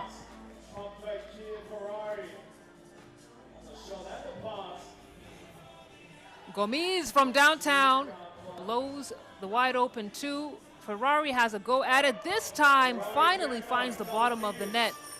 Paraguay are now up to 10 points. It's an 8-point lead for France U25. 2 minutes and 8 seconds to go. Gomes goes tumbling down. It's going to be a foul called on Paraguay. They're 6th, and they don't have any more fouls to give. Take another look at that Ferrari 2 ball.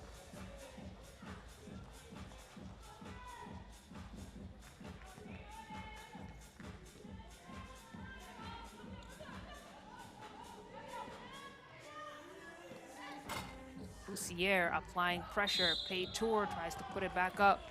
And Paraguay getting a small taste of their own physical medicine. You can see there, got a little bump on her face, but she's gonna be okay, as Pei Tour will shoot 2 free throws. Gets the first one. And France U25 well placed to wrap this game up with time to spare. 10-point lead here for France 25. Peralta goes up. Peralta connects.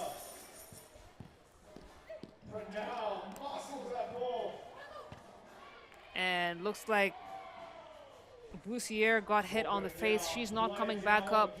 It's a play on. Peralta hits. And she is in a lot of pain. Let's take another look at that replay there. To the face. That's going to smart. I believe the officials are confirming that it was not an unsportsmanlike foul, but it looked like it was just her natural movement. I don't think she actually extended her elbow out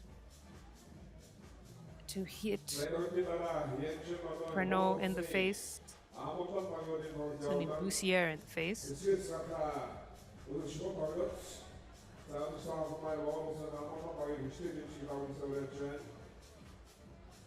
So we get some clarity in just a moment here.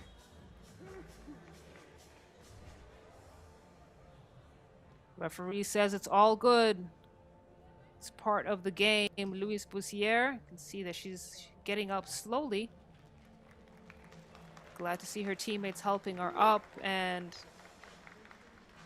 I think that will be the last we'll see of her for this particular game, and she will get a good night of rest before coming back for the knockout stage tomorrow. 1:36 to go.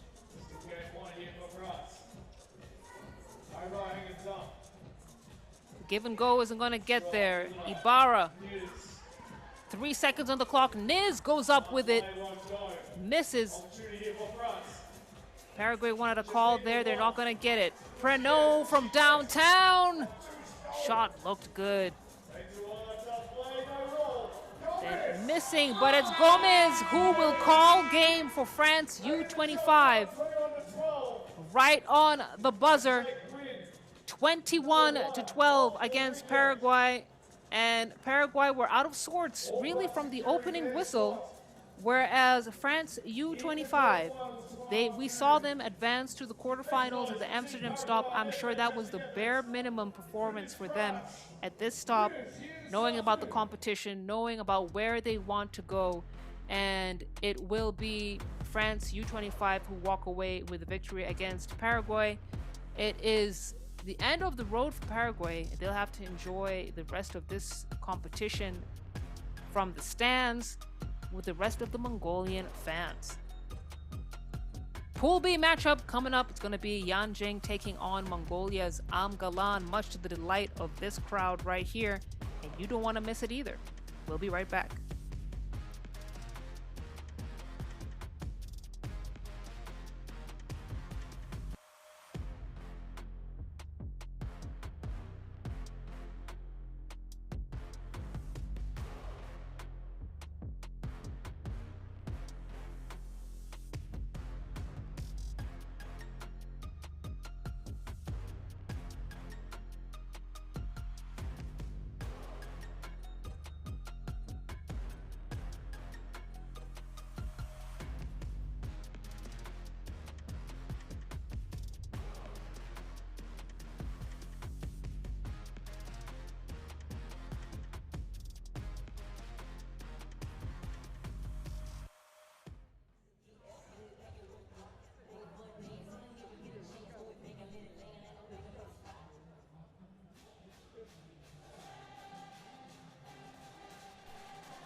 We are ready for this next match here tonight.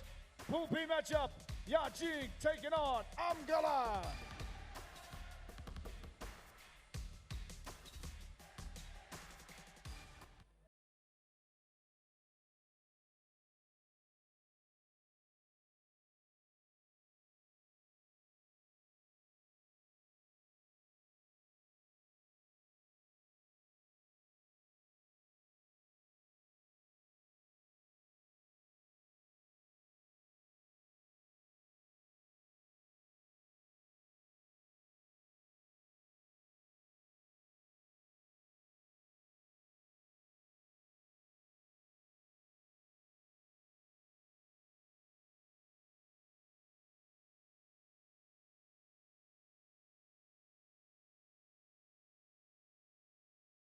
Number 8, Wang Junya.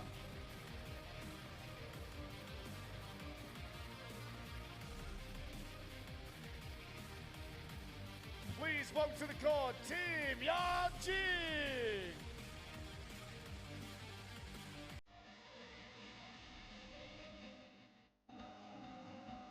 Segundo, kapag si Among maging tangapsay.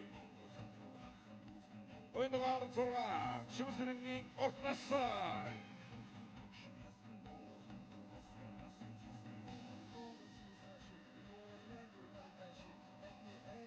Oy naman Korni, Amatring Asian.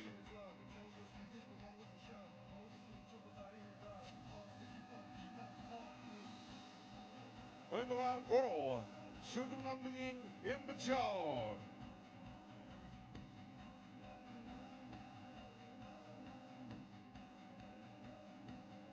Oy naman Korintao, Bago Naring Indianos.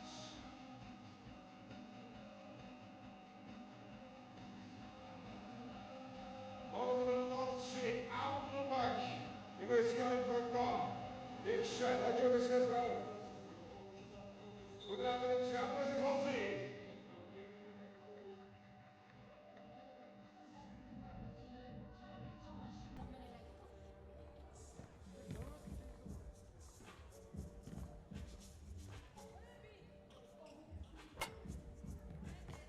Mongolia's Amgalan, a number 13 seed, is facing Yanjing from China, number 7 seed. Yanjing, impressive performance against Germany. They lost 13-17. But listen, playing against a team with the kind of pedigree that Germany has, I was very impressed with what they were able to do against the Olympic champions. Amgalan from Mongolia, they lost to Germany 5-21. So the winner of this game will advance to the next stage, it's the knockout stage, and they will join Germany from Pool B. So a lot at stake here.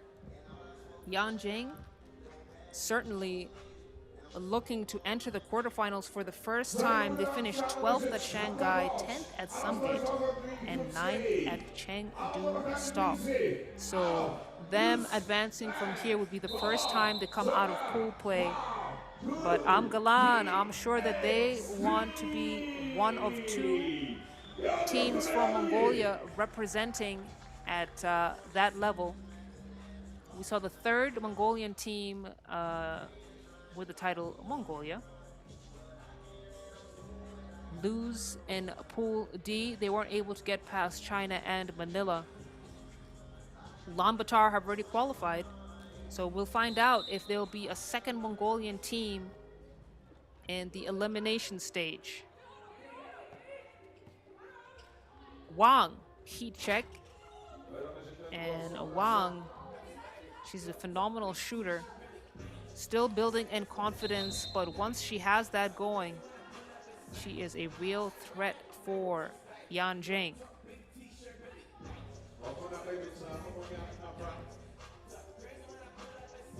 It's going to be a foul on Amgalan. And Yanjing get up on the board first.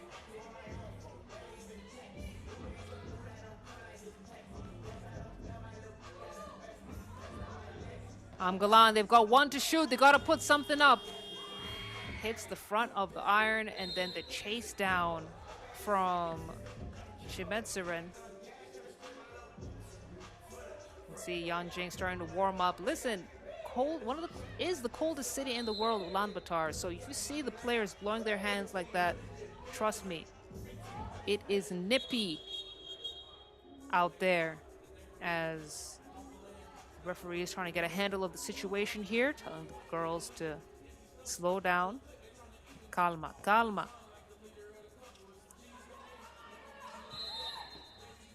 Some of the youngest players at this stop and this matchup right here.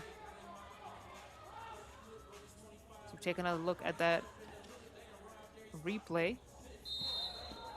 Another whistle on the floor.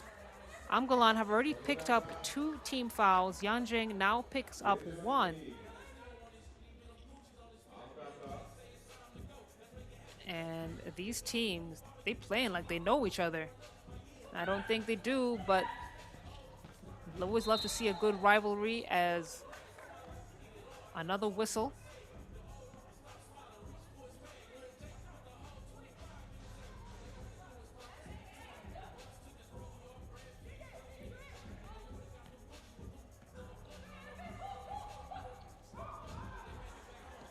Ball rolls off of the foot of Erdine Odd, so it will be Yanjing possession. And this looks like it's going to be one of those games that's a grinder. A lot of stoppage, so neither side have been able to get into the flow here, as a technical foul has been given to Yanjing from China. So Erdine Odd will shoot 1 free throw.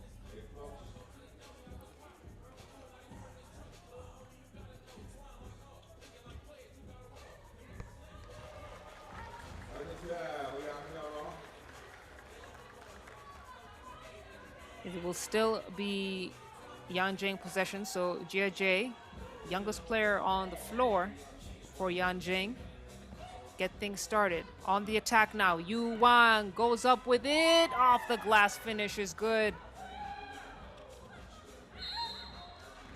And then out of bounds for Inklin.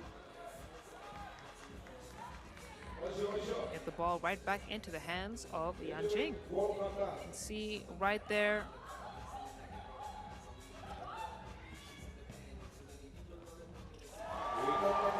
Good bucket.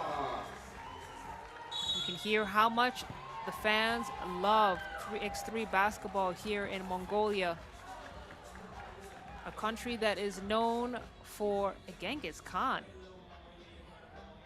the amazing Genghis Khan and his Mongol Empire. Things are changed since that time. Now they're known for 3x3 and for their beautiful landscape. The putback, no go. Chase down right into the hands of Yanjing.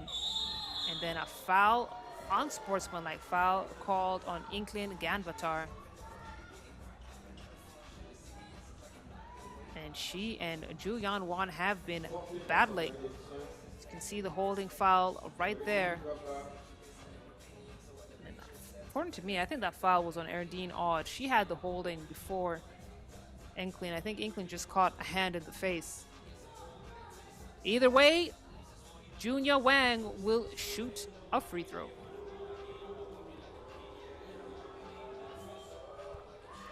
Basket is good for Junya. Yanjing now with 1-point lead. Junya can make it 2 here. She does. She's been a very efficient free throw shooter for Yanjing. The whole team, really. But it's especially important for the bigs who get to the free throw line a little bit more often than other players on the floor. We've got another whistle on the floor. Amgalan pick up their 5th team foul. And now they have no more fouls to give. You can see it right there. Yu Wang on the attack. Reverse lay-in is good.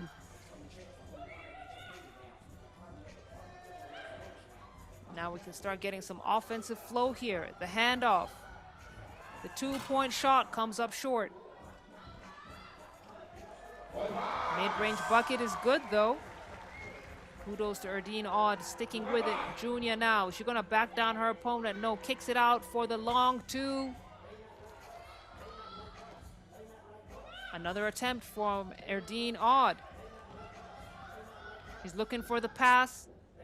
Decides to go for the attack. Manages to draw the foul. That's a great heads-up play, recognizing how the defense was playing her. And she's earned herself a trip to the stripe.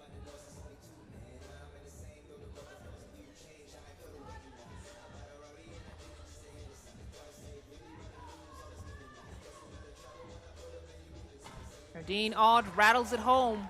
It's a 1-point game. Liu trying to feed Junia. Amgalan saw it coming. It's going to be a jump ball.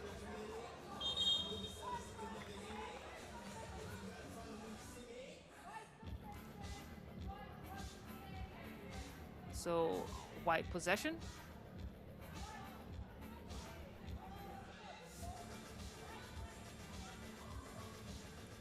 Seven minutes and 13 seconds to go. Great find on the cut for Wang.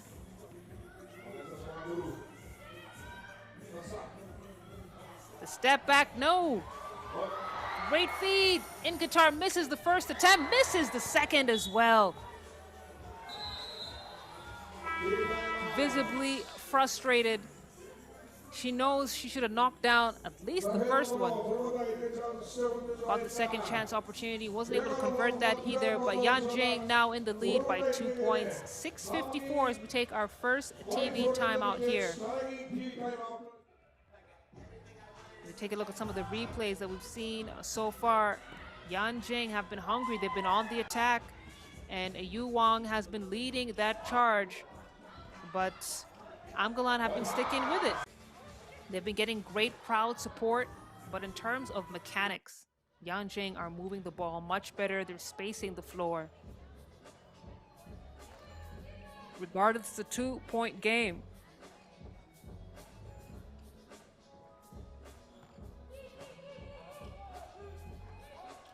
Junia at the elbow, she loses it. Pockets picked by Biambajav and then out of bounds. Amgalan, they make great plays and then they just lose focus for an instant. They get the turnover. Junia, handoff. Wang, step back, two, no.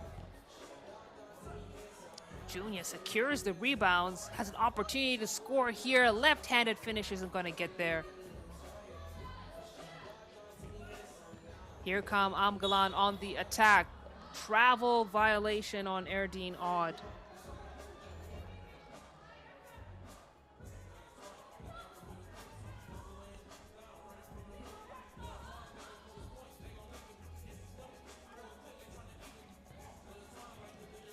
Yanjing, Hezi, reverse lay-in is good.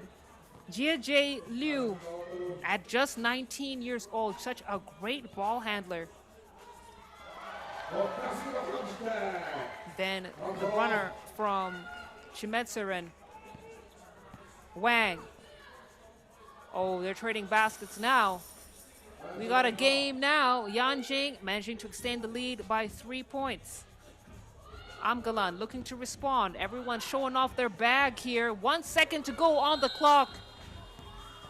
And number 21, Inkleen, had the ball in her hands for just a little bit too long.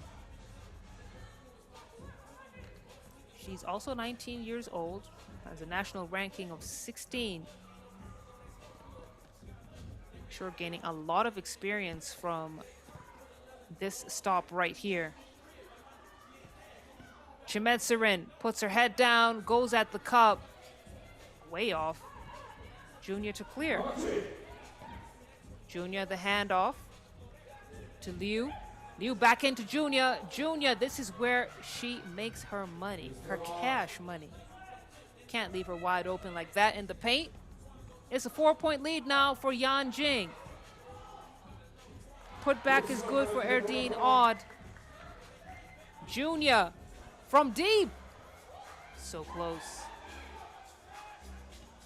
Still a 3-point lead for Yanjing. Under 5 minutes to go here. And Amgalan have been unsuccessful from deep. Junior, great positioning there. Nice, easy finish for her. Back to a 4-point lead for Yanjing. 4:42 on the clock. Amgalan.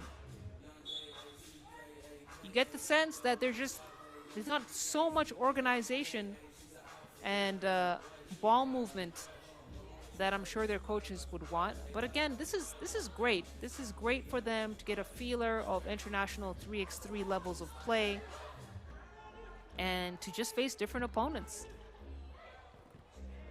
The steal and the clear for Amgalan. Amgalan, step back two, isn't going to get there. We got the clear out. Liu to Wang. Wang, the extra pass. And a 3 seconds violation call on Jinyang Wang. Yanjing had the right idea, but Jinyang was camped out in the paint, and we're not going to have that.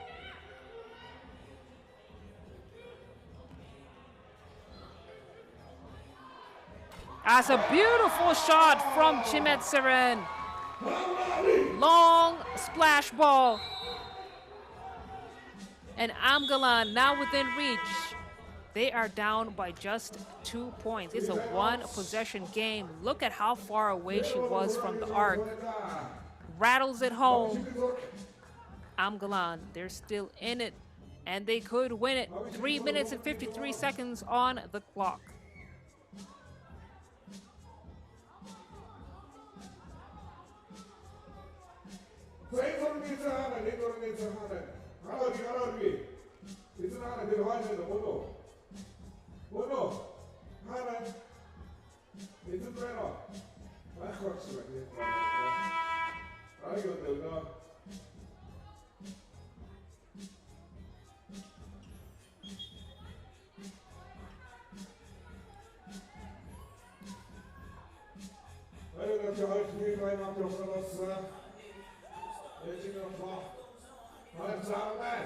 Junior and Wang. Wang misses, trying to fight back for the rebound. She was denied by Biambajav. Now an offensive foul has been called on Amgalan.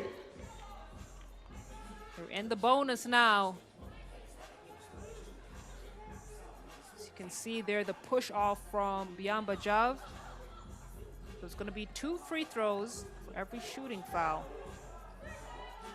Liu gets the handoff. Liu attacks. Liu shakes off the defender, misses. And Yanjing can't do that. They can't miss right at the cup. That will come back to haunt them. Yuan pokes the ball out of bounds. You can see there. It's great defensive hustle from Yu.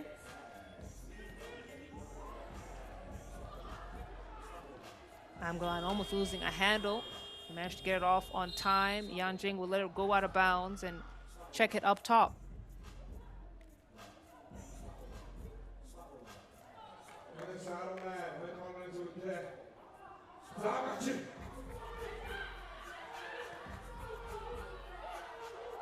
Handoff to Liu. Liu back in. They're gonna call an offensive foul on Jin Yang. Let's take another look at that. You can see her holding her. Yep, that's not allowed.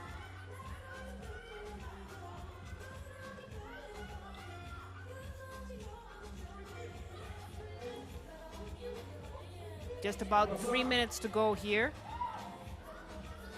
3 to shoot.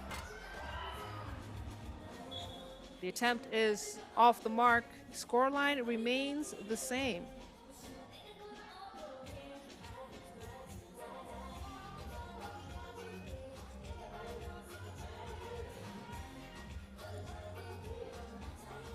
Here, Lu into Juyan.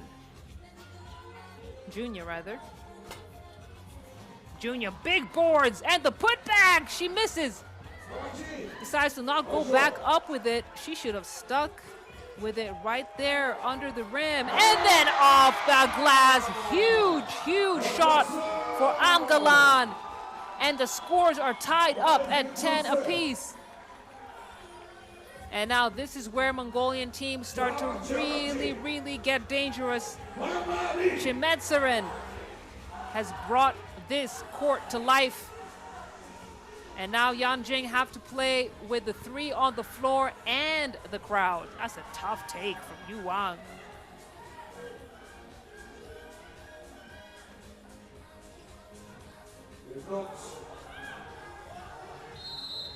Nardine Odd. Looks like there was a collision.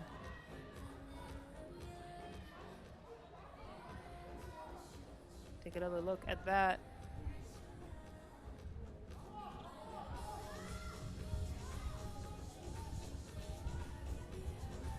Amgalan now at 8 team fouls.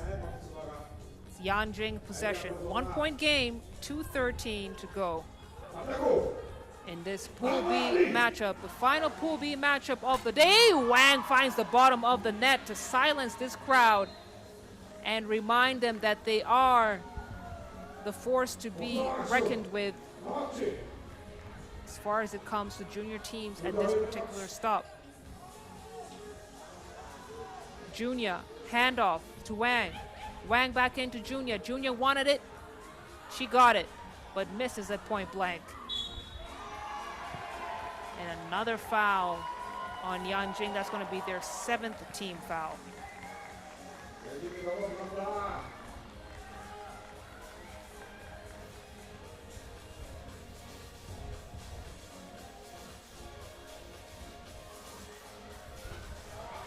Amgalan.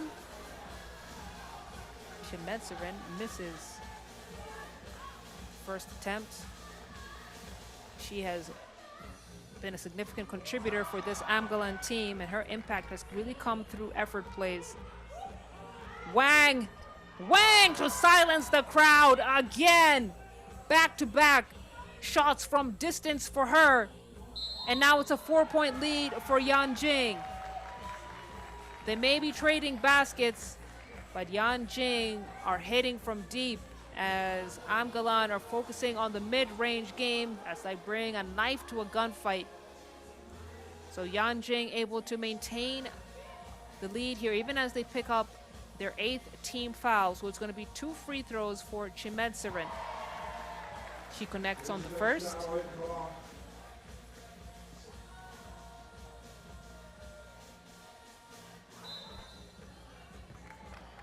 Misses the second, and then Yanjing bail him out. So we'll have another attempt from the free throw.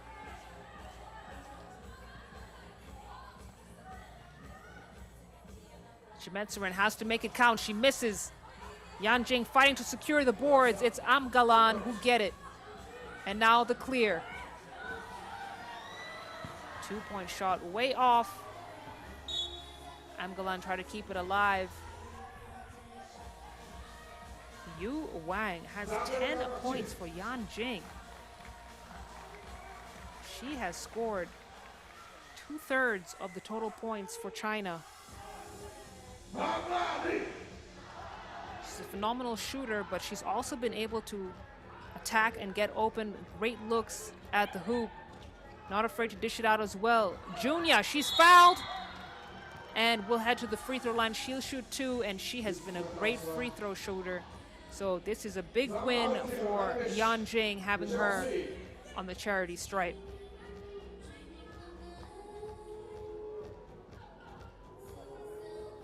It's 1 minute and 14 seconds on the clock. Amgalan now slowly running out of time here for a comeback. Junior hits the first free throw.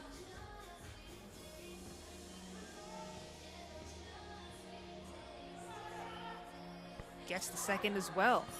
She's been 100% from the line.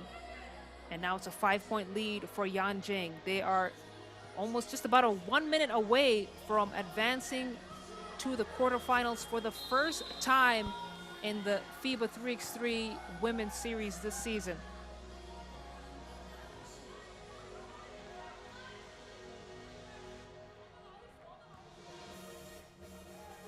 Junior attacks, count it! Junior Wang has brought Yanjing to 18 points with 57 seconds to go. And you can see how bad this Yanjing squad from China want it.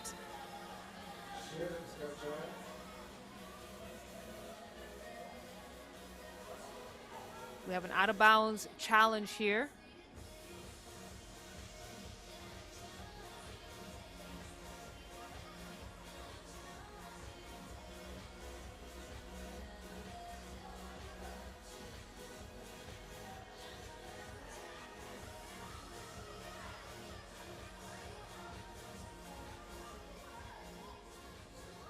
Can't quite see from this angle. Okay, Yu Wang definitely touched it. The question is, did Mongolia's Amgalan get a last touch as well? The technical team will make sure our officiating squad get all the right angles that they need to determine.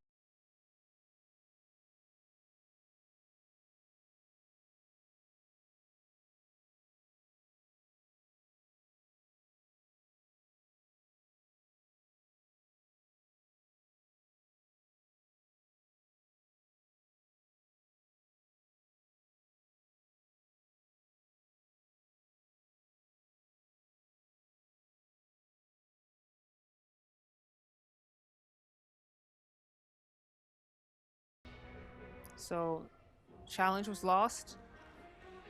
It's going to be ball to Amgalan.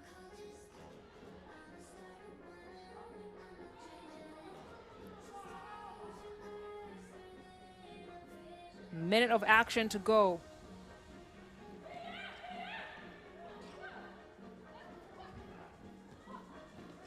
Amgalan have to stay composed here. Great defensive play from Jia Lu, although even without the deflection, it was going to be a shot clock violation. And Amgalan have been struggling with utilizing the 12 seconds and recognizing how much time there is on the clock. Let's see if Yanjing handled the 12 a little bit better. Handoff. Liu puts her head down, goes up with it. She's blocked, but a lot of contact on that play as well. So Liu will go to the free throw line. She's got a couple of free throws coming up.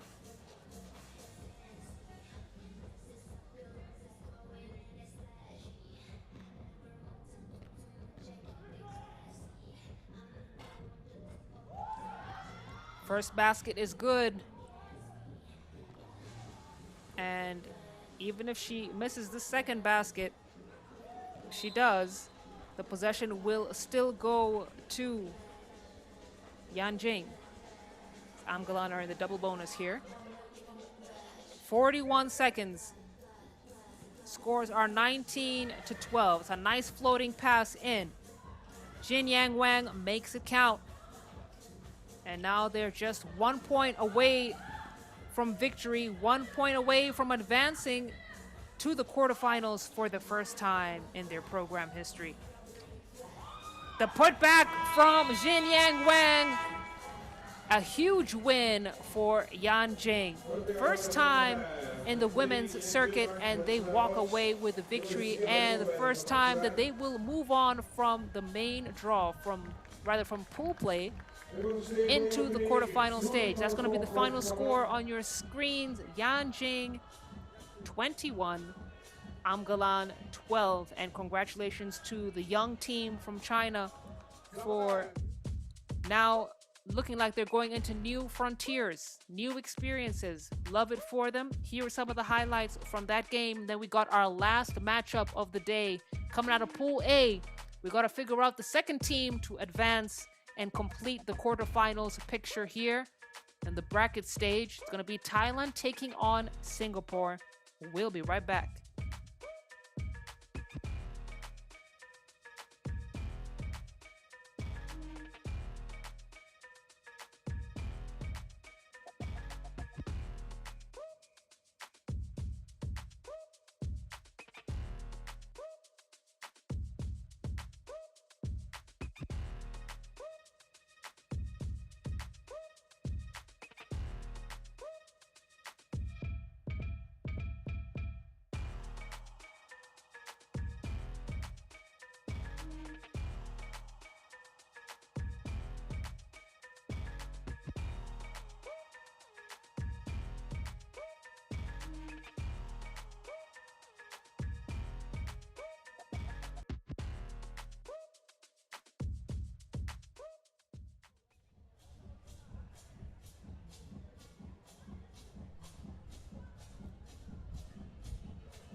the final game out here, it's Pool A.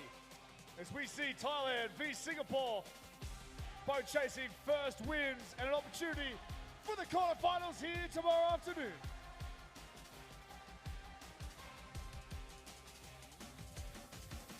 Let's meet the teams now as we welcome Team Thailand. Number 6.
Please welcome Team Singapore.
Representatives now to the FIBA 3x3 Infinity logo. Good coin toss on that first possession. So we've been our wonderful officials at the coin toss. It's Kiro Shi. Joining her, we got a Shabaka. It's the final game of the day.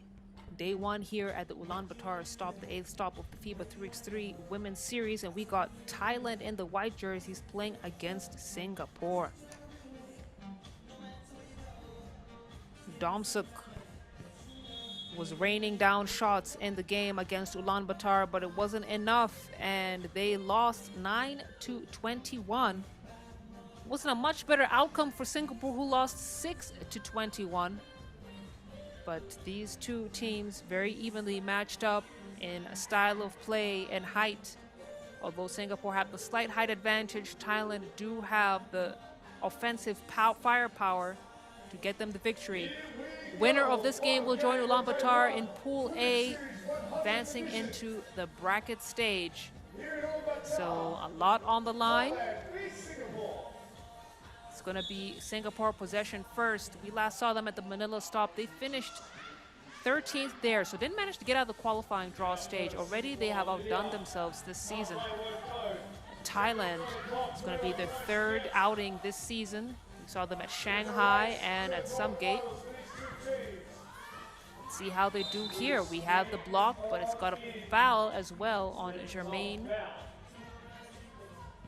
It's going to be Singapore's first team foul.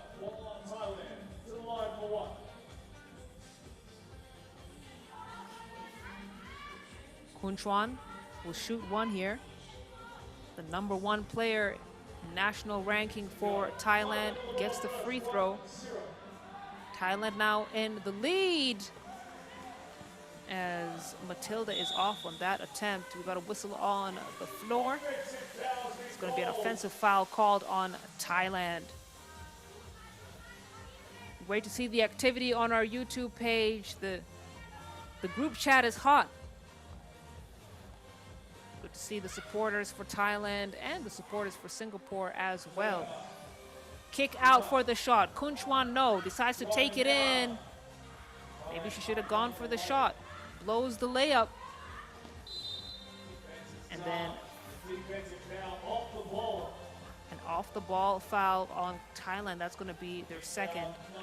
You can see the action happening. It was on your left-hand screen there. Lydia to get things started for Thailand. The shot, the bucket, through the contact. Jin-Yu Han gets it to fall and will see herself to the free throw line, try and make it a 3-point play.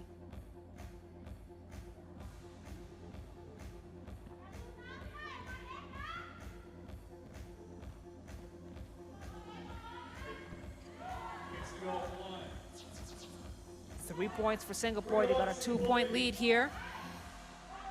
Conchuan.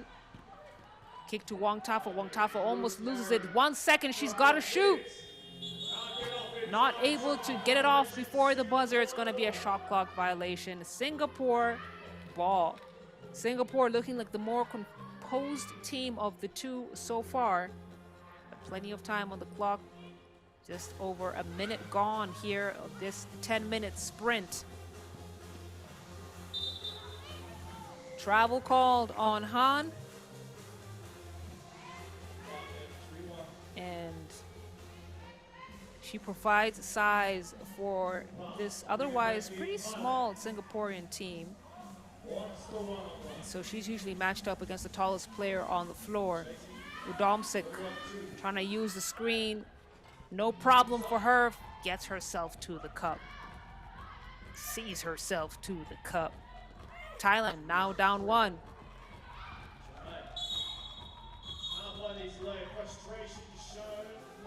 Then a foul on Jermaine. Looks like it was a frustration foul.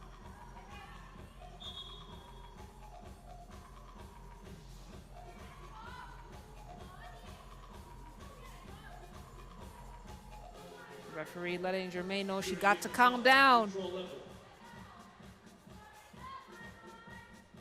Singapore in the lead. Conchuan spins. She's fouled. She'll head to the free throw line. Call came in a little bit late, but it was indeed the right call. Great read of how the defense was playing against her.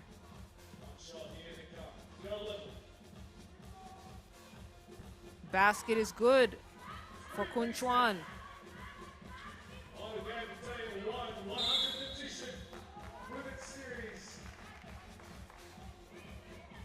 Foul on Thailand. Looks like Kunchuan picked that one up. Let's take a look at that replay right there. She was trying to fight over the screener. Ended up hooking her, and that was certainly going to be a foul. Nice two-woman play between Lydia and Han. Kunchuan trying to get it off. Domsuk with the finish. It's good. Jermaine now at the logo. She's attacking. High off the glass. Isn't going to get there. Sumat secures the boards. And Thailand now.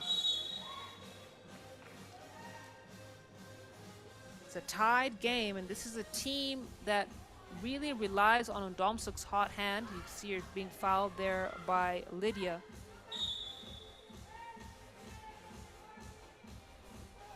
They focus on steals, but when Udomsuk gets heated up, offense really revolves around her. But this team has grown. See the block from Jin-Yu Han. She is the tallest player on the floor. She was there at the right time with the rejection there. Kunchuan, no look pass. Basket is good.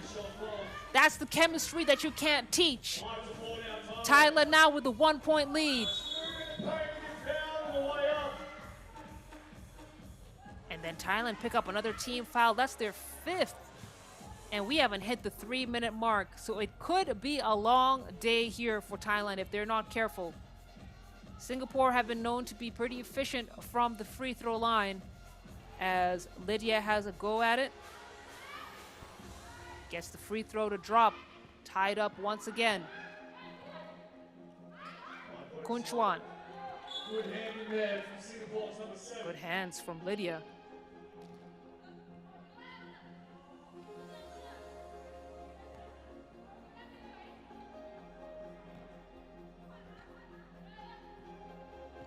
That's a great fake, and the handoff goes straight to the cup.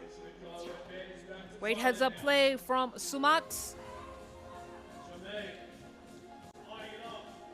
These two teams starting to go back and forth. Let's see if Thailand can convert this one. No. Rebound chased down by Udomsuk. Takes her time with it. Sumat does not. She puts her head down, goes right at the cup. It's a 2-point lead now for Thailand. Steal. And this is where Thailand start to get really dangerous, as they've called for an offensive foul on Udomsuk. When they're in rhythm, Thailand become very dangerous. You see the push there. But the last couple of possessions, very good. They're focusing on steals and fast breaks. Working very well for them. As you see the leadership from Kun Chuan starting to take place here, directing her teammates.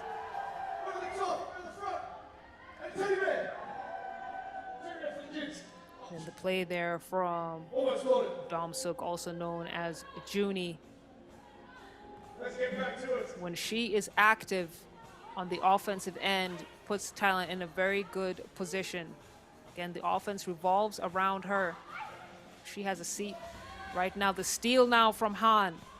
Using the height to her advantage. Shakes off Kun Chuan. Nice and easy finish for her. Thailand are still in this game. However, continuing to fire across all cylinders. It's a 2-point lead here. Han thought about the shot, decided to go for the layup instead. Second chance to score denied by Thailand. And look at this passes from Kun Chuan. She is just dishing dimes left, right, and center.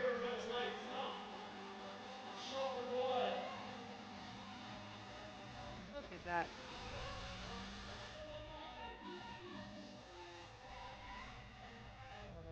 Listen, if you aren't having fun, then what are you doing? 3 is supposed to be fun. 3-point lead here for Thailand. 5:50 to go in the game. Ball poked out of bounds by Sumat. And she'll take that opportunity to have a seat, catch a breather.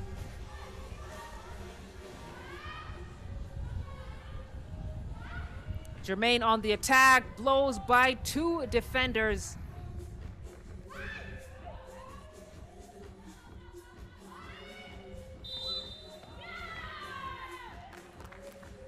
Then we have another whistle on the floor. Between the two teams.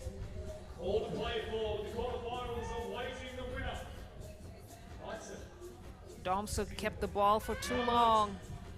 5:35 on the clock. Thailand possession. Still a 2-point lead for Thailand, however. Excuse me, Singapore possession. Singapore is the team in red.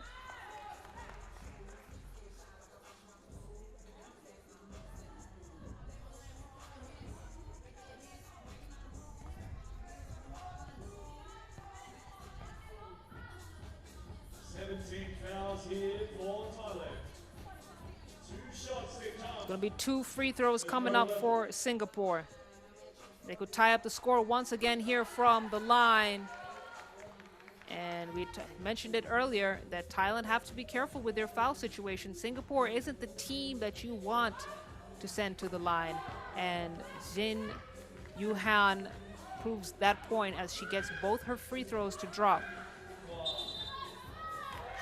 Travel called on Wong Tafa.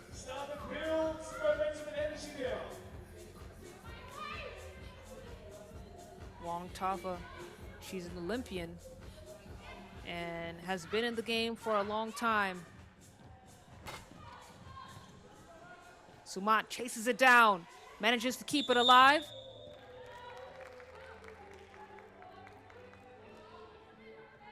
Need to get a clarification on what the call there was. I don't think it was out of bounds. She managed to get both feet back inside before she touched the ball again.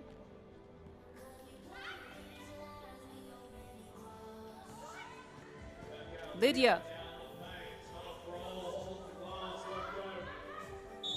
Lydia tries to save it. Ball goes out of bounds.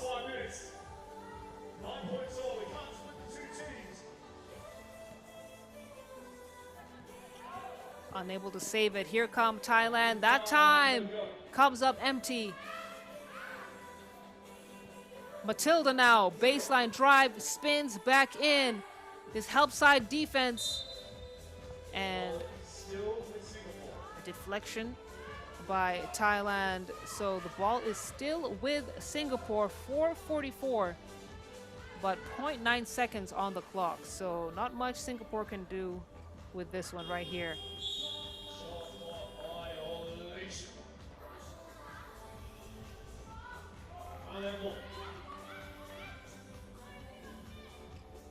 Check ball up top.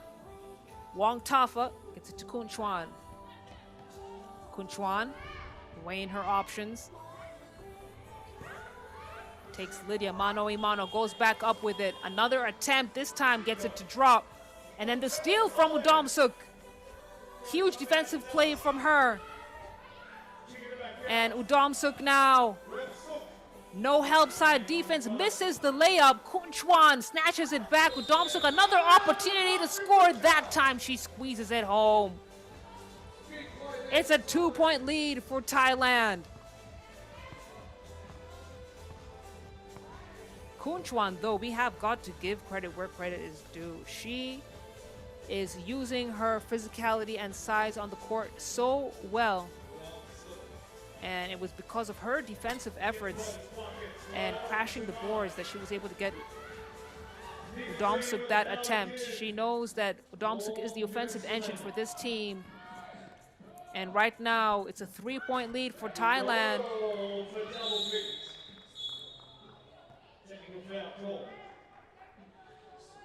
Technical foul has been called on Singapore. So just when they get that bucket, the technical foul has been called, and coming out of this timeout, they will go to the free throw line to shoot. 3 minutes and 56 seconds is the final TV timeout of the game, but keep in mind these two teams still have their timeouts available. As you see Kun Chuan animatedly talking to her teammates. She knows what's at stake here. And they definitely want to get back into the bracket stage. Last time they reached that level was at the Shanghai stop, and that was the first stop of the season.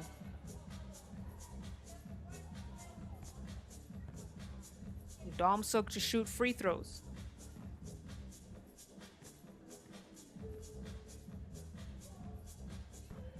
It's good.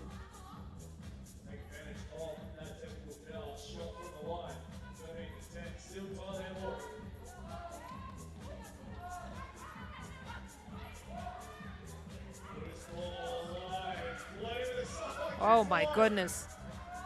Just barely saving it, and then Udamsuk fires.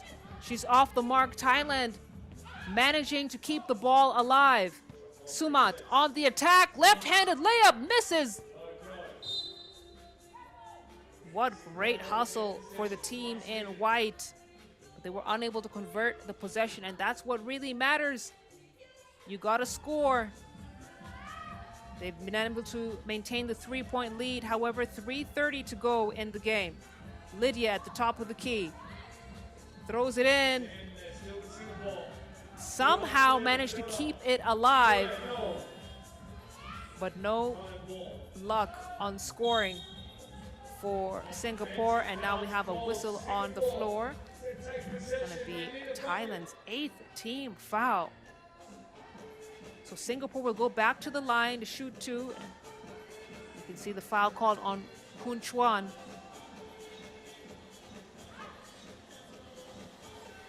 Jermaine. Kunchuan secures the boards.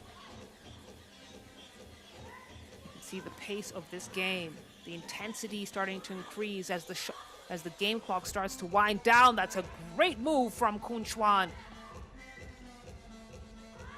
Showing off her bag a little bit there. Han from downtown. Han hits from deep. Singapore now down 2. They just won't go away. Kunchuan puts her head down, goes right at the cup. Big layup for her. It's back to a 3-point lead. Sumat now finds Udomsuk for the reverse lay-in. And this is where the magic starts to happen for Thailand when they're spacing out the floor. Huge defensive stop for Thailand. Kunchuan turns the corner, gets it to Sumat. Sumat almost loses it. They're going to call the foul on Lydia, and that will send Sumat to the free throw line. She will shoot 2 as Lydia is gassed. She's going to have a seat as Sumat heads to the stripe. Now we got timeout first. What an effort from both teams. You can see the encouragement from Udomsuk. Take a look at the storyline and trajectory of points scored here. It's been a tough game. But Thailand have been able to maintain the lead. Extended it from 2, now it's at 4.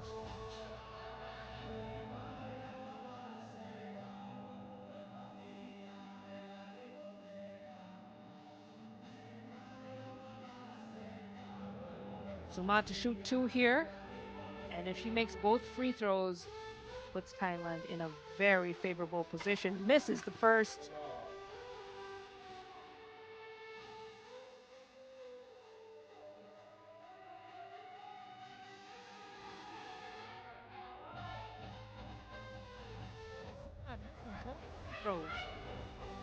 So Singapore still very much in this game as Sumat fouled, and that will send Singapore to the free throw line.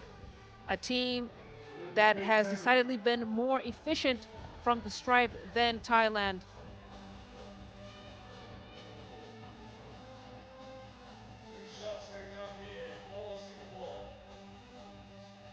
So good and make this a 2-point game.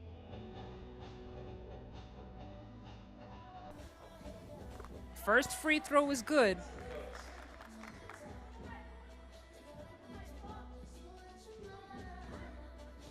She has been phenomenal, so composed from the free throw line. Gets the second one to drop as well. It's a 1-possession game with under 2 minutes to go. Wong Tafa kicks it out to Kunchuan. Kunchuan, hard drive to the cup. Count it. And that's really where Thailand really need her to come to the fore, and she's done exactly what the team needs her to do with the defensive play on the other end as well. She wants the rock in her hands. The feed to Wong Tafa, the finish. Thailand are rocking and rolling. It's back to a 4-point lead for the team in white.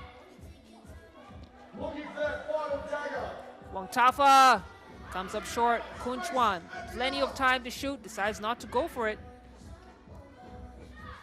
That's great unselfish basketball there. Trying to get Udomsuk open for the shot attempt. But Kunchuan, does she have the energy to close out the game? Listen, there she goes. Nice cut to the rim. And a great find from Wong Tafa. Thailand now a possession away from calling game. But Singapore continuing to fight back. It's 50 seconds on the game clock.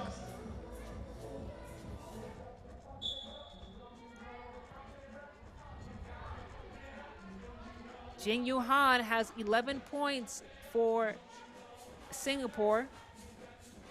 And a good chunk of those points have come right from the free throw line. That's where she never disappoints for the team in red. But we have got to talk about Kunchuan. The athletic forward has been phenomenal for Thailand. arguably the player that has kept them in this game. She's been active on both ends of the floor, getting steals, fighting through fatigue to make sure that Thailand will go with the victory. And now with a 5-point lead and 46 seconds on the clock, it's looking like that is going to be the storyline here. Udomsuk on the attack. It's stolen away by Lydia. She almost loses it. Jermaine now shakes off Udomsuk, gets the bucket. It's a 4-point lead, 27 seconds on the clock. We take another look at that play. Jermaine. They poked her in the beginning of the game. She was frustrated. It's going to be a check ball. The girls here getting ahead of themselves. Thailand surely eager to close out this game. It's a great find. Beautiful finish for Wong Tafa. Thailand are at 20 points. Lydia from downtown off the mark. Ball is going to go out of bounds. It's going to be white possession.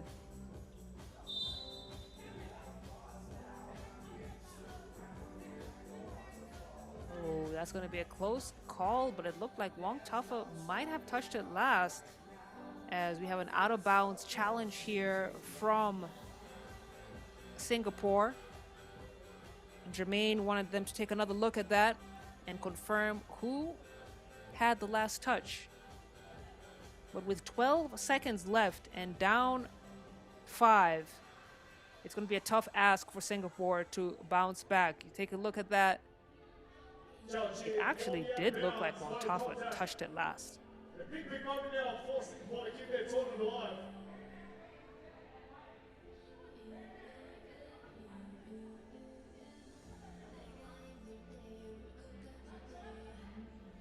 Conversations going on.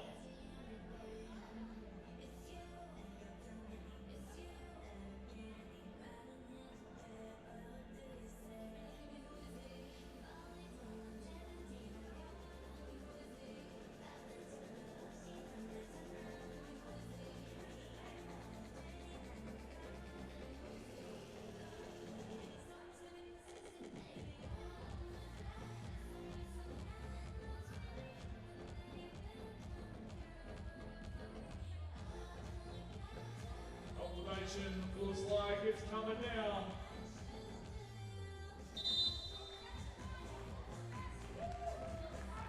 So it looks like the out of bounds challenge was successful. Yeah, Wong Tafa had her fingers all over that, and it was clear to see on the replay. Singapore, 10 seconds on the clock. The block from Kun Chuan. Wong Tafa to clear. Kun Chuan wants it back. Wong Tafa says, no, I got this. I got this. Signed, sealed, and delivered. Thailand with the dub. 22 to Singapore's 15 points, and closing out this day of pool action in such an epic way. Thailand will be the team from Pool A to advance to the next stage, and what a phenomenal performance from them. They stuck with it, and even though Singapore fought hard, I think the mental fortitude of this Thailand squad led by Kun Chuan really came in key for them, and Kun Chuan took advantage of her ability to be one of the biggest players on the floor, despite the size of Shin Yu Han, who was leading all players in scoring for Singapore. Thailand fought back. As you can see, Han there getting buckets. She really has become the go-to offensive weapon for Singapore. And that was who they were relying on. But Kun Chuan, eyes at the back of her head. It was her energy that kept Thailand in this game, and her ability to get the ball in the right places. Not to mention defensively as well. She put a lot of pressure on Han, made sure that she wore her out. Sumat doing what Sumat does. She comes off as a secondary spark, but I would say that she was huge offensively in this game. backing up Udomsuk and making sure they got the right buckets. So Thailand will close out the day with a victory, 21-15. A fitting way to close out the day. And listen, we're in a moment, we're going to take a look at the brackets and how day 2 is going to look like. But what a treat it has been for us to cover this action as we wrap up what has been a beautiful day here in Ulaanbaatar. And let's take another look at the pools once again. So Ulaanbaatar, Amazons, and Thailand will advance from Pool A. Germany and Yanjing from Pool B. Pool C will see Japan and France U25 moving forward. And then China close out Pool D unscathed. And it will be the team from China and Manila that will move on to the bracket stage. And that's the game matchups for you already. And it's going to be exciting. A Chinese derby, Germany taking on Manila.